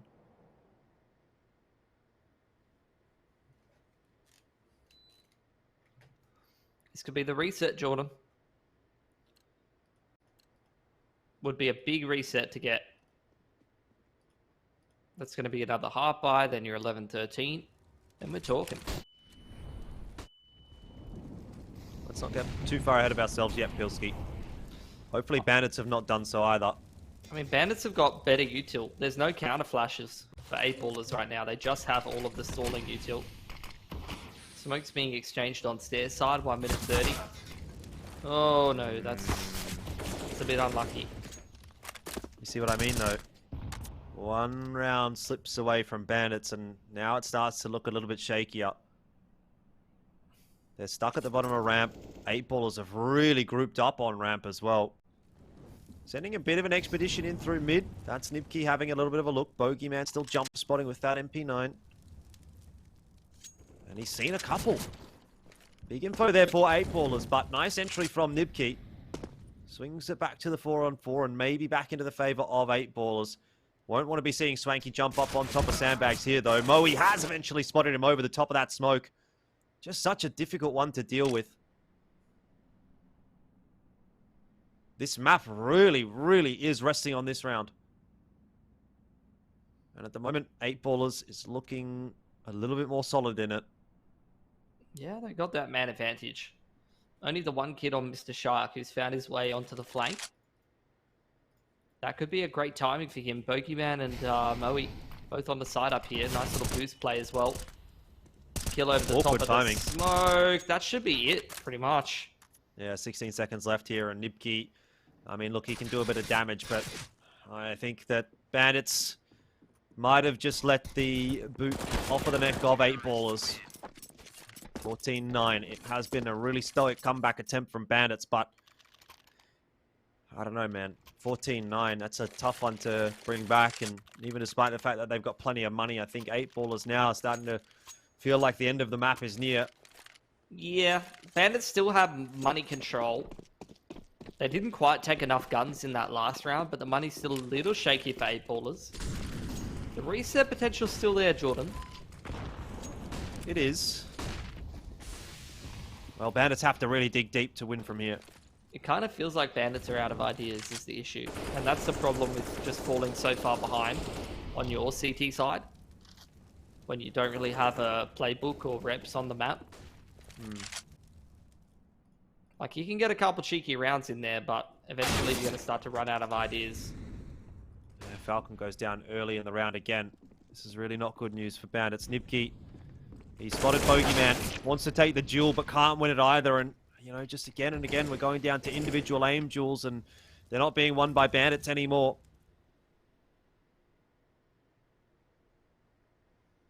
Prodigy does find the timing to get onto the bomb site itself, and you know, another exchange still favorable for 8-ballers, even though there's a 1-for-1. Now K9 needs to step up.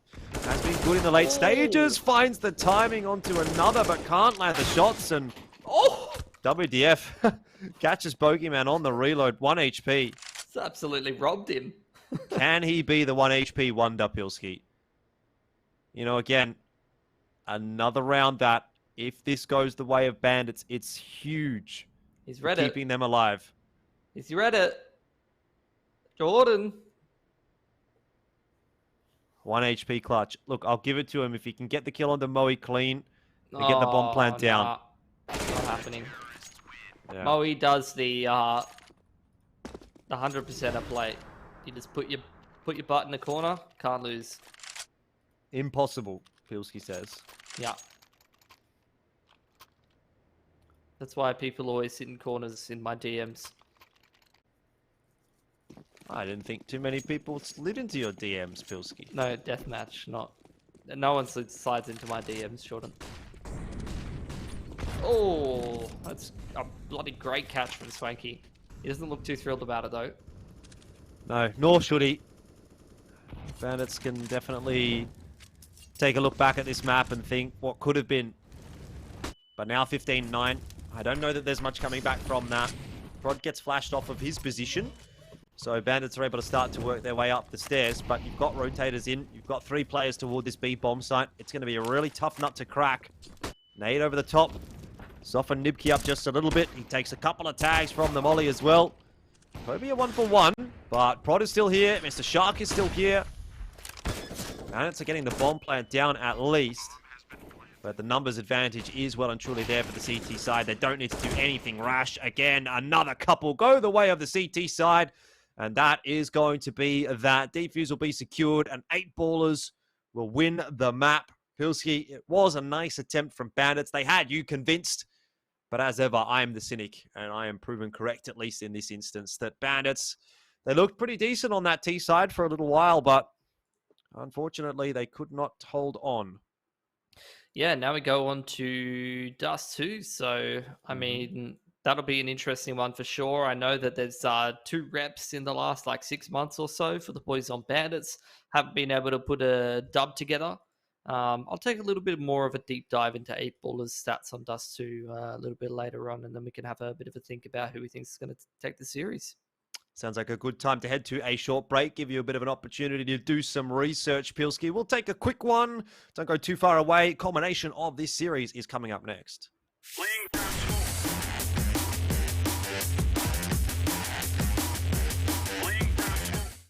Lag can be the difference between life and death. Switch to Orcon's Fiber Pro and Power on an 18-month plan and get this Razer gaming setup worth over $1,000 for free. Orcon for the win. The Tarnished will soon return.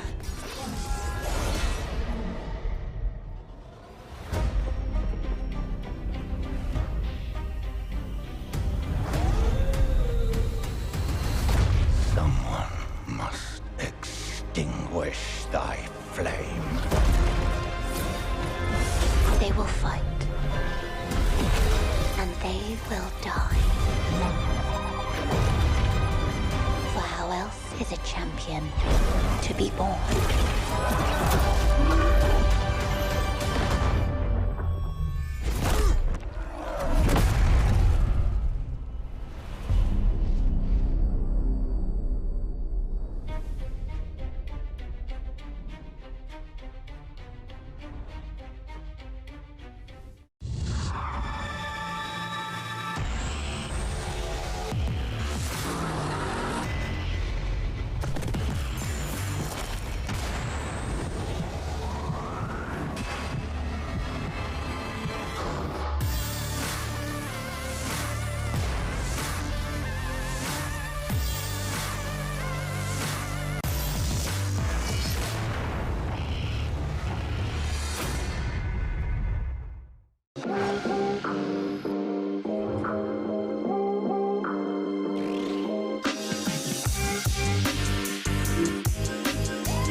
Lag can be the difference between life and death.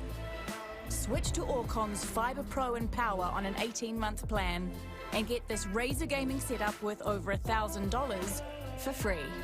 Orcon for the win.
G'day, welcome back to LPL Pro CSGO. It is getting a bit late in the evening, but we are heading towards another map. It'll be our final one for the night here, Pilski. Dust 2, 8 Ballers and Bandits. We sort of expected it to go the distance, at least I did. I don't want to put words in your mouth, but I definitely thought that when I've watched 8 Ballers, they have tended to be a team that sometimes can't get it over the line as cleanly as I'd like to see from them. And of course, for Bandits, they're one of those teams that really has long series. They always seem to be able to cause a bit of a ruckus, and I've said that a few times tonight, and so far, they have done that.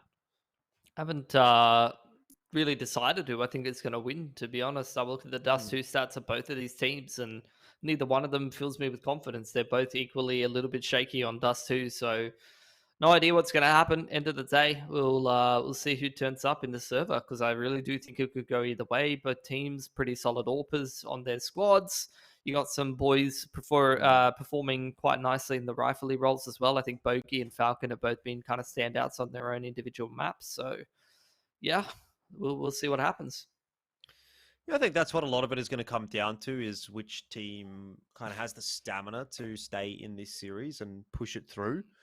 Obviously, you've seen, as mentioned, a couple of really good individual performances on both sides, and if one of these teams has their lads step up and sort of run away with a half or something like that, then that could pretty much just be it. Obviously, we'll have a lot of our eyes turned toward the AWPers. And as you've mentioned, obviously, Falcon and Bogey have been the two standouts for the series thus far, outside of the AWPers, I guess, as part of the rifling contingent. I don't know. I think last time I watched Dust 2 from Bandits, they kind of got absolutely smashed by deadweight. I didn't really see anything really from them there that was particularly impressive. But what I will say is, when you go down on a map like, I think it was 16-3, maybe it's just not your day. You know, maybe that wasn't the performance that we can hope to see from Bandits tonight. Definitely we'll be looking for something a little bit more from them than what they did show on that particular evening. And they kind of just got steamrolled by a deadweight that was all guns blazing, absolutely firing. I don't think that there was much really that they could have done about it. So I'm not sure that's particularly indicative of the results that we might get here. But, you know, again, I can kind of say the same for 8 Ballers. I'm not really too sure what they're going to provide for us on our third map. Obviously, it was down to 8 Ballers to make that choice, whether it was going to be, I believe, Overpass or Dust 2 were the last two left in the pool. Overpass would have been an interesting one. You know, again, a little bit further in towards the extremities of the pool, but we do find ourselves heading toward Dust 2, and that is, of course, going to be our final map for tonight. We'll see which way it is going to end up going. Bandits and 8 Ballers fighting for a spot in the upper bracket. don't want to be knocked down into lowers. Couple of pretty strong teams down there. Not to mention the fact that at some point, you know, you'll get the clash of DGG Vertex, and one of those lads will be in the lower bracket as well. Don't want to end up on that side of the bracket if you can avoid it. Couple of pieces of util here for Bandits, who are kicking things off on the T side. Good chance for them to get the momentum rolling. Bogey still playing with the same confidence that he did on Vertigo there. Straight up middle, gets flashed off the line though, and Falcon going to make some steps on short. See if he could push and pull the rotations a little bit. You're starting to see some shifts from the CTs over towards CT spawn, which gives a window now for Bandits to try to get into this beast site and apply pressure to Moe. Yeah. A bogey that is that confident is going to be a dangerous sign for Bandits, but I can tell you one dangerous sign right now for 8ballers is that there's 4 Bandits players on this side of the map and only one CT. It's Moe, who's going to try and do his best to tap away at some heads, but he's not having any luck there at all. And you might as well consider that the pistol round done and dusted.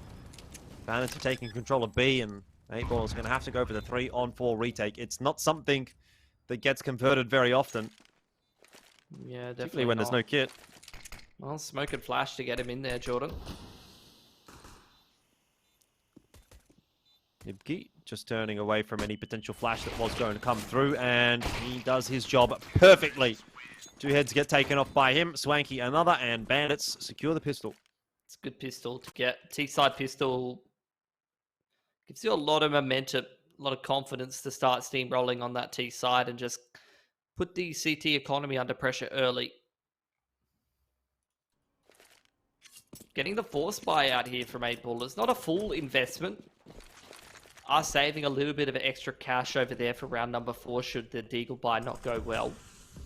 Double push into the lower here. Falcon going to check Prodigy. Is he going to be ready for a second player? Crosshair placement seems quite indicative that he's expecting himself to get crunched in tunnels, but he's been able to get out. In the meanwhile, Bandits have got that long control, but that is a hell of a shot from Moe.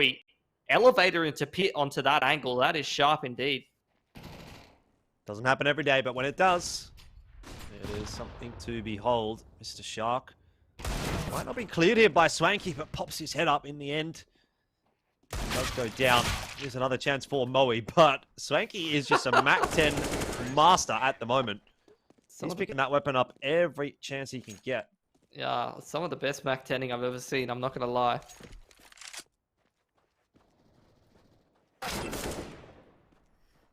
Some nice shooting from Kraken as well. So it should be another anti-eco here for Bandits after they have survived with most of their players. Then you're going to get that next gun round out from 8ballers with some pretty nice utility across the board. Bit of a mid-stack here from 8ballers. Long control taken by Bandits in the meanwhile, and K9 spots out the push, going to drop the Molotov for safety.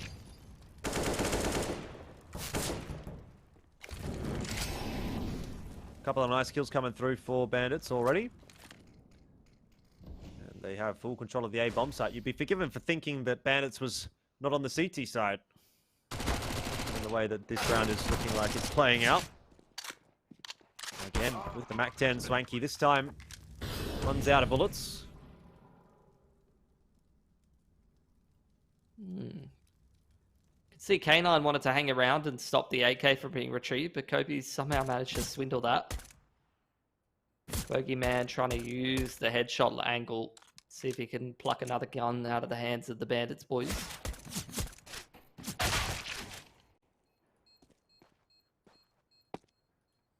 So look, decent damage.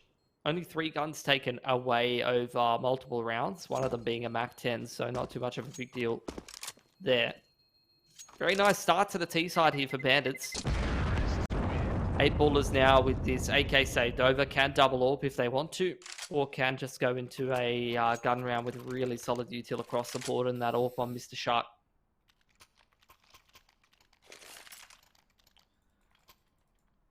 This one will indicate how the rest of the map is going to play out for us. Swanky looks for an early pick. Oh, and he did actually get that tag onto Kobe. Nice flick. Not going to connect anything else, though. In the meanwhile, 8ballers have taken control of long, so decent map control being established by the CT side. Have to be a little bit wary, though, into mid and into short. They've got absolutely no idea at the moment. And Bandits are looking to exploit that by working their way into mid already. Mr. Shark sees that util, backs his way up into the bomb site. Good angle to hold. Nice shot connected. Looks for some more as well and can't connect onto the second, but gets the info across and Bogeyman tries to get aggressive. Kobe, a bit of a messy spray, gets done in the end, but now it's Mr. Shark solo, needs the comms, window is the call. He turns around, can't land any of the flicks. That was a hard one, to be fair. And we're into a 2-on-2. Good util here for 8-ballers. HE nade and Molotov could definitely make a bit of a difference if it's placed in the right position. Double heat and setup. I'm not sure that's something you're going to be ready for if you're 8-ballers, but that nade is going to do a lot of damage to both of these players. Swanky on the line. He's been really sharp with that AWP. Can't hit the second shot, but Bob's got no idea where WDF is. And 4-0 is the scoreline. Damage to the 8-ballers economy there from Bandits. Lost bonus really stacking up for the CT side. I'm keen to see if they want to put another buy together, because they got a lot of players sitting around 4K. Indeed, it's just that one player who was a little bit lighter on the cash. Moe goes down to the MP9 to make up for that. And Bandits, here's a good round for them to potentially swing the game even further in their control, especially if they can survive with a lot of players. They've already got like 3.5 plus on 4 players. Swanky spotting out the AWP's position.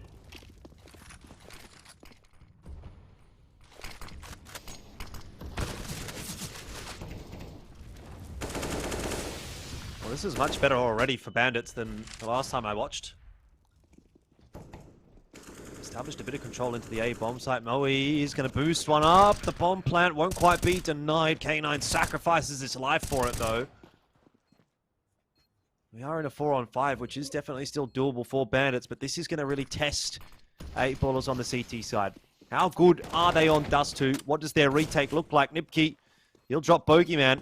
Now Moe's going to be the one that's boosted up. MP9 goes to town on a 1, but not more than that. And Bandits starting to put together some kills. Falcon comes up with a big 3K. And 5-0 the scoreline. Now this is going to have 8-ballers scratching their heads a little bit. Falcon could have retrieved that AWP and opted not to, so I can only assume we're going to load in and see Swanky with a Mac 10 here. No, he's bought himself an AWP. Interesting. Maybe the comms not on point. Yeah. Half buy in here for 8-ballers. They're pretty far behind here, relying on that loss bonus to keep them going. Bandits, especially if they don't drop too many guns here, their money's just kind of going to be out of control for the rest of this half, man. That's a really nice entry. Bandits have chosen the right side to go into here. Falcon, crosshair placement on point, deals with the lower dark push. K9's cutting the map in half, but he's full whited actually by Swanky's flash, and unfortunately loses a gun as a result. It's not so bad for Bandits. Well, he might try to get out of here with the AK. But Falcon's already on the move. I wonder if he's expecting Moe. Oh, he certainly is. And he's spotted him out as well. 6-0 the scoreline. No gun taken through for the CT side. Bandits are well and truly in command of this third map. Another gun round to come through, though, for 8-ballers. And hopefully they've got something to show for it.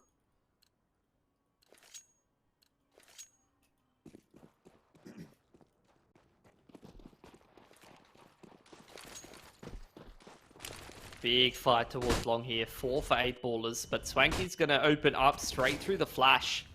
And actually with that man advantage, Bandits choose to not fight anymore. So that's gone as well as it possibly could for the T side. Big long stack for 8-ballers, and they still don't put themselves in a favorable position. Yeah, Swanky's just been on a tear on this third map. Falcon will drop in mid, and Mr. Shark actually gets the better of Nipkey as well. But that's not really going to stop the offensive here from Bandits. They're more interested in the B bomb site. Kobe sits himself down by car. WDF tries to take the challenge and will make it work for himself. But you have Swanky now in a 1-on-2. So, what can he do? 7-3 so far. Bombs planted nice and open. He's going to go and try and look to clear out upper dark, but you have to hope that he's going to hold this line for a long time because there is a player there, and now he's in a bit of trouble. Oh, dear, Swanky. This could have been his round. 2 shots. He got both the opportunities, but he hasn't connected them. Pilski. He's got another one, though, on Demoe, and now Mr. Shark has been spotted out. Swanky cannot get it done, and he will be feeling that that really could have been his round. Again, though, He did everything right except hitting the shots. Worst way to win a round was 1 player up. I thought you said the worst way to win a round was with 0 players. Yeah. When does that happen? Guess that when they time out? I don't know. No. T side, I guess you die to the bomb, but CT side, don't think you can. Can you win a round on the CT side with 0 players? Just fall off the map or something, I guess. Either way, that's going to take a big toll on their money. Die on a molly or something? Yeah, true. Very unlikely. Yeah, 8 ballers have got that long control yet again. So you think Bandits reroute back towards middle. Or Cat.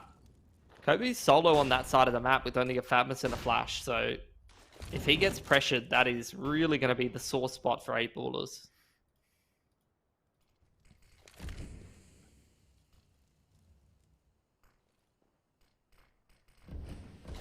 Different setup this time from Bandits. It's just going to be a good old A take through short. Incent down at a nice time for Mr. Shark, and he has got some fish in a barrel in front of him right here. Doesn't connect the shot onto the second player, but already having done a good amount of work. Wasn't aware of Falcon dropping down into CT, and Falcon's going to look to continue to take control of long. He's pushing. Prodigy will drop now as well. Moe's position, perhaps not expected, sitting by the blue bin, but Falcon's done a great amount of work in this round already, and now it relies on the rest to finish it off. Nibkeep, no man's land, wins the duel. Bombs planted out in the open.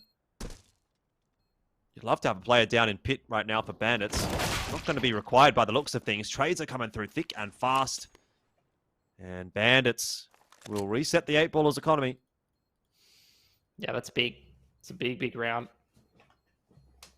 8-ballers just in an absolute world of hurt right now. They win the 1 round that they got with 1 player surviving.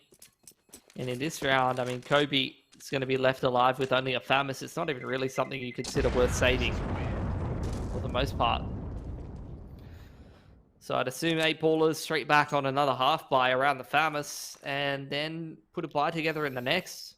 But at that point, you know, Bandits has already claimed the majority in the half. Anything over the top there is just a bit of a bonus.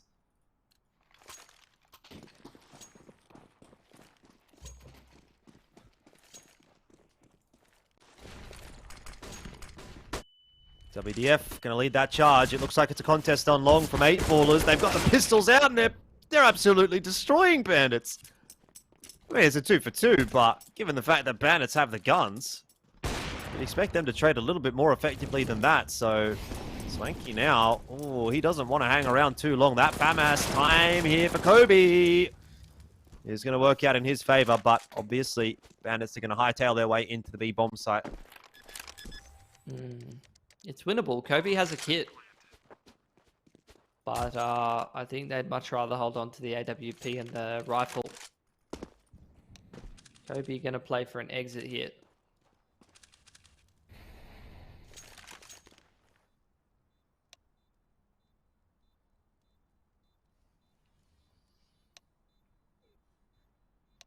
A bit of a chatting going on has me worried. I'm going to see a pause coming out soon, I'd guess.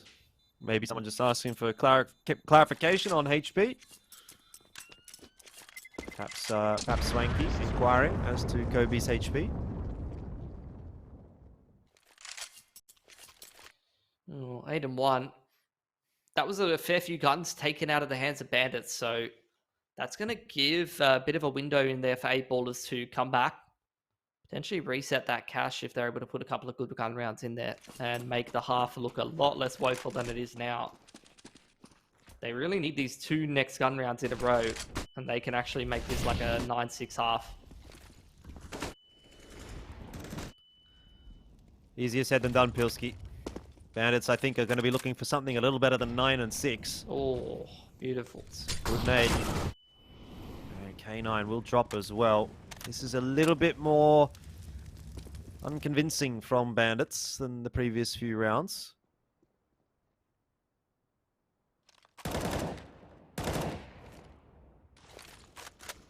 This is exactly the kind of round that 8ballers need at a time like this when their money is looking so shocking.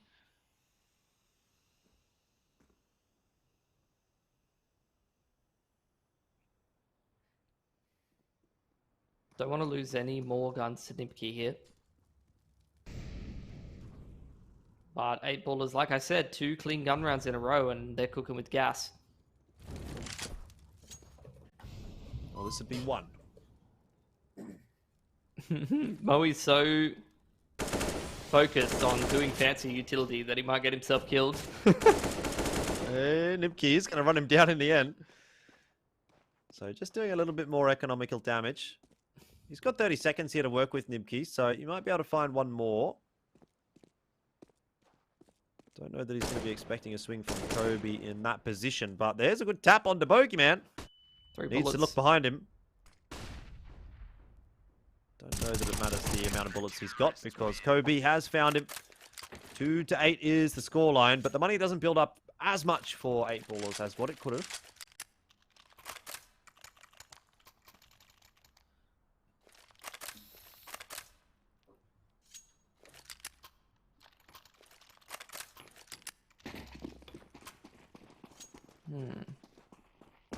So Bandits, now you've finally seen them run out of cash. This could be a big swing round for 8ballers. Put themselves up at 4 to 8.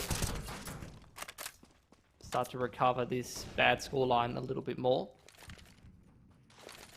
Bandits work in the middle of the map, going to start to go towards Cat. That smoke's going to keep them in check for the time being. Bogey hanging around. He's going to finally drop into CT. Picks himself up an HE nade from CT spawn. Going to chuck that into short. And gets a little more damage onto Nipkey.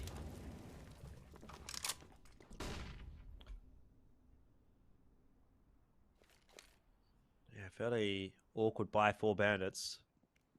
You've got a scout and an AWP on the T side. Doesn't fill you with a huge amount of confidence, but Falcon's position is really good. He's very far progressed, and he can definitely cause a bit of a problem here for 8ballers, whether it's on the rotation or into the entry. Gets that 1-for-1, dies to Bogeyman in the meanwhile, but Bandits have done enough to make this round interesting now.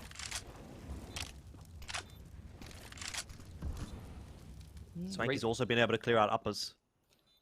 Re-smoke onto doors for the T's. These flashes are going to have to be layered perfectly.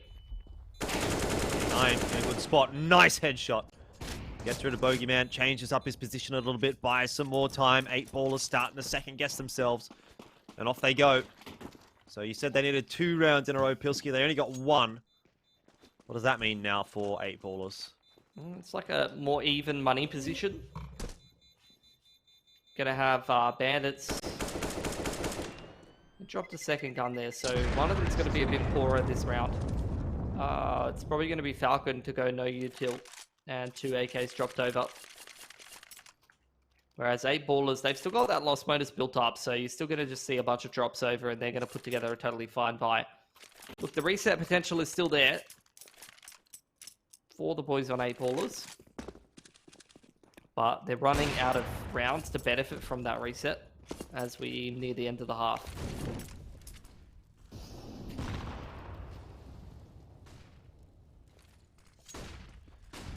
I guess it can still go either way.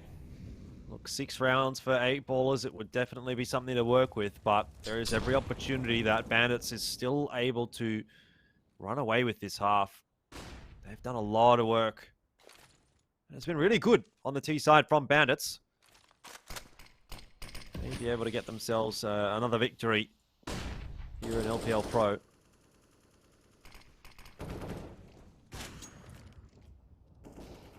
Mid to B smoke. Not being respected by Bogey for the time being, but Falcon just sneaks up short and drops into CT spawn. I'd imagine through a progression smoke that he threw himself. Now you got pressure in CT. You're cutting the map in half from multiple angles, and the mid to B's on the cards. Oh, those are some nice entries. Eight Shark. ballers. They've missed their window, Jordan. I think so. Well, Moe with the green machine. What's he got for us? Used to be an AWPer at times. That's confidence from Nipkey. Might have cursed him a little bit there, but this is really impressive, actually, from Bandits. Bearing in mind, obviously, that they're the team that came through from the group stages, and 8 ballers, they are the invited team. This is not the way that you'd be expecting this match to go with that information. Attack timeout from 8 ballers. Is it a bit late in the half now, Pilski? I mean, if they can get 3 in a row, the game is, like, winnable. And if they win this one and the next one, then they could reset them on the last. But it seems like it's going to be a half fight. I think 8 ballers just setting up for a very specific plan to try and win the half fight. Hero AWP onto Moe. The rest of them push lower dark. Moe gets a freebie onto Falcon. Oh, the repick as well. Confidence from Moe. Well, I did mention he used to pick up the AWP every now and then. Yeah, that's a nice example of it. It's exactly what you want from your hero AWP. Swanky might have found the timing here. Moe has been spotted, but neither connecting a shot, and Moe gets out alive. Trouble is, none of the guns are retrievable just yet. So 8 ballers are going to have to do something with this numbers advantage rather than just with a numbers advantage plus some extra bonus weapons. These are great positions, though. The upper dark and the lower dark positions. You can see Kobe and Bogey can kind of play off of each other. Kobe spots the boys going up catwalk.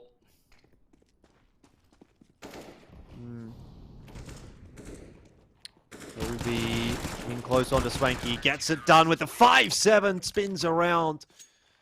And 8 ballers sneak out one. Kind of reminded me... That should be a teetering point. Yeah, for sure. I mean, that kind of reminded me of the Vertigo pause where Moe set up the underarm flash into mid and then the second flash layered into spawn. And you got that mid crunch for 8 ballers. I think that's just a really nice Moe call there. In that hero AWP round. Now Mr. Shark finds the man advantage, and all of a sudden, 8 ballers could be looking to put a couple together and, you know, then move on to their T side. They get the pistol. It's anyone's game. Yeah, definitely. This was a round that Bandits kind of needed to start positively, and that has not occurred. They're down to substandard weaponry, 2 AKs, a MAC-10, a Deagle. Falcon's trying to be a bit of a pest up on short, but he's committed to that fight and been deleted by Bogeyman.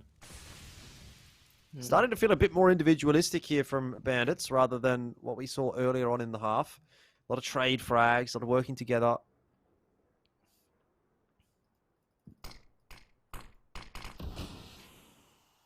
Re-smoke on short.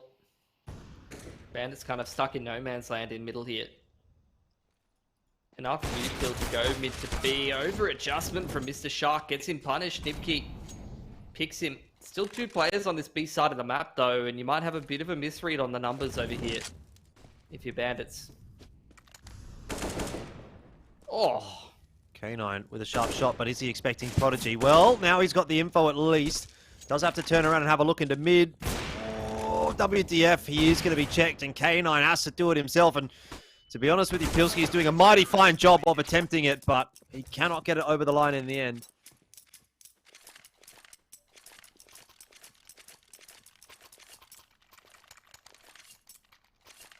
See if 8 ballers can put together a 5th round for themselves.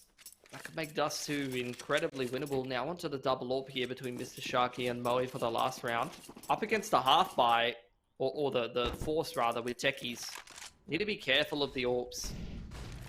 Can definitely lose the round due to a weird timing where the pistols get a little bit too close for comfort. But with this play towards long, the AWPs are going to be allowed to keep most of the pistols at arm's length.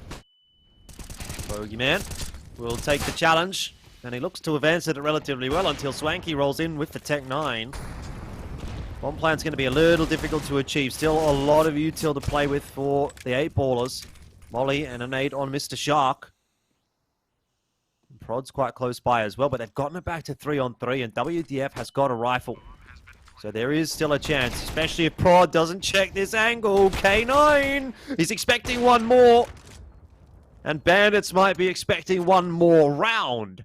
Mr. Shark, AWP in hand, has to clutch it out, sees the head, hits the shot. And Bandits, I think, made a little bit too easy for him in the end.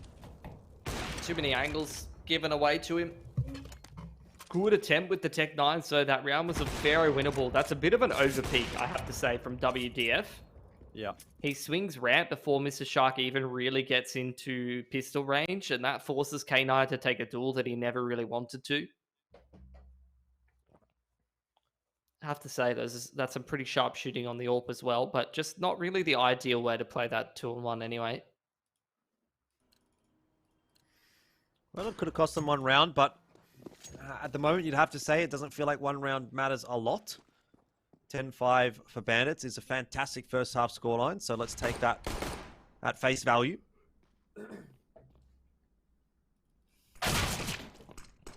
That's exactly the range you'd want to take that duel with a Glock.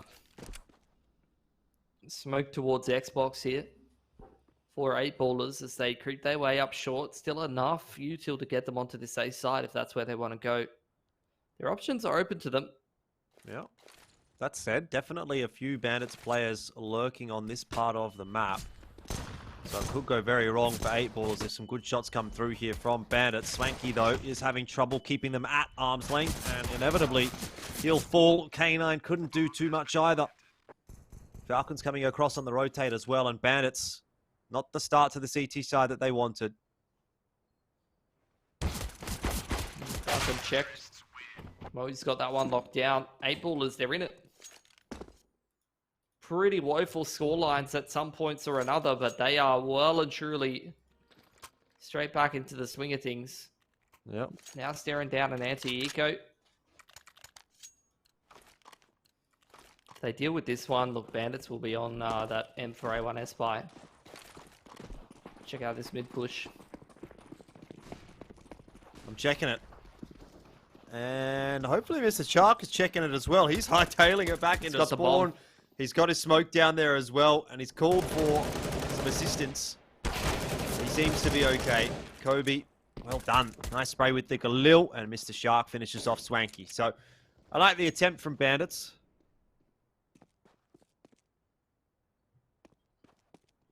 K9 didn't get the memo, I don't think.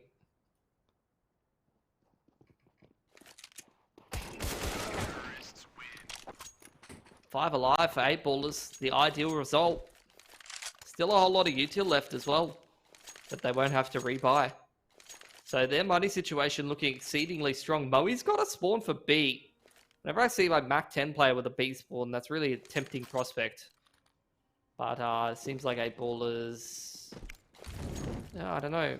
He's heading in that direction. See if they are going to go for a B timing. Falcon does not have the util to stop them. Does seem like they're going to go towards backup mid. either. Fast out mid, maybe. Oh, the smoke comes down just in time to make Moe reconsider. Yeah. 8 ballers, even though they're at a slight gun disadvantage, they're at such a utility advantage that if they just draw out the util and play a slower, more drawn out round, they can leverage their grenades to win the round if they use them correctly.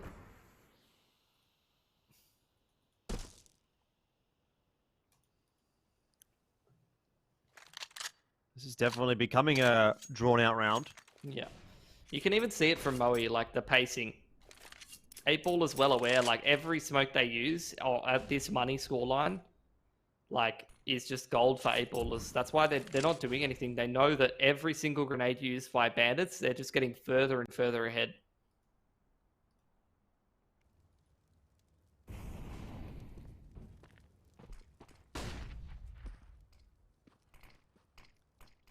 This is looking quite dangerous for Bandits. Falcon and K9. Nice flash in there for K9 to have a peek into mid, but he doesn't see too much. Falcon, though, catches Pokemon through the smoke. So, numbers advantages at least there for 8 ballers, or for Bandits, I should say. Now they don't feel as much pressure with 20 seconds left here. Falcon is sharp, which he is. That's round over. Well done from Falcon. He's got 4 Pilski and made it look easy. That might as well have been an anti-eco. Yeah, A1S on some of those angles, very difficult to deal with. And 8ballers just never got the round into the right positioning for them to leverage those nades that they had. That back flat position just way too strong in that scenario. So credit to Bandits, just sticking to the solid angles that the A1Ss can shine. And some sharp shooting as well.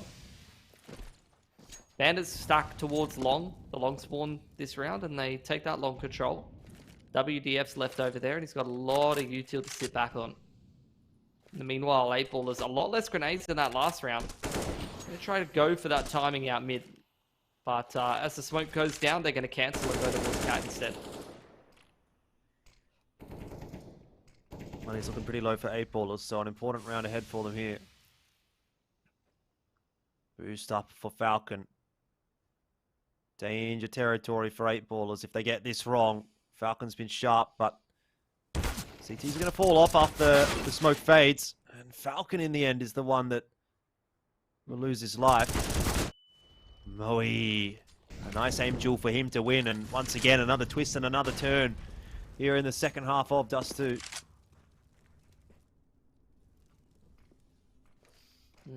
1-3-1, firmly in effect right now for 8ballers. Moe holding down that lower dark area. Bogey over towards Lockenhart as this A exit gets kicked off. It's only Nibki trying to shoot his way out of a bad situation. One player spotted in pit by Bogey, but still a man advantage for the T's.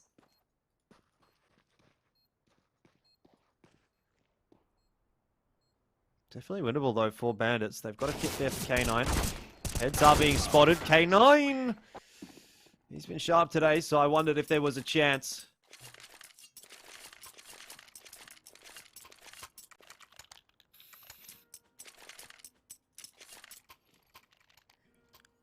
Scoreline is starting to creep closer and closer. We entered the half at 10-5. Now it's 11-8. 8ballers have been putting in decent work on this T side so far. Bit of team damage there for K9? Or was he tagged on the cross? Yeah, tagged on the cross, I think. You got a hero rifle here for Falcon. The intent's very clear for Bandits. They know the money's shaky for 8ballers, so they're trying to get damage done.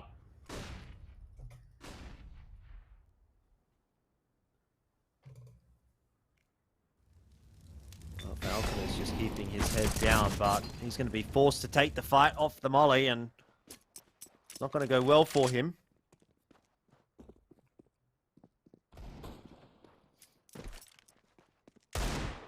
Ooh. Well, we see a bit more of that. There's a hole in the smoke here as well. Nibki knows one's already across. Flash is good. He's going to have to duck his head back down. Pops it up and can't find much. So, 8ballers get into the site relatively unscathed in the end. Every kill is absolutely money, literally,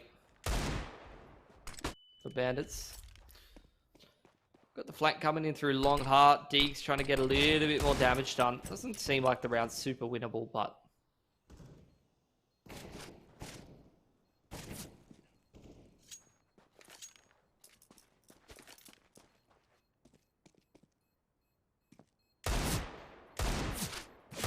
Doesn't need to be winnable. Just need to see a few more of these from Swanky. He's got 4 in the round. Look at the money on the T's. Yeah, exactly. That's massive, massive kills for Bandits. Ooh, is he going to even recover a gun as well? Couldn't quite make it in time. So look, one gun dropped over, but AWP is going to be too costly to purchase, most likely, unless Moe wants to go without util for this round. And indeed he will. In fact, he's going to hold on to the AWP because he's got that long spawn.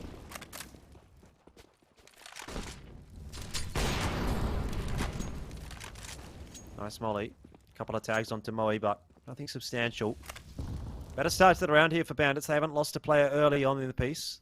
This is such an important round. 9-11 scoreline early on. Both teams pretty broke. 8 ballers starting to work the middle of the map towards Catwalk, leaving Bogey behind. Keep an eye on Long Heart. Great flash. Catches Swanky full white. Gives cat control to 8 ballers. This doesn't really affect the rotations too much, but just keeps the CTs honest and gives 8 balls agency and control in the middle of the map.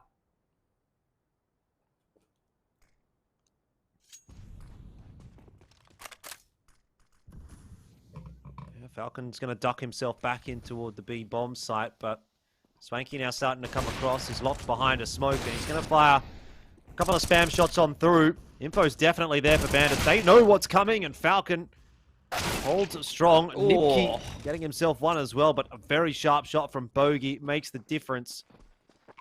And 8 ballers will look to go to 10. K9 is very progressed toward B. We've got one of these T's over at A, so if Bandits are fast, this is a 2-on-2, but they're just not being quick enough. Mr. Shark will miss a shot. K9 not watching Car. He gets a 1-for-1, but Swanky surely doesn't expect Moe behind at this point in the round. Yeah, that's been set up right from the beginning from 8 ballers. Taking that cat controller, leaving Moe there. He's able to get a 2K in that last round. Picking the rotations and just acting as a contingency plan. And 8 ballers, they are putting themselves in the driver's seat. Here's the half buy-in from Bandits who have that full loss bonus. Money's not out of control for the T's here. Deagle kill's very important. Great timing from Falcon, but the movement in combination with the inaccuracy on the spam to Deagle makes it very hard for him to convert that kill. Somehow he's still gotten out of there alive, and Prod, oh, he's lucky to be alive. Oh, did he just What spam is this Swanky? round? He just spammed Swanky through the smoke, I think. Yeah, he did. I'd love to see that replay. Whatever that shot was. That looked filthy. He's going to juggle the AK back. Has he found the timing? No. Nimki actually had a shot in there, but won't connect it. This is a strange round indeed, but the bomb's gone down. 8 ballers should have it on lock. Lucky to get out of there with 3 guns up, Jordan, I'll tell you that. 11 apiece. Big swings in the loss bonus right now. 8 ballers, no loss bonus behind them. But with 3 guns up there, they've steadied their money somewhat. Bandits, on the other hand, they're on that full loss bonus. It's actually Falcon on the AWP this time. He's going to take it over towards middle. Oh, initial duel towards long. Oh, the molly's not spread. Mr. Shark might be in front of that one-way this time, I'm guessing. But he does get smoked off. Doesn't quite get it. Oh, opportunity. What? It's just great crosshair placement from Swanky. Well, Mr. Shark won't be happy with that. And 8 ballers are going to opt to go back towards B, which has not been hugely successful for them when they've taken the push from upper dark. Falcon's in a great spot. So is Nibki. This is going to have to go horribly wrong for Bandits to lose the round. And so far, so good. Falcon eventually going to be pushed by that Molotov. But in the end, perfect hold. And honestly, I think 8 ballers probably need to shelve that strat. That's a big swing round. 8 ballers on that low loss bonus. Just got themselves reset. They're going to have to take a single save. And with 5 players surviving there for Bandits, now they're in an anti-eco. If they keep 4+ guns up here, they're going to cement their economy towards the tail end of this game. Whereas 8 ballers, they're still going to be a little bit on the shaky side. They have a while until their loss bonus gets into full swing. This is a big window for Bandits to not only put themselves ahead in terms of the rounds, but also in terms of the economy. They could potentially build themselves the economy with which they win this game. Well, tack time out here for 8 ballers. Probably a good time to take one. Really, really massive couple of rounds coming up. Double AWP for Bandits. They've got everything they want. They've got decent money. So this next round or two might ultimately decide how this map and series actually plays out.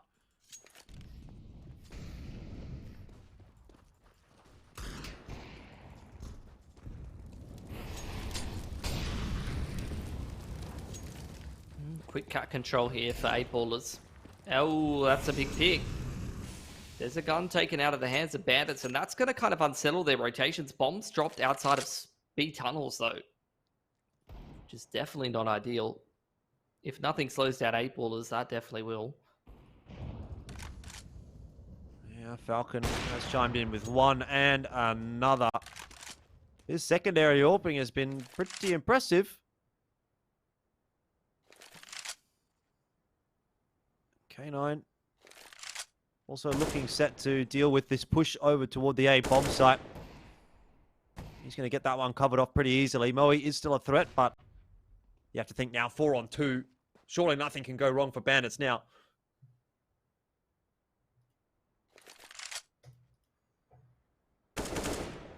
Oh, it's only anti-eco, but I mean, I'd love to see that aim and that snappiness from K9 on a gun round, to be honest. Very sharp shooting. Needs to bring that same confidence into the gun rounds. Only one gun taken off of Bandits there, so their economy's at a great spot. Still only the single orb, but this time on Swanky, not on Falcon. Util a little limited for 8-ballers for my liking. At least they've got that AWP out.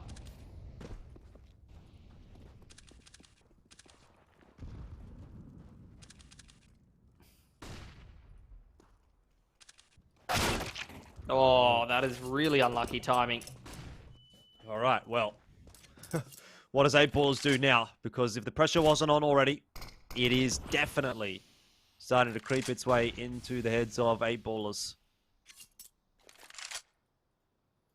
Just look how much cash Bandits have. Another clean round here, and this one's probably done and dusted. Orb given over to Moe.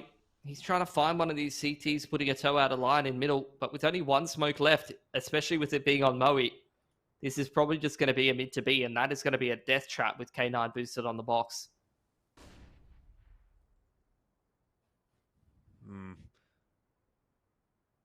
Oh, he's really hoping someone's going to peek him, and he gets it. K9 just wanting a little bit of info, gives up his life, and now WTF could do much the same thing. Moe is ready.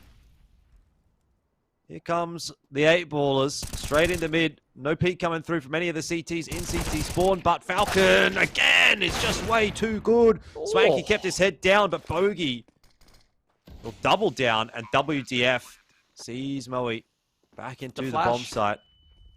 They're not going to be able to get back off of the site itself, though. WTF, he was watching. He thinks they're in tunnels, but they're not. And Moe keeps it alive for the T side. Bandits. Oh, they would have felt that should have been their round. Yeah, that was a pretty crucial misplay in middle there. If K9 just tucks there, that round's done and dusted. You can see Moe's the only one with the smoke on 8-ballers, so that kind of telegraphs them into a mid to B. They didn't have really much time to reroute anywhere else. Obviously, that's the classic, like, armchair analyst, perfect information kind of call, but... Yep. Oh, that's a nice peek from Swanky. Again, 8-ballers with a man disadvantage. How many times can they dig themselves out of trouble, though?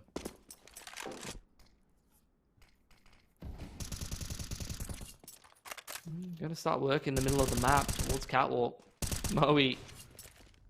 Gun spotted out. Swanky well aware of his positioning, but it's still too late. Moe's going absolutely huge for 8-ballers every single round.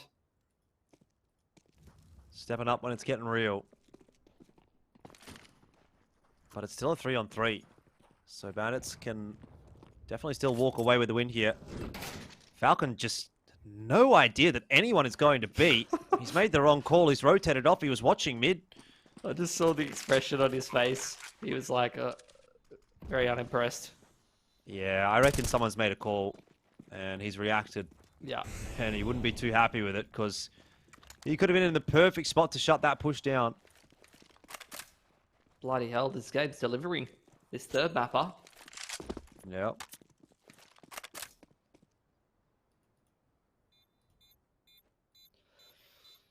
Kobe needs to go find himself a proper gun, mate. 13 apiece. Money's starting to get a bit tight for the CT side now. Oh, he could have just grabbed the A1S from middle.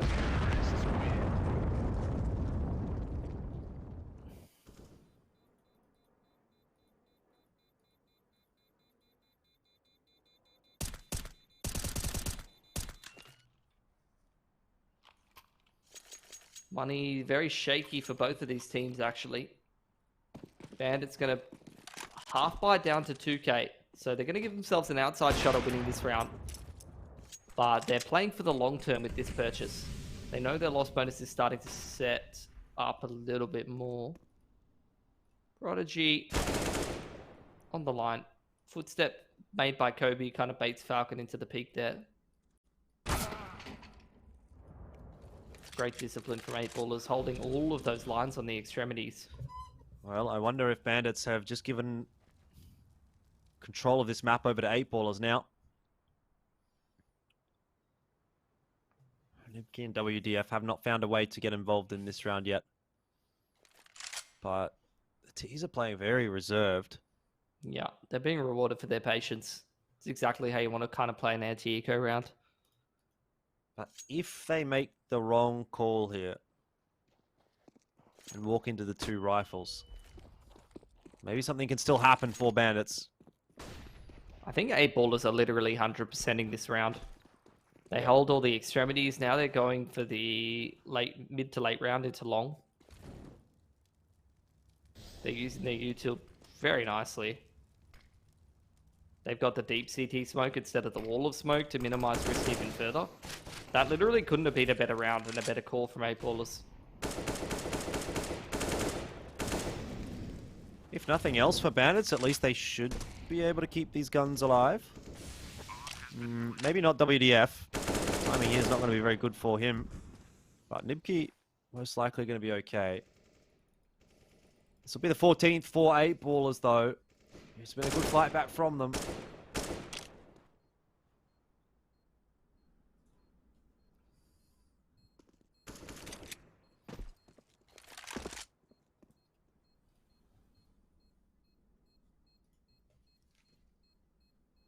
See if these rifles are going to be held on to. Not sure if K9 has anything over on his side of the map. Nibki could shoot him the A1S, in theory.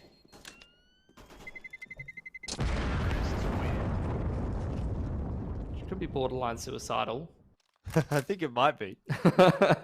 You have some interesting ideas about the game sometimes. I've seen it work.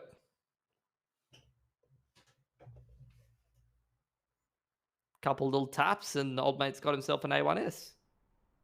It's true. So easy when you say it like that. Yeah, it's no big deal. Oh, the T's not going to peek you from from long doors. There's no way. All right, we got another tack pause here from 8ballers who, economically speaking, have put themselves in pole position. They're 1 round up. They know that Bandits' money is on the ropes. This is a very winnable game. Yeah, Bandits, on the other hand, looking a little bit grim.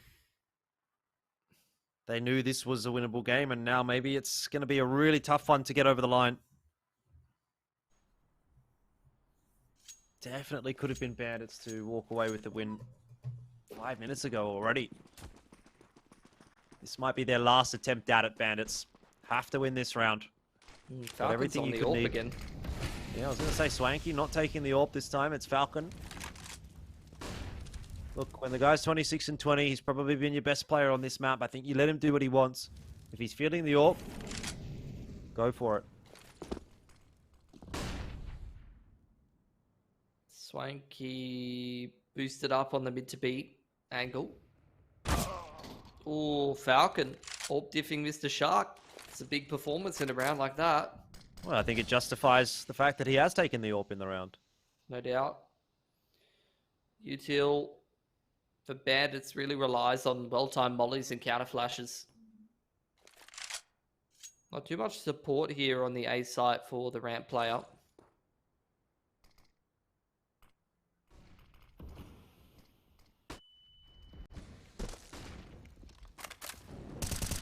Bogey on the other side of the smoke, but Swanky is aware of that. Now WDF needs to get himself something here because Swanky's in trouble.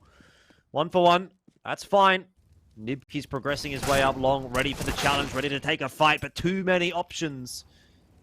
And he'll fall now as well, which prompts now a 2-on-2 retake. Pilski, surely it can't happen. Falcon got it off to a great start. Bandits were in the power position. And again, The numbers shift in the favor of 8 ballers. Time is working for them. Moe dodges that bullet. Falcon can't hit it. And now the rifle has to come into effect. K9 can't get it done. Moe a double. And 8 balls are on 15. Moe has literally won them this game. Like, seriously. The amount of impact rounds and clutches that Moe has had on Dust 2 is just absurd.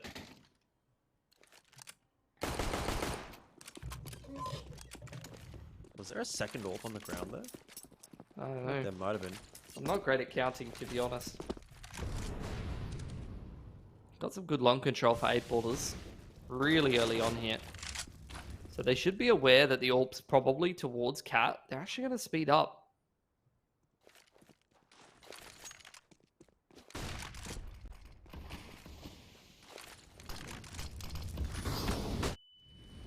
Falcon burning alive inside that molly. They know his position now, and Kobe will shut him down.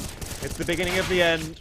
8 ballers are wiping the floor with Bandits in this round. It has been a long and hard grind this series. But now 8 ballers have a massive advantage. Bomb plant, post plant. 2 AWPs as well. Bandits don't have any defuse kits either. Now it's down to just K9. Bandits are feeling their hopes slip away of a victory against 8 ballers who have proven to be just a little bit too good today. 16-13 is the scoreline, and 8 ballers get it done. Boy, oh boy, oh boy. It was anything but easy, though, Pilski. I think you have to say that much. For sure, it was a big grind. Some massive, massive impact there from Moe and some great calling. Really, really good really good resilience there from 8 ballers. I think Bandits had the better of the positions, especially at some critical junctures in that Dust 2 game, and especially with how you saw that first half going. They were up like 10-2 or something like that at one point. Then 8 ballers scraped together the last couple of rounds. And then the T side, I mean, that was a big, big grind, but 8 ballers got it done. Credit to them. They did indeed. I think Bandits will walk away from that one pretty disappointed.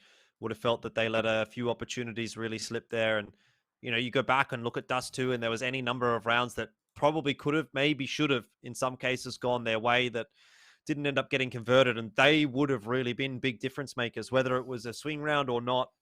Just an extra round on the board, another 2 rounds here and there. And that ultimately would have led them to a map victory. They were only 3 behind. That was actually a really important series as well. Like, if you look at the way that the bracket's going to break down, because like you've got the Bandits guys now have to go down and play 16-20 Kings, and then they'll have to play Vertex and loser of Vertex DGG for a playoff spot. Whereas the path for 8 ballers is instead they play Antic now for a playoff spot, and then if they don't get that one, they play Nutty or X Fury. So like, it is just in every way possible over the next couple of series, way, way better for you to win this game than lose this game. Like, sometimes it's not too bad to lose the opening game in a bracket because you go down to the lower bracket and you get some easier competition. You might even get yourself an easier qualification game. But in terms of the number of qualification games that you get, it was so much better to win this series. It's going to give you a much better chance to go into the last playoff bracket. What I will say about that, though, is I think 8 ballers are going to need to show us a little bit more in their next match. So it's something they need to think about. We've got Bogeyman on the line, though, to have a chat and see, how are 8 ballers, I guess, feeling after that one? Because that was a very interesting series, Bogeyman. Appreciate your time. I know it's late, but what are you guys feeling? You know, obviously you played with Moe in as a sub, I guess, for that one. What were your expectations coming into this series? Well, I already knew that we were going to win because Bandits play like idiots. So even though it was unfortunate that we lost the second map due to their stupidity, I still felt like we're going to win the final map because we're just better than them. And also playing with Moe, it's awesome because he has his moments, but it is still rough because you spend like months practicing with your IGL and your IGL is not there, so it can get a bit difficult, because we're used to a certain style of playing, but with that, with Shui out of the picture, it gets kind of difficult to get into the groove and rhythm. Very nice. I was noticing you're having quite a good game on Vertigo for yourself there. So did you want to tell us, like, how does it feel for you? When do you think you're playing your best CS? And when do you feel like, what are your strengths as a player, when you're having a good performance for yourself? Because obviously you got this whole system in 8 ballers, but within that system, you're able to find yourself a very good game. Do you think that's something you can replicate in the future? Oh yeah, for sure. Because the boys are still trying to get comfortable with a certain system we're trying to develop, and I 100% think once we get used to it, we're gonna start smashing top 5. Not sure Nice. when, but we're hoping to this year. So All right, well, I guess that sort of then segues into my next question, which is you're going to be playing against Antic Esports in your next game. How are you guys feeling about that one? Obviously, if you reckon you can go up against the top 5, then Antic Esports should be no troubles, right? yeah, there should be no troubles at all. We've played them in the past. We've had close games. They've smashed us as well. We've never beaten them yet, but hopefully we will beat them tomorrow. Awesome. Well, definitely looking forward to that matchup. Thank you very much, Bogeyman, for the chat. I know it's getting late, so we'll end it there quite quickly. And Pilsky, you gotta respect the confidence coming through from him. We'll take a look at the bracket here as well, just to give you guys a visual representation of what I'm talking about. But it will be 8ballers up against Antic Esports, Vertex up against DGG. I like the way that the top side of the bracket, the upper bracket, has worked out. And as far as the lower bracket is concerned, still some precarious games, I think, for everyone down there. Yeah, no doubt. I have to say, funnily enough, Bogeyman might be the hope of India CS at this point, because I've just been over in Thailand observing some cartoon shooter, and I can tell you almost every Indian FPS player is playing that game at the moment. So, yeah, look, I'm hoping that Bogeyman's right. I'm hoping that 8ballers are going to be able to go from strength to strength and get their stuff together. And, you know, they've definitely grinded. They've definitely put a lot of effort in. So it'll be good to see them start to crack into the top 5 for sure. Yeah, definitely. All right, well, let's just give a quick shout out to Orcon once again before we say goodnight for the day. You can set yourself up for an 18-month plan with them and get yourself a Razer gaming package worth $1,022. Hit exclamation mark Orcon in the chat if you are interested in learning a little bit more about that one. But I think that about wraps us up for the day. Pilsky, do you want to give any final words before we say goodbye? Just want to say shout out to my co-caster, Elfish Guy. He's the GOAT. Really, really great guy. And great shout outs for the sponsors. Thanks, mate. I really appreciate it, Pilsky. Either way, we'll wrap things up there and, of course, look forward to another couple of days next week. So thank you very much for joining us on LPL Pro, and we'll see you next time.